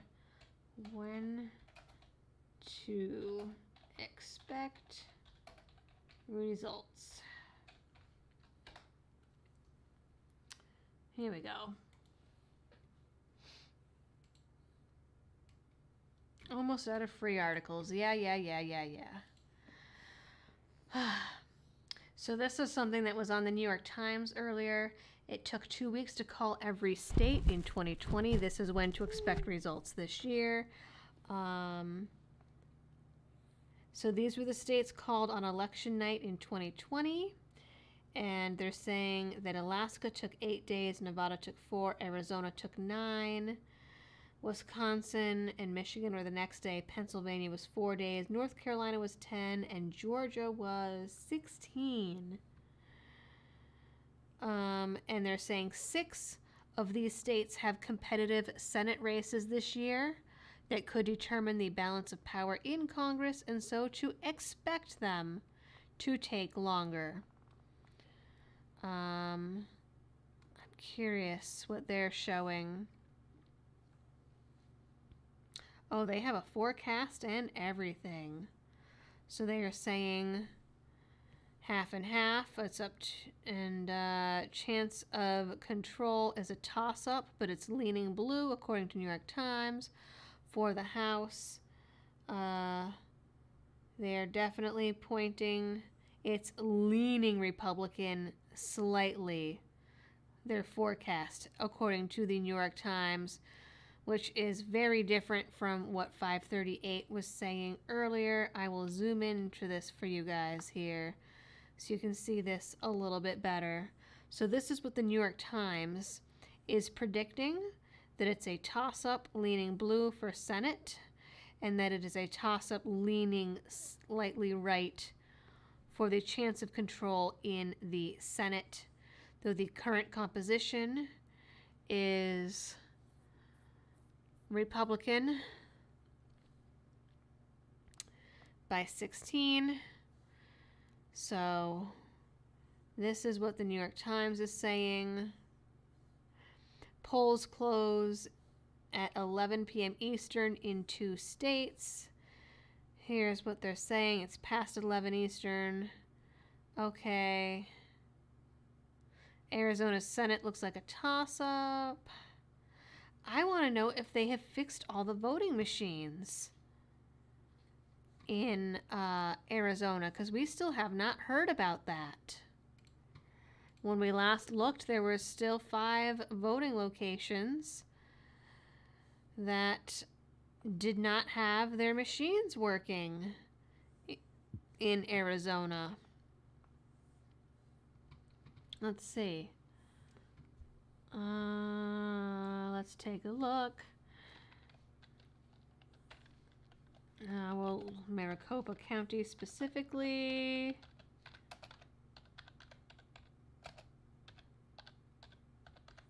Sorry, I'm having to type one-handed here.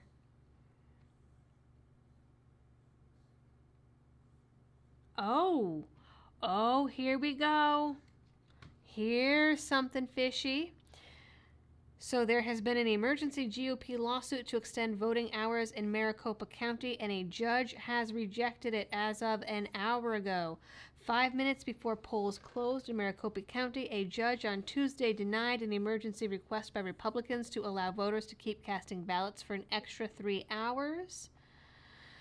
Maricopa County Superior Court Judge Tim Ryan rejected arguments that voters were denied their right to cast ballots because of glitches with equipment at 30% of voting centers. So earlier we saw something that said 20%. This says 30%. The court doesn't have any evidence that any voter was precluded from their right to vote, Ryan said during a hearing. So the RNC filed a lawsuit to keep the polls open for an extra 3 hours, arguing that the equipment and erroneous instructions from poll workers prevented people from voting. RNC lawyer Corey Langhofer asked the judge to allow voters to cast provisional ballots until 10 p.m. to ensure their votes were counted. He asked the judge to push back reporting the results of the election by the same amount of time. They said that voters were given conflicting instructions at voting centers, causing them to believe they could cast their votes at other locations. Oh, they later found out that they were required at the new locations to file a provisional ballot, which is set aside until officials can verify its legitimacy.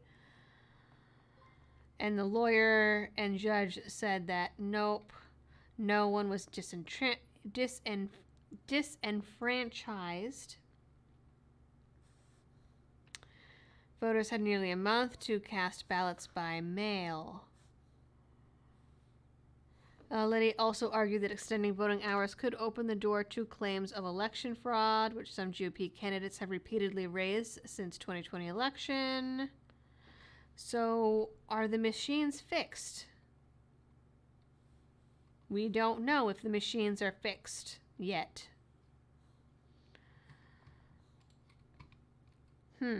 Let's see.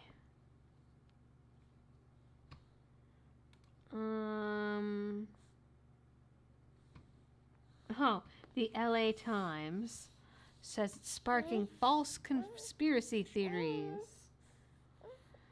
Maricopa County election machine issues spark failed GOP lawsuit and conspiracy theories. But have the machines been fixed?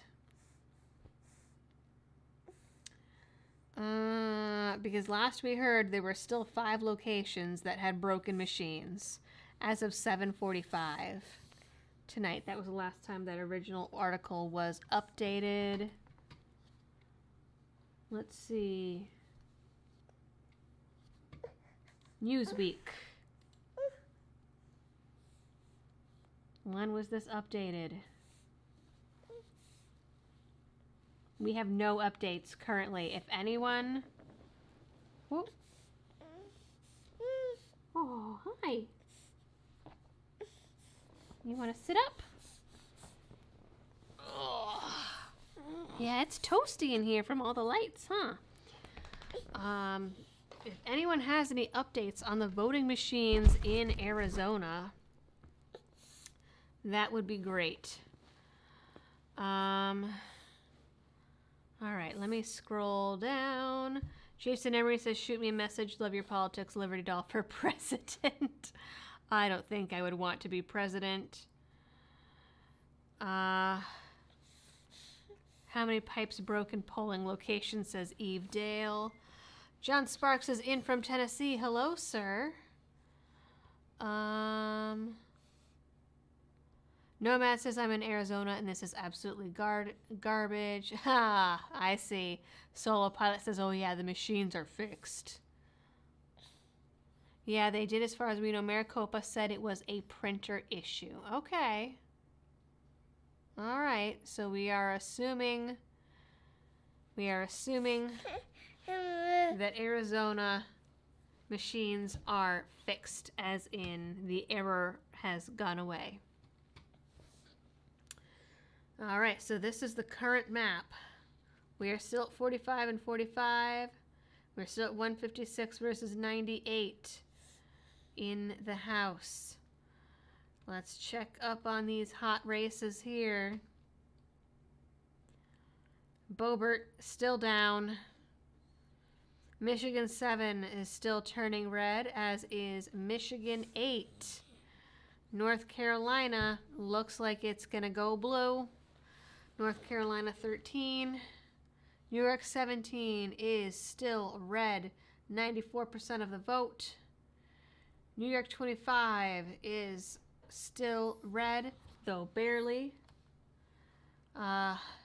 Herschel Walker is still, it's too close. Too close to call. Hello, Liberty husband. I actually thought about texting you. I ran out of water. I'm gonna get you water. I'm going to bed after.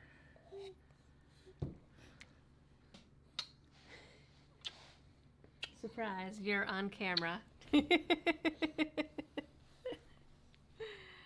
North Carolina Senate is, yeah, I think Bud. I think we can call it for Bud at this point. 3% and 95% are called in. This really bothers me that John Fetterman is still ahead.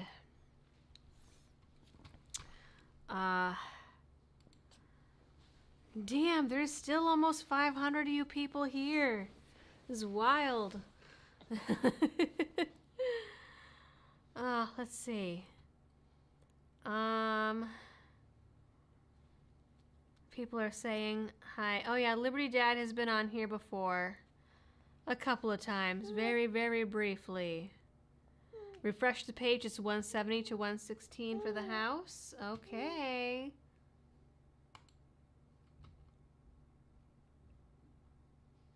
Oh yeah, 170 to 116. Woohoo! All right.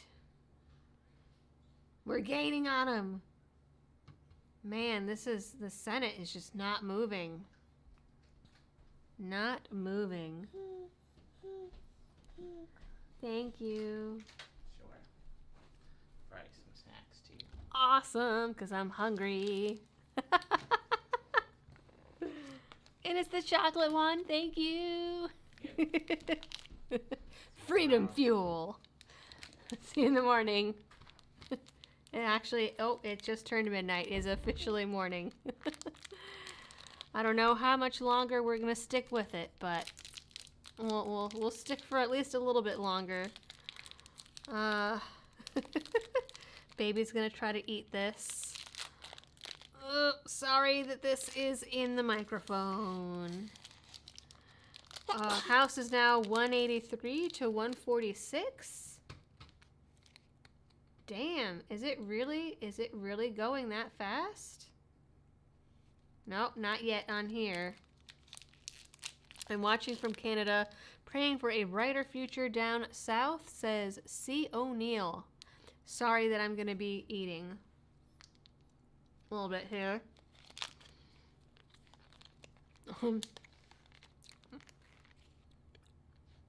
Okay. Someone's looking for some good news. Well, okay, good news. Well, Republicans are ahead in the House. That is the good news. Some seats have flipped. There's some New York seats that look like they're gonna flip. Abbott won Texas, even though Beto was ahead at first. Oh, and 75% of the country is either dissatisfied or flat out angry with the government. That was something else that we learned today. Maryland legalized pot.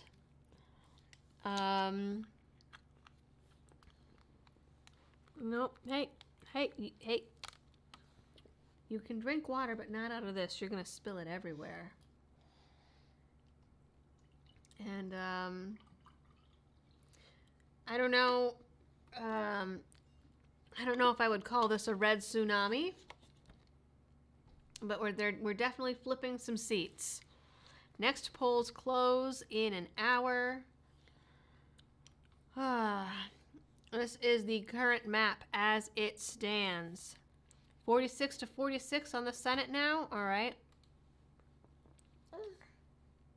God, that's annoying. Now it still says 45 to... Oh. This must be an error. Ah, okay. Okay. 46 to 46. Jeez.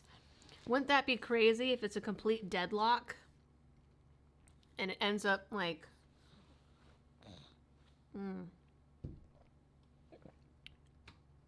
Liberty, eat please, baby. Liberty needs it. I ate actually a very large meal before I came on. You know what? Let's get you. You threw all your toys on the floor. You want some toys? Oh, man, it's hot in here. So we got this guy. You want this one? Oh, now you see the dog. We got this guy. And we got this. Ugh. Okay. Oblividan says Republican Zach Nunn is now up by half a point in Iowa District 3 with 90% reporting. Nice. Let's go check out Iowa 3. Let's see. Wow, that's a lot of red. That's a lot of red. Let's find Iowa 3.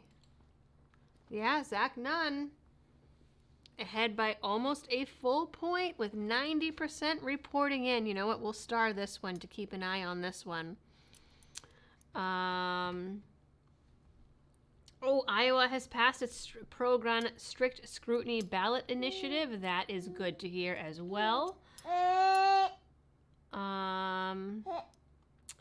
Let's see. Jason Emery, thank you. You are the MVP tonight, sir. Thank you.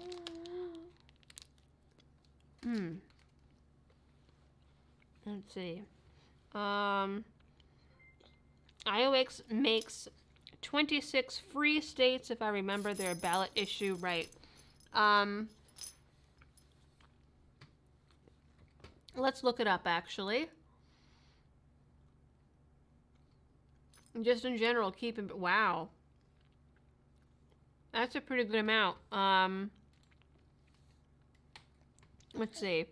It was the strict scrutiny measure, right? I know that I read about it earlier this week. But It's midnight. So the brain is going. So it would add a gun rights amendment to Iowa's constitution. I didn't know that they didn't have. I just would assume everyone has one. Well, everyone except like Massachusetts, California, and New York.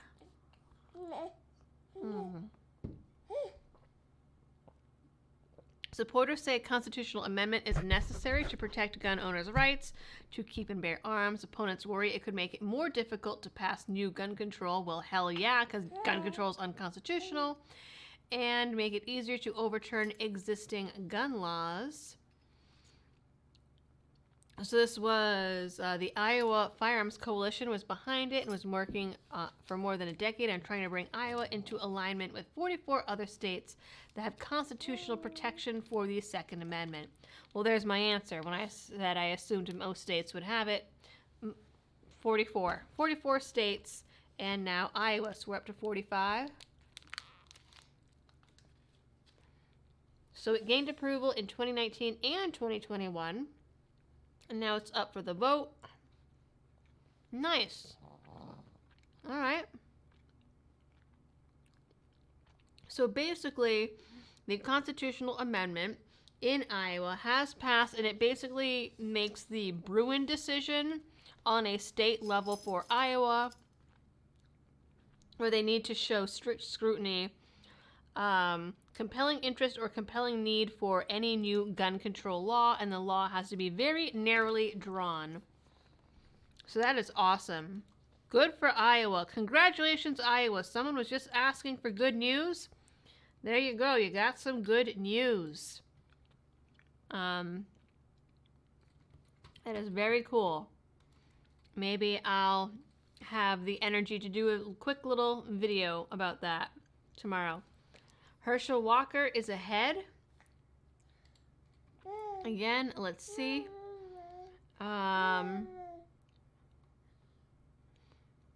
Someone said, asked where we're based out of. We are in South Carolina now. We fled Massachusetts in 2020, even after a tree fell on our house the week that we were leaving. We said F it and left anyways. All right. Let's check out these. Colorado 3. Bobert is still down by 3. The math is slowing down. Michigan 7. Still blue so far. Let's see. We were just looking at Georgia. God, that is not much. It's only about 1,000 votes. That's brutal. Thank you, Jason Emery. And that's with 88% reporting in, almost 89. If Iowa goes constitutional, they'll make 17 states, but mostly they get carry.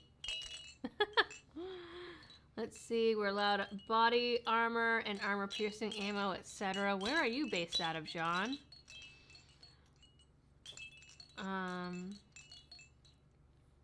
Yeah, Mr. Boston said, I told you you would get the Kamala needed vote. Yeah.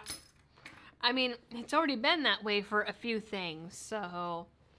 And that ended badly for anyone who likes freedom. And, Alaska is still out there, and so is Hawaii. Shooter Down Under says you left Massachusetts. I did indeed. And baby just threw my beef jerky on the floor.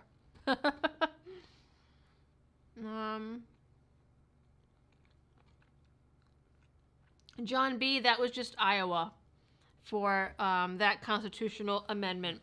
It's just Iowa.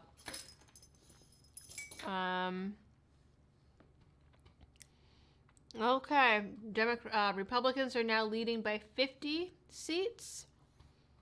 I'm told. Yep. Here we go. It's really obnoxious that it's taking them so long to count these Senate seats. Oh my goodness. I'm trying to remember what the predictions were.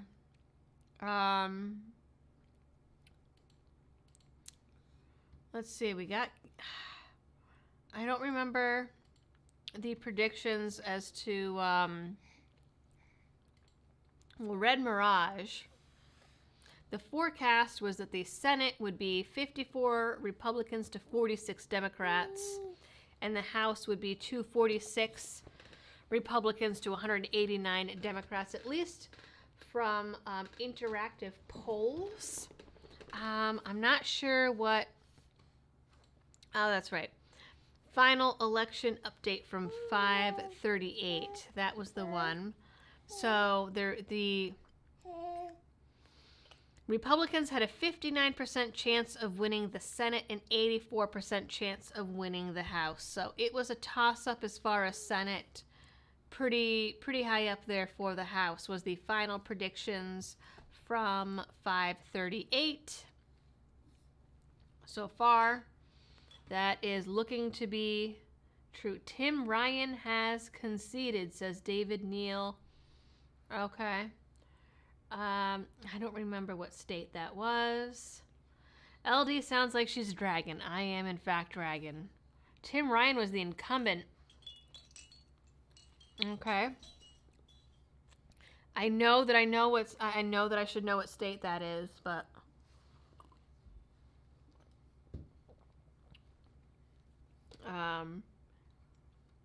what state? Someone tell me. You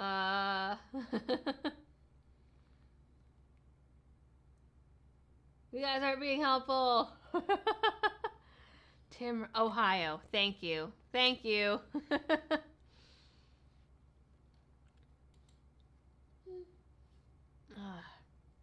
Can't keep them straight anymore. Oh, that's not... Oh, okay. Oh, yeah, we already... Okay, that's right. They had actually called that already, but he hadn't conceded. Okay.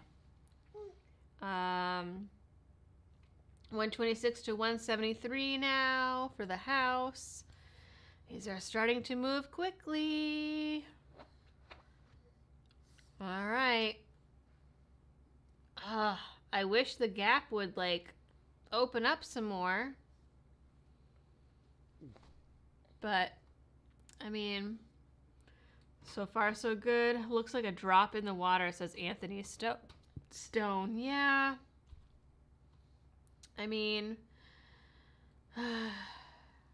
there's still 136 seats left.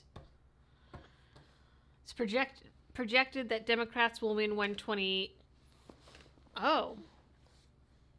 It said 126 a second ago, didn't it? And now it says 128.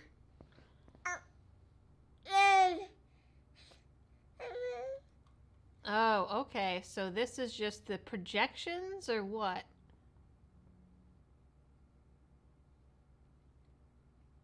Okay.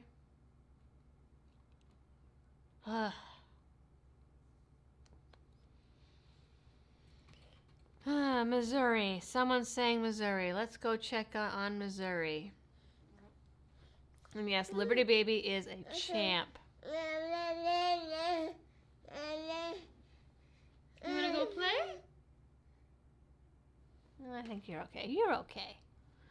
You're okay hanging out. Let's see. So, Schmidt looks like got the Senate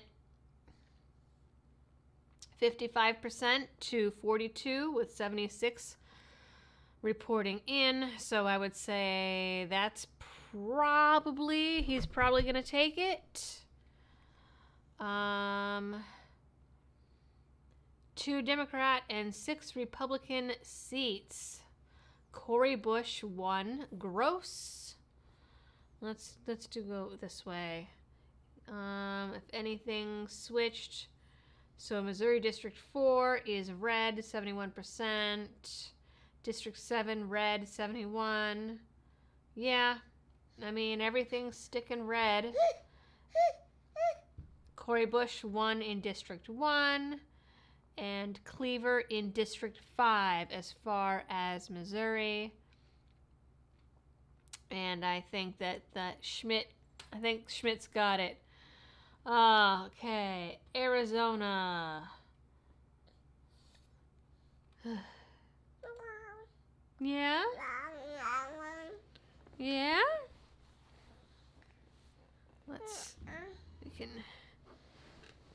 We can get rid of this for a minute. Oh, yeah. Let's see, Arizona. Wow. Katie Hobbs is still way up there. 56-43 with 47, almost 48% being called in.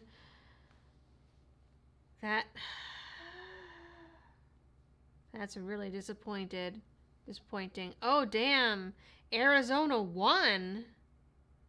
Look at this, guys. Arizona won. Looks like it's going to flip blue by 13%. I mean, it's only 58% reporting in so far, but that's a big gap. That is a big gap.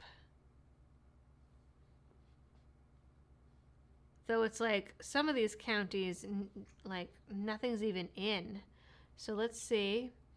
Arizona 2 so far is red, barely beating the incumbent. Let's do the drop down. So it looks like Arizona 1 is turning blue so far. Arizona 2 is pretty close to even with 50% in. 3 is staying blue so far. 4 is also staying blue so far. 5. Andy Biggs is ahead, but only by about 2 points with 49 just about percent in. Kirsten Engel is ahead in District 6. District 7, they've called it already for the Democrats, even though 35% results are in. Debbie Lesko running unopposed, and Paul Gosar, which I'm curious.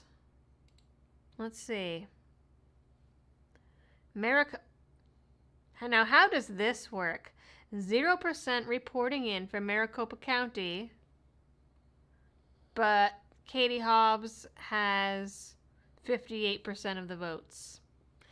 There's definitely some kind of error there. Oh, that's right. Okay, Nomad is saying that Arizona has the early voting. Okay.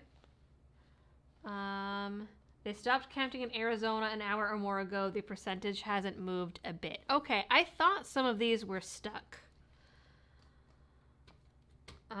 Did Senate go to 47-46? Let's go look. Let's go see. Oh, not in the good way.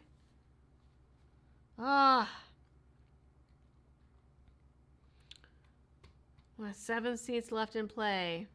133 to 174. But that's just the projections. What's actually been called to help you perk up. Thank you.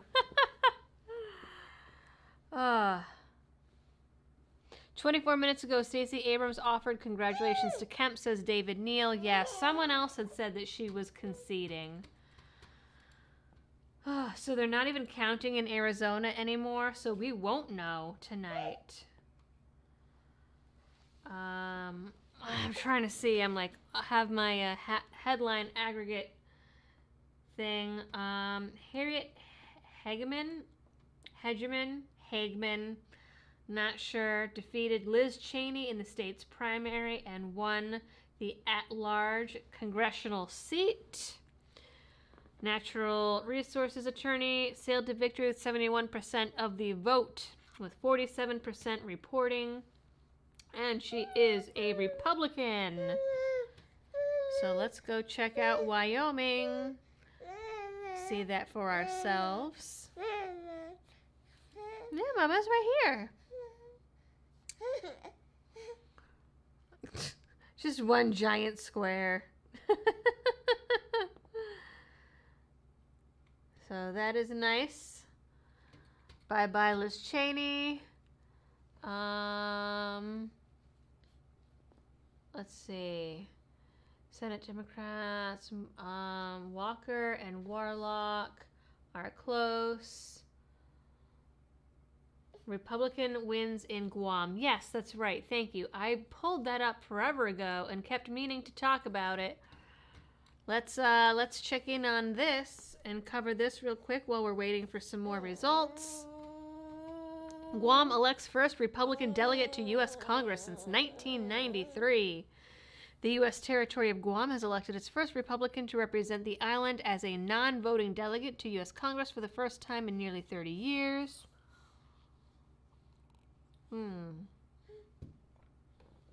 So it's a Republican senator, their senator, James Moylan. He's a senator in the island's legislature, beat former Speaker of the Guam legislature, Judith Wan Pat. They were saying that the projection was based on partial, unofficial results that showed Moylan leading Pat by roughly 1,500 votes. Congratulations to Guam Republican James Moylan for becoming the next delegate to the United States Congress, the Republican Party said in a statement. Again, first time since 1993. So there we go. Oh boy. All right, guys. I don't know.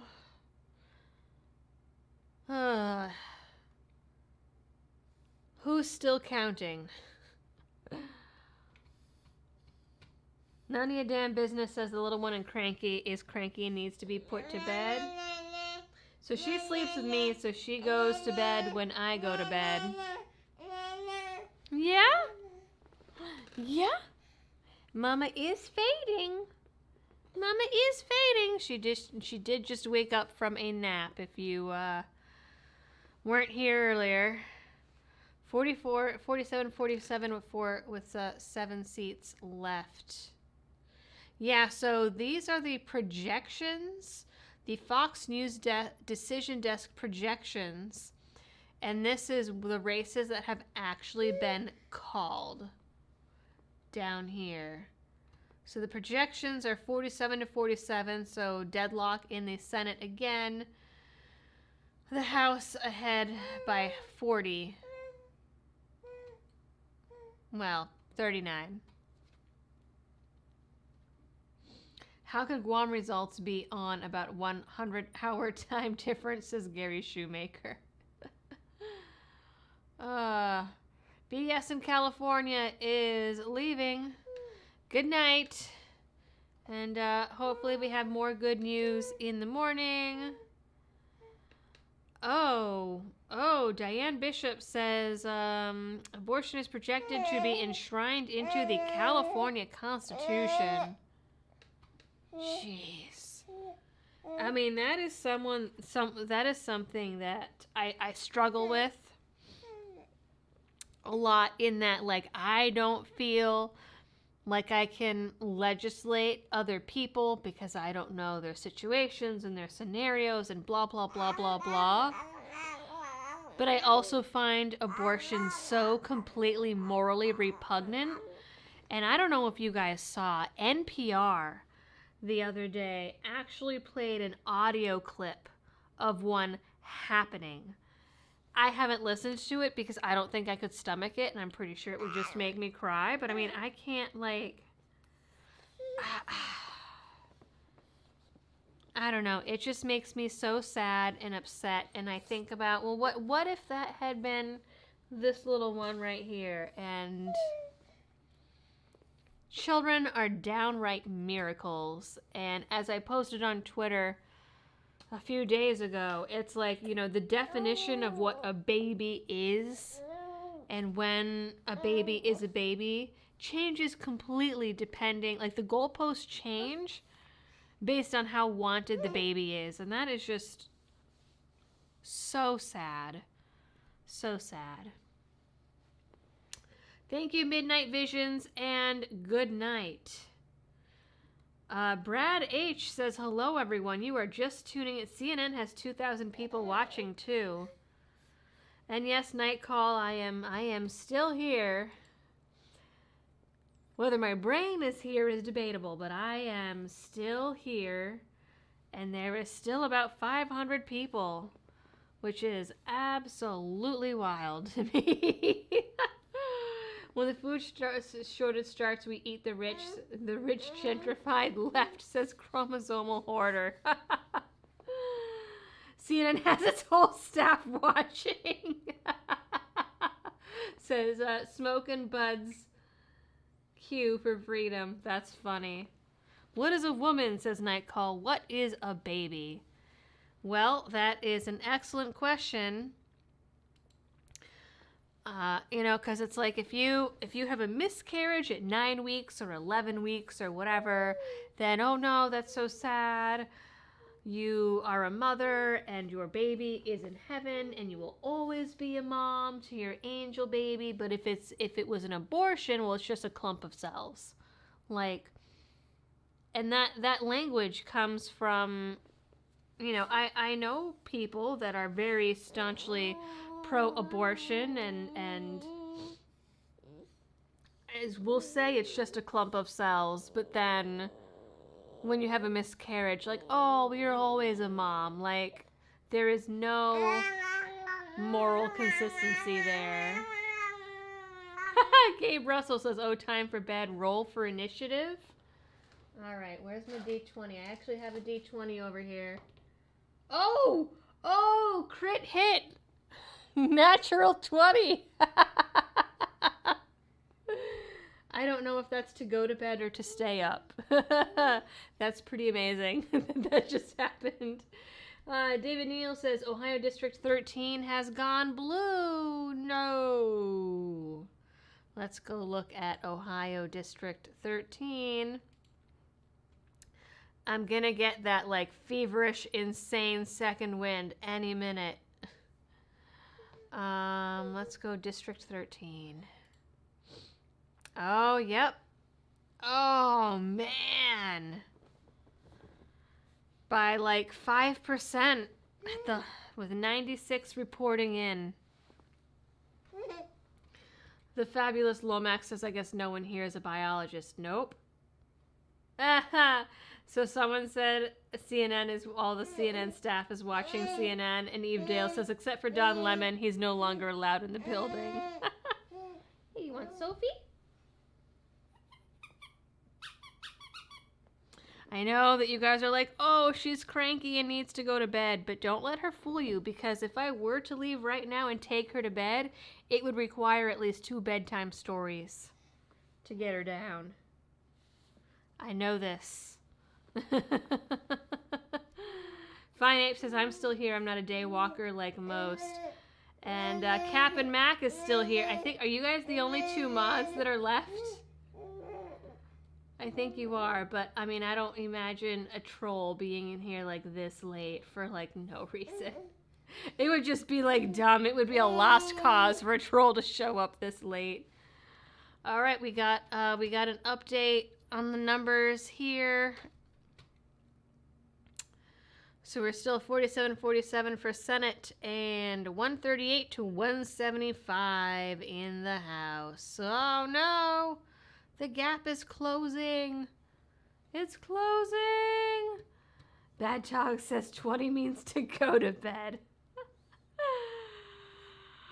Stan Pilot says, just got here from Timcast. How are you and the cute baby? We are awake. I think she's a little more awake than I am right now, but we are in fact awake. Alan Fogelson is going to bed. Baby is hitting the keyboard. She is having fun with the commentary. She is she is rejecting her toys. What are you looking at? You know what? Let's go check. Has Matthew Porter says never know. Troll's a troll. I mean, I wonder, has there been any changes in Pennsylvania? Are they even still counting?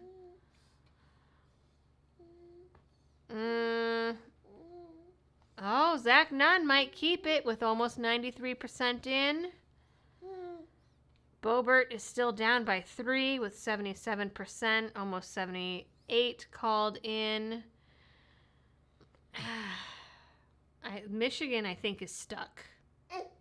Yeah, it looks like Michigan is stuck. North Carolina, 13, has officially been called for the Democrats. New York, 17.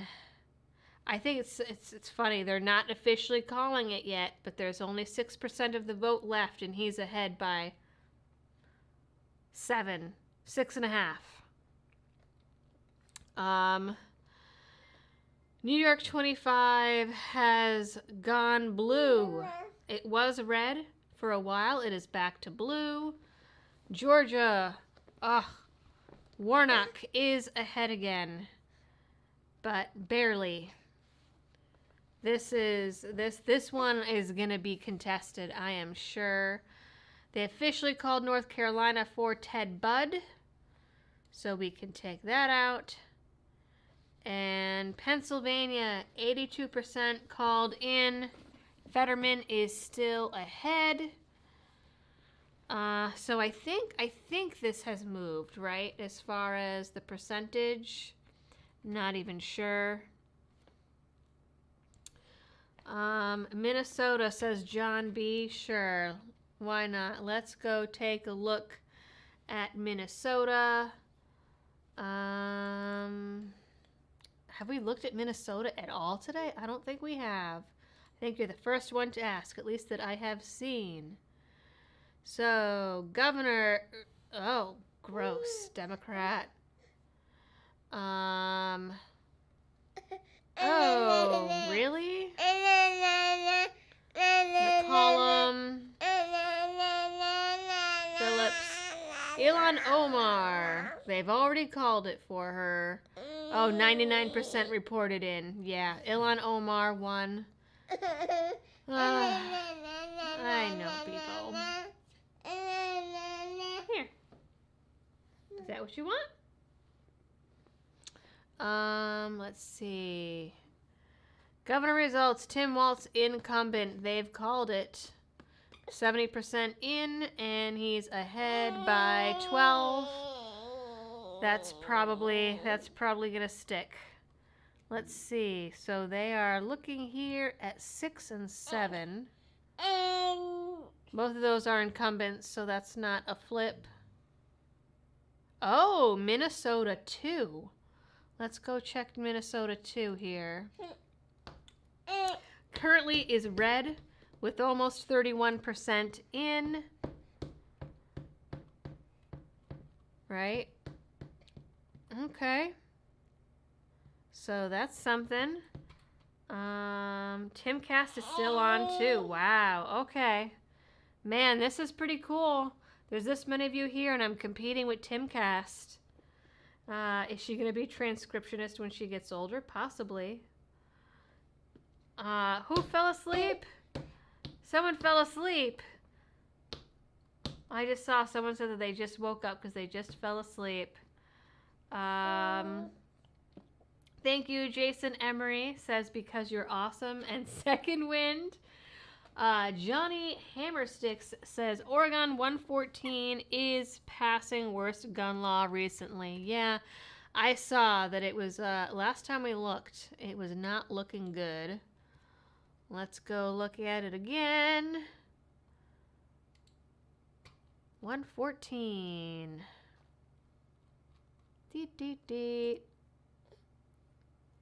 Oh, it was ahead by more last time we looked. The gap is closing some. So that's really interesting.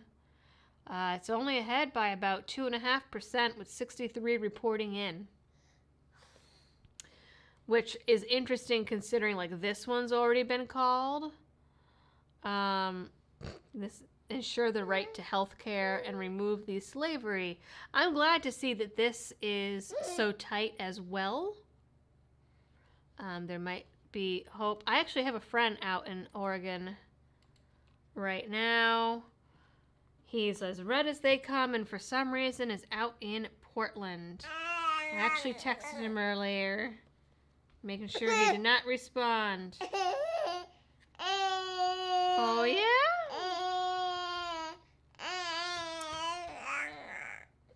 So duck beer? I don't get what those emojis are for. Tho Din says, I have a hard time believing that Fetterman would even get close when he doesn't listen or speak well. That's the two main requirements of any government office. I agree. Yeah. It really is mind-boggling to me. Someone said that they haven't been, did they say that they stopped counting? Yeah. It's just stuck there. I don't think we're going to know this until tomorrow, at least. Might even be longer.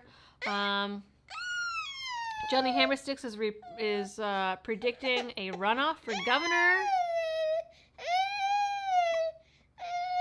Looks like Nebraska is going to have another rhino for governor. Yeah.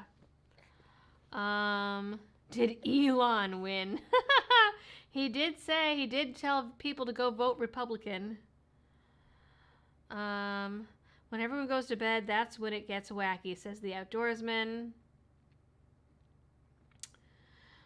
James P. says, I'm utterly surprised there isn't way more red than there is around the country. Honestly, really dislike this country now for what it's worth. I'm a Marine Corps veteran. Fine Ape says, Lil Bean sounds like she's trying to sing the chorus to Queen's Radio Gaga. She might be. Eagle Strike says, how bad is it? What's the good news? All right, well, let's go. So good news is Iowa passed a constitutional amendment, basically taking the Bruin provisions and making it a constitutional amendment in Iowa. So that's pretty cool. Senate is neck and neck right now. House, the Republicans are leading with 119 left, though the gap is not as big as it was earlier. That is currently the good news. There has been some seats that have flipped, including, it looks like, a couple in New York that are turning red. Beto lost Texas. That's good news. Andrew Lale says, I am better than Tim. Thank you. Oh, Warren Harrison is the one that fell asleep and he woke up to go pee. Johnny Hammerstick says the USA is a red country with blue acne. Yeah, basically. I mean, yeah. Washington, not good. I live there. My wife and I are thinking of moving, says Johnny Hammersticks. Upstate of South Carolina is great, as long as you bring red politics. Libertot. Oh, yes, and the folks that are tuning in now, you might have missed there was a debate earlier about Dairy Queen as to whether or not it's an East Coast thing or a Southern thing or a New England thing. It turns out Dairy Queen is everywhere, including Canada, though it is more densely populated in the East Coast. Yeah, and there's going to have to be a new emoji of a baby with like a Dairy Queen top or something. We're going to have to do something about Dairy Queen. New Mexico 2 is literally 50-50, says someone. Let's go. Yeah? She's like this every night, by the way. This is just her natural state.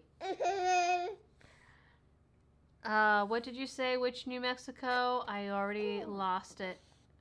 New Mexico 2.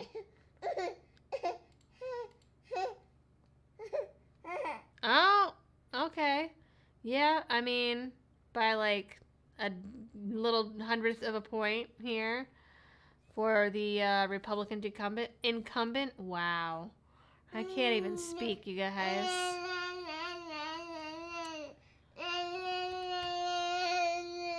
Johnny says he'll bring his politics and his FFL. Go for it. Chick-fil-A is pretty awesome.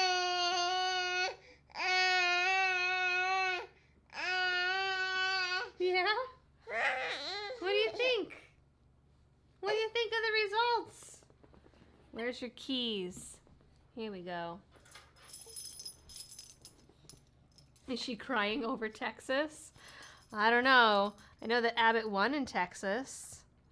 Let's go see. Let's go check an update on Texas.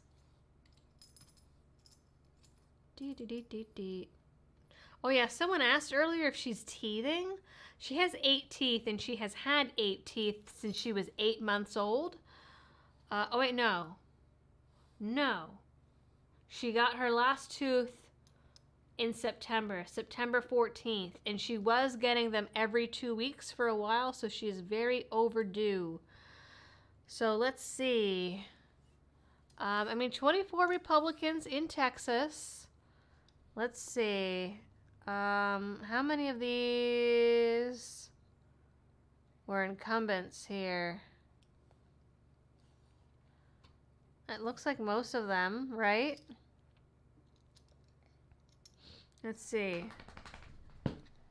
Blue, blue, blue. Yeah, and some folks were saying that there was some redistricting that happened. Yeah. So right now we have 24 Republicans and 13 Democrats. So they're waiting on Texas 15. So let's see what's happening in Texas 15. Is probably closer than folks would like, but it looks like it is going to be called for red. She's speaking her truth. You think she might be getting ready to teeth? Yeah. She's been acting like she's been teething again for like the last month. And nothing yet. I can't believe that Beto got this much of the vote. That is sad. Let's see. It looks like Nebraska is tight.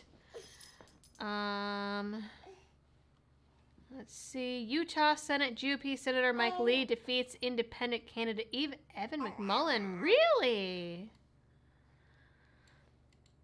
Really? That's a tough one because I know that Mike Lee is pretty freedom-minded, and Evan McMullin, I don't remember if he was libertarian, but I remember there was a big upset when he got a ton of votes in the last election. So Mike Lee got it. Cool, cool. I still don't even know how Mitt Romney ended up in fucking Utah. He's horrible. Horrible, horrible. All right, we're still at 47-47. 140 to 176. Oh. Oh, okay. Oh, it's getting closer. Thank you, Jason Every. Bruce Fetterman has not lost yet. Last we looked, he was still ahead. You know what? Let's go. I have it saved in the My Races. And I think, I don't even know if they're counting anymore. No, I don't think this has budged. I feel like it was 82% last time we looked, so I don't think they're counting anymore. I think that they have stopped the count. Oh, Bexar County in Texas went blue, says Crunchy Clown. Calhoun Republic says PSA money, spend it well. Thank you. Beto has a band. I bet it's awful. Oh, so the fabulous Lomax says McMullen is really a Democrat running as an independent. Okay. I think it was 2016 that he won. Had a lot of votes in Utah. Bruce says at 0700 today, Meade School and Medical District of San Antonio had over 300 people waiting to vote. Many of them were not long-term residents. Oh, interesting. Interesting. Johnny Hammersticks, explosion at or near the Oregon Democratic Governor candidate office earlier tonight. Was on the phone with a friend who lives next to the office when it happened. Really? Oh, let's check on that real quick. That's pretty wild. Oh yeah. Well, let's read on this real quick. Mysterious explosion woke up Salem neighborhood, blew out bedroom window. What is this even a picture of? What is that? Mysterious explosion woke up. The big blast came as a rude awakening for many, but thankfully no one was hurt. There was just tons of glass in the room. Okay. There was a hole into this bush along the sidewalk and a broken window. Okay. That doesn't mention anything about a candidate. Let's see. Let's see if I can find something else.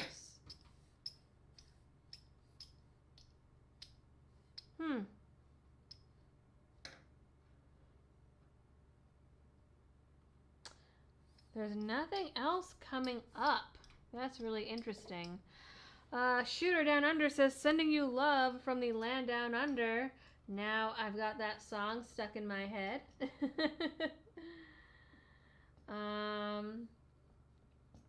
A root beer float with fried chicken in the same restaurant is possible? Ask Crunchy Clown. That sounds awesome right now. I don't even like soda. Bexar County in Texas is pronounced Bayer. Okay, well now I know. Wasn't the guy who wanted to be on the ballot for 2 different parties.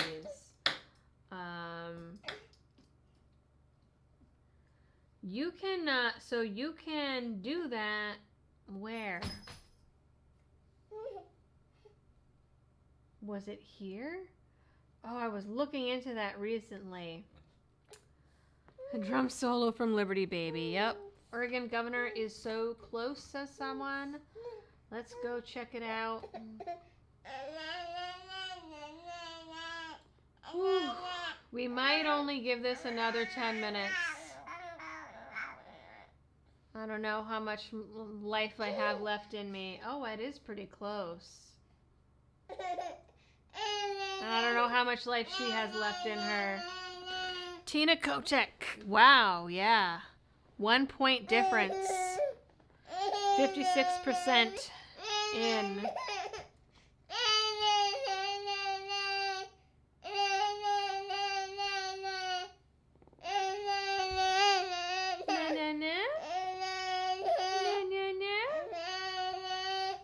Ready?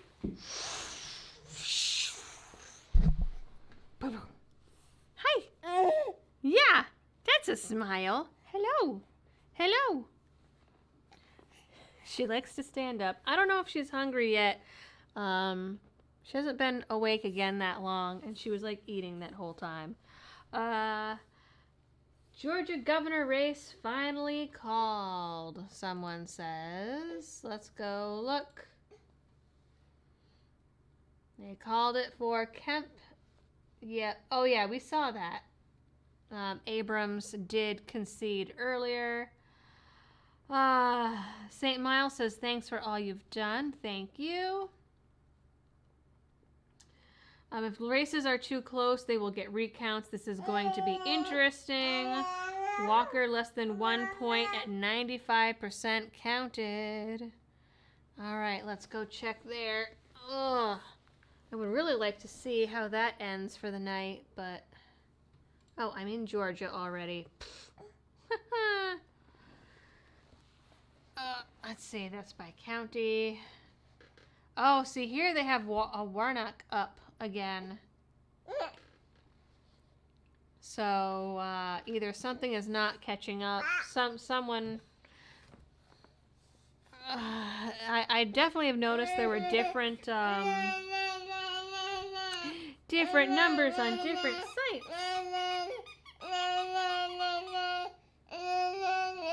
Yeah. Hi.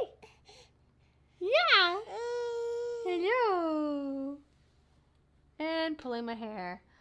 Okay, so we're up to 140 versus 176 House seats. Someone said still deadlocked 47-47 for Senate. Ooh. Ooh. Hey now.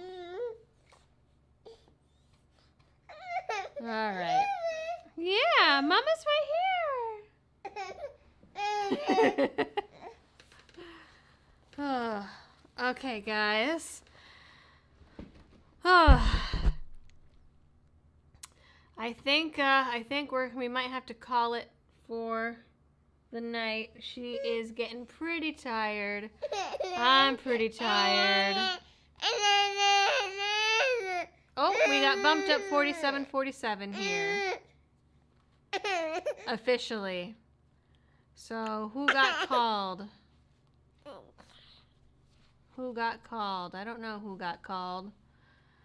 I guess we're going to have to see the results, the rest of the results tomorrow. There's probably going to be some recounts. There's going to be some contentions. Yeah, New Order says, I think I've been here 5 hours or so. Yeah. What are you doing? What are you doing? Yes, oh my God. 5 hours and 42 minutes, and there's still 400 people here. Well, I'm sorry that I cannot entertain you last 400 for the rest of the night. We're gonna have to wrap it. Liberty Baby needs to get some sleep. Yeah! And Mama needs to get some sleep. She's just singing at you guys, so... Thank you, everyone who tuned in. Thank you for all of these super chats. Whew. And the tips.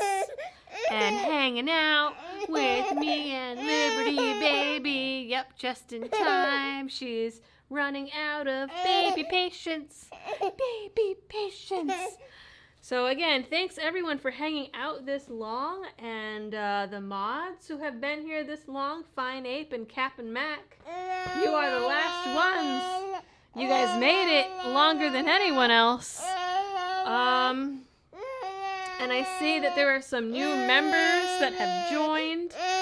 Make sure to check out the community tab, because the link to the Discord is in there. I just posted again recently. When you get into the Discord, make sure to send me a message and let me know what tier you're supposed to be in so that I can adjust it and fix it. Oh, she's distracted by the dog now. And we will see you on the other side. Good night, everybody.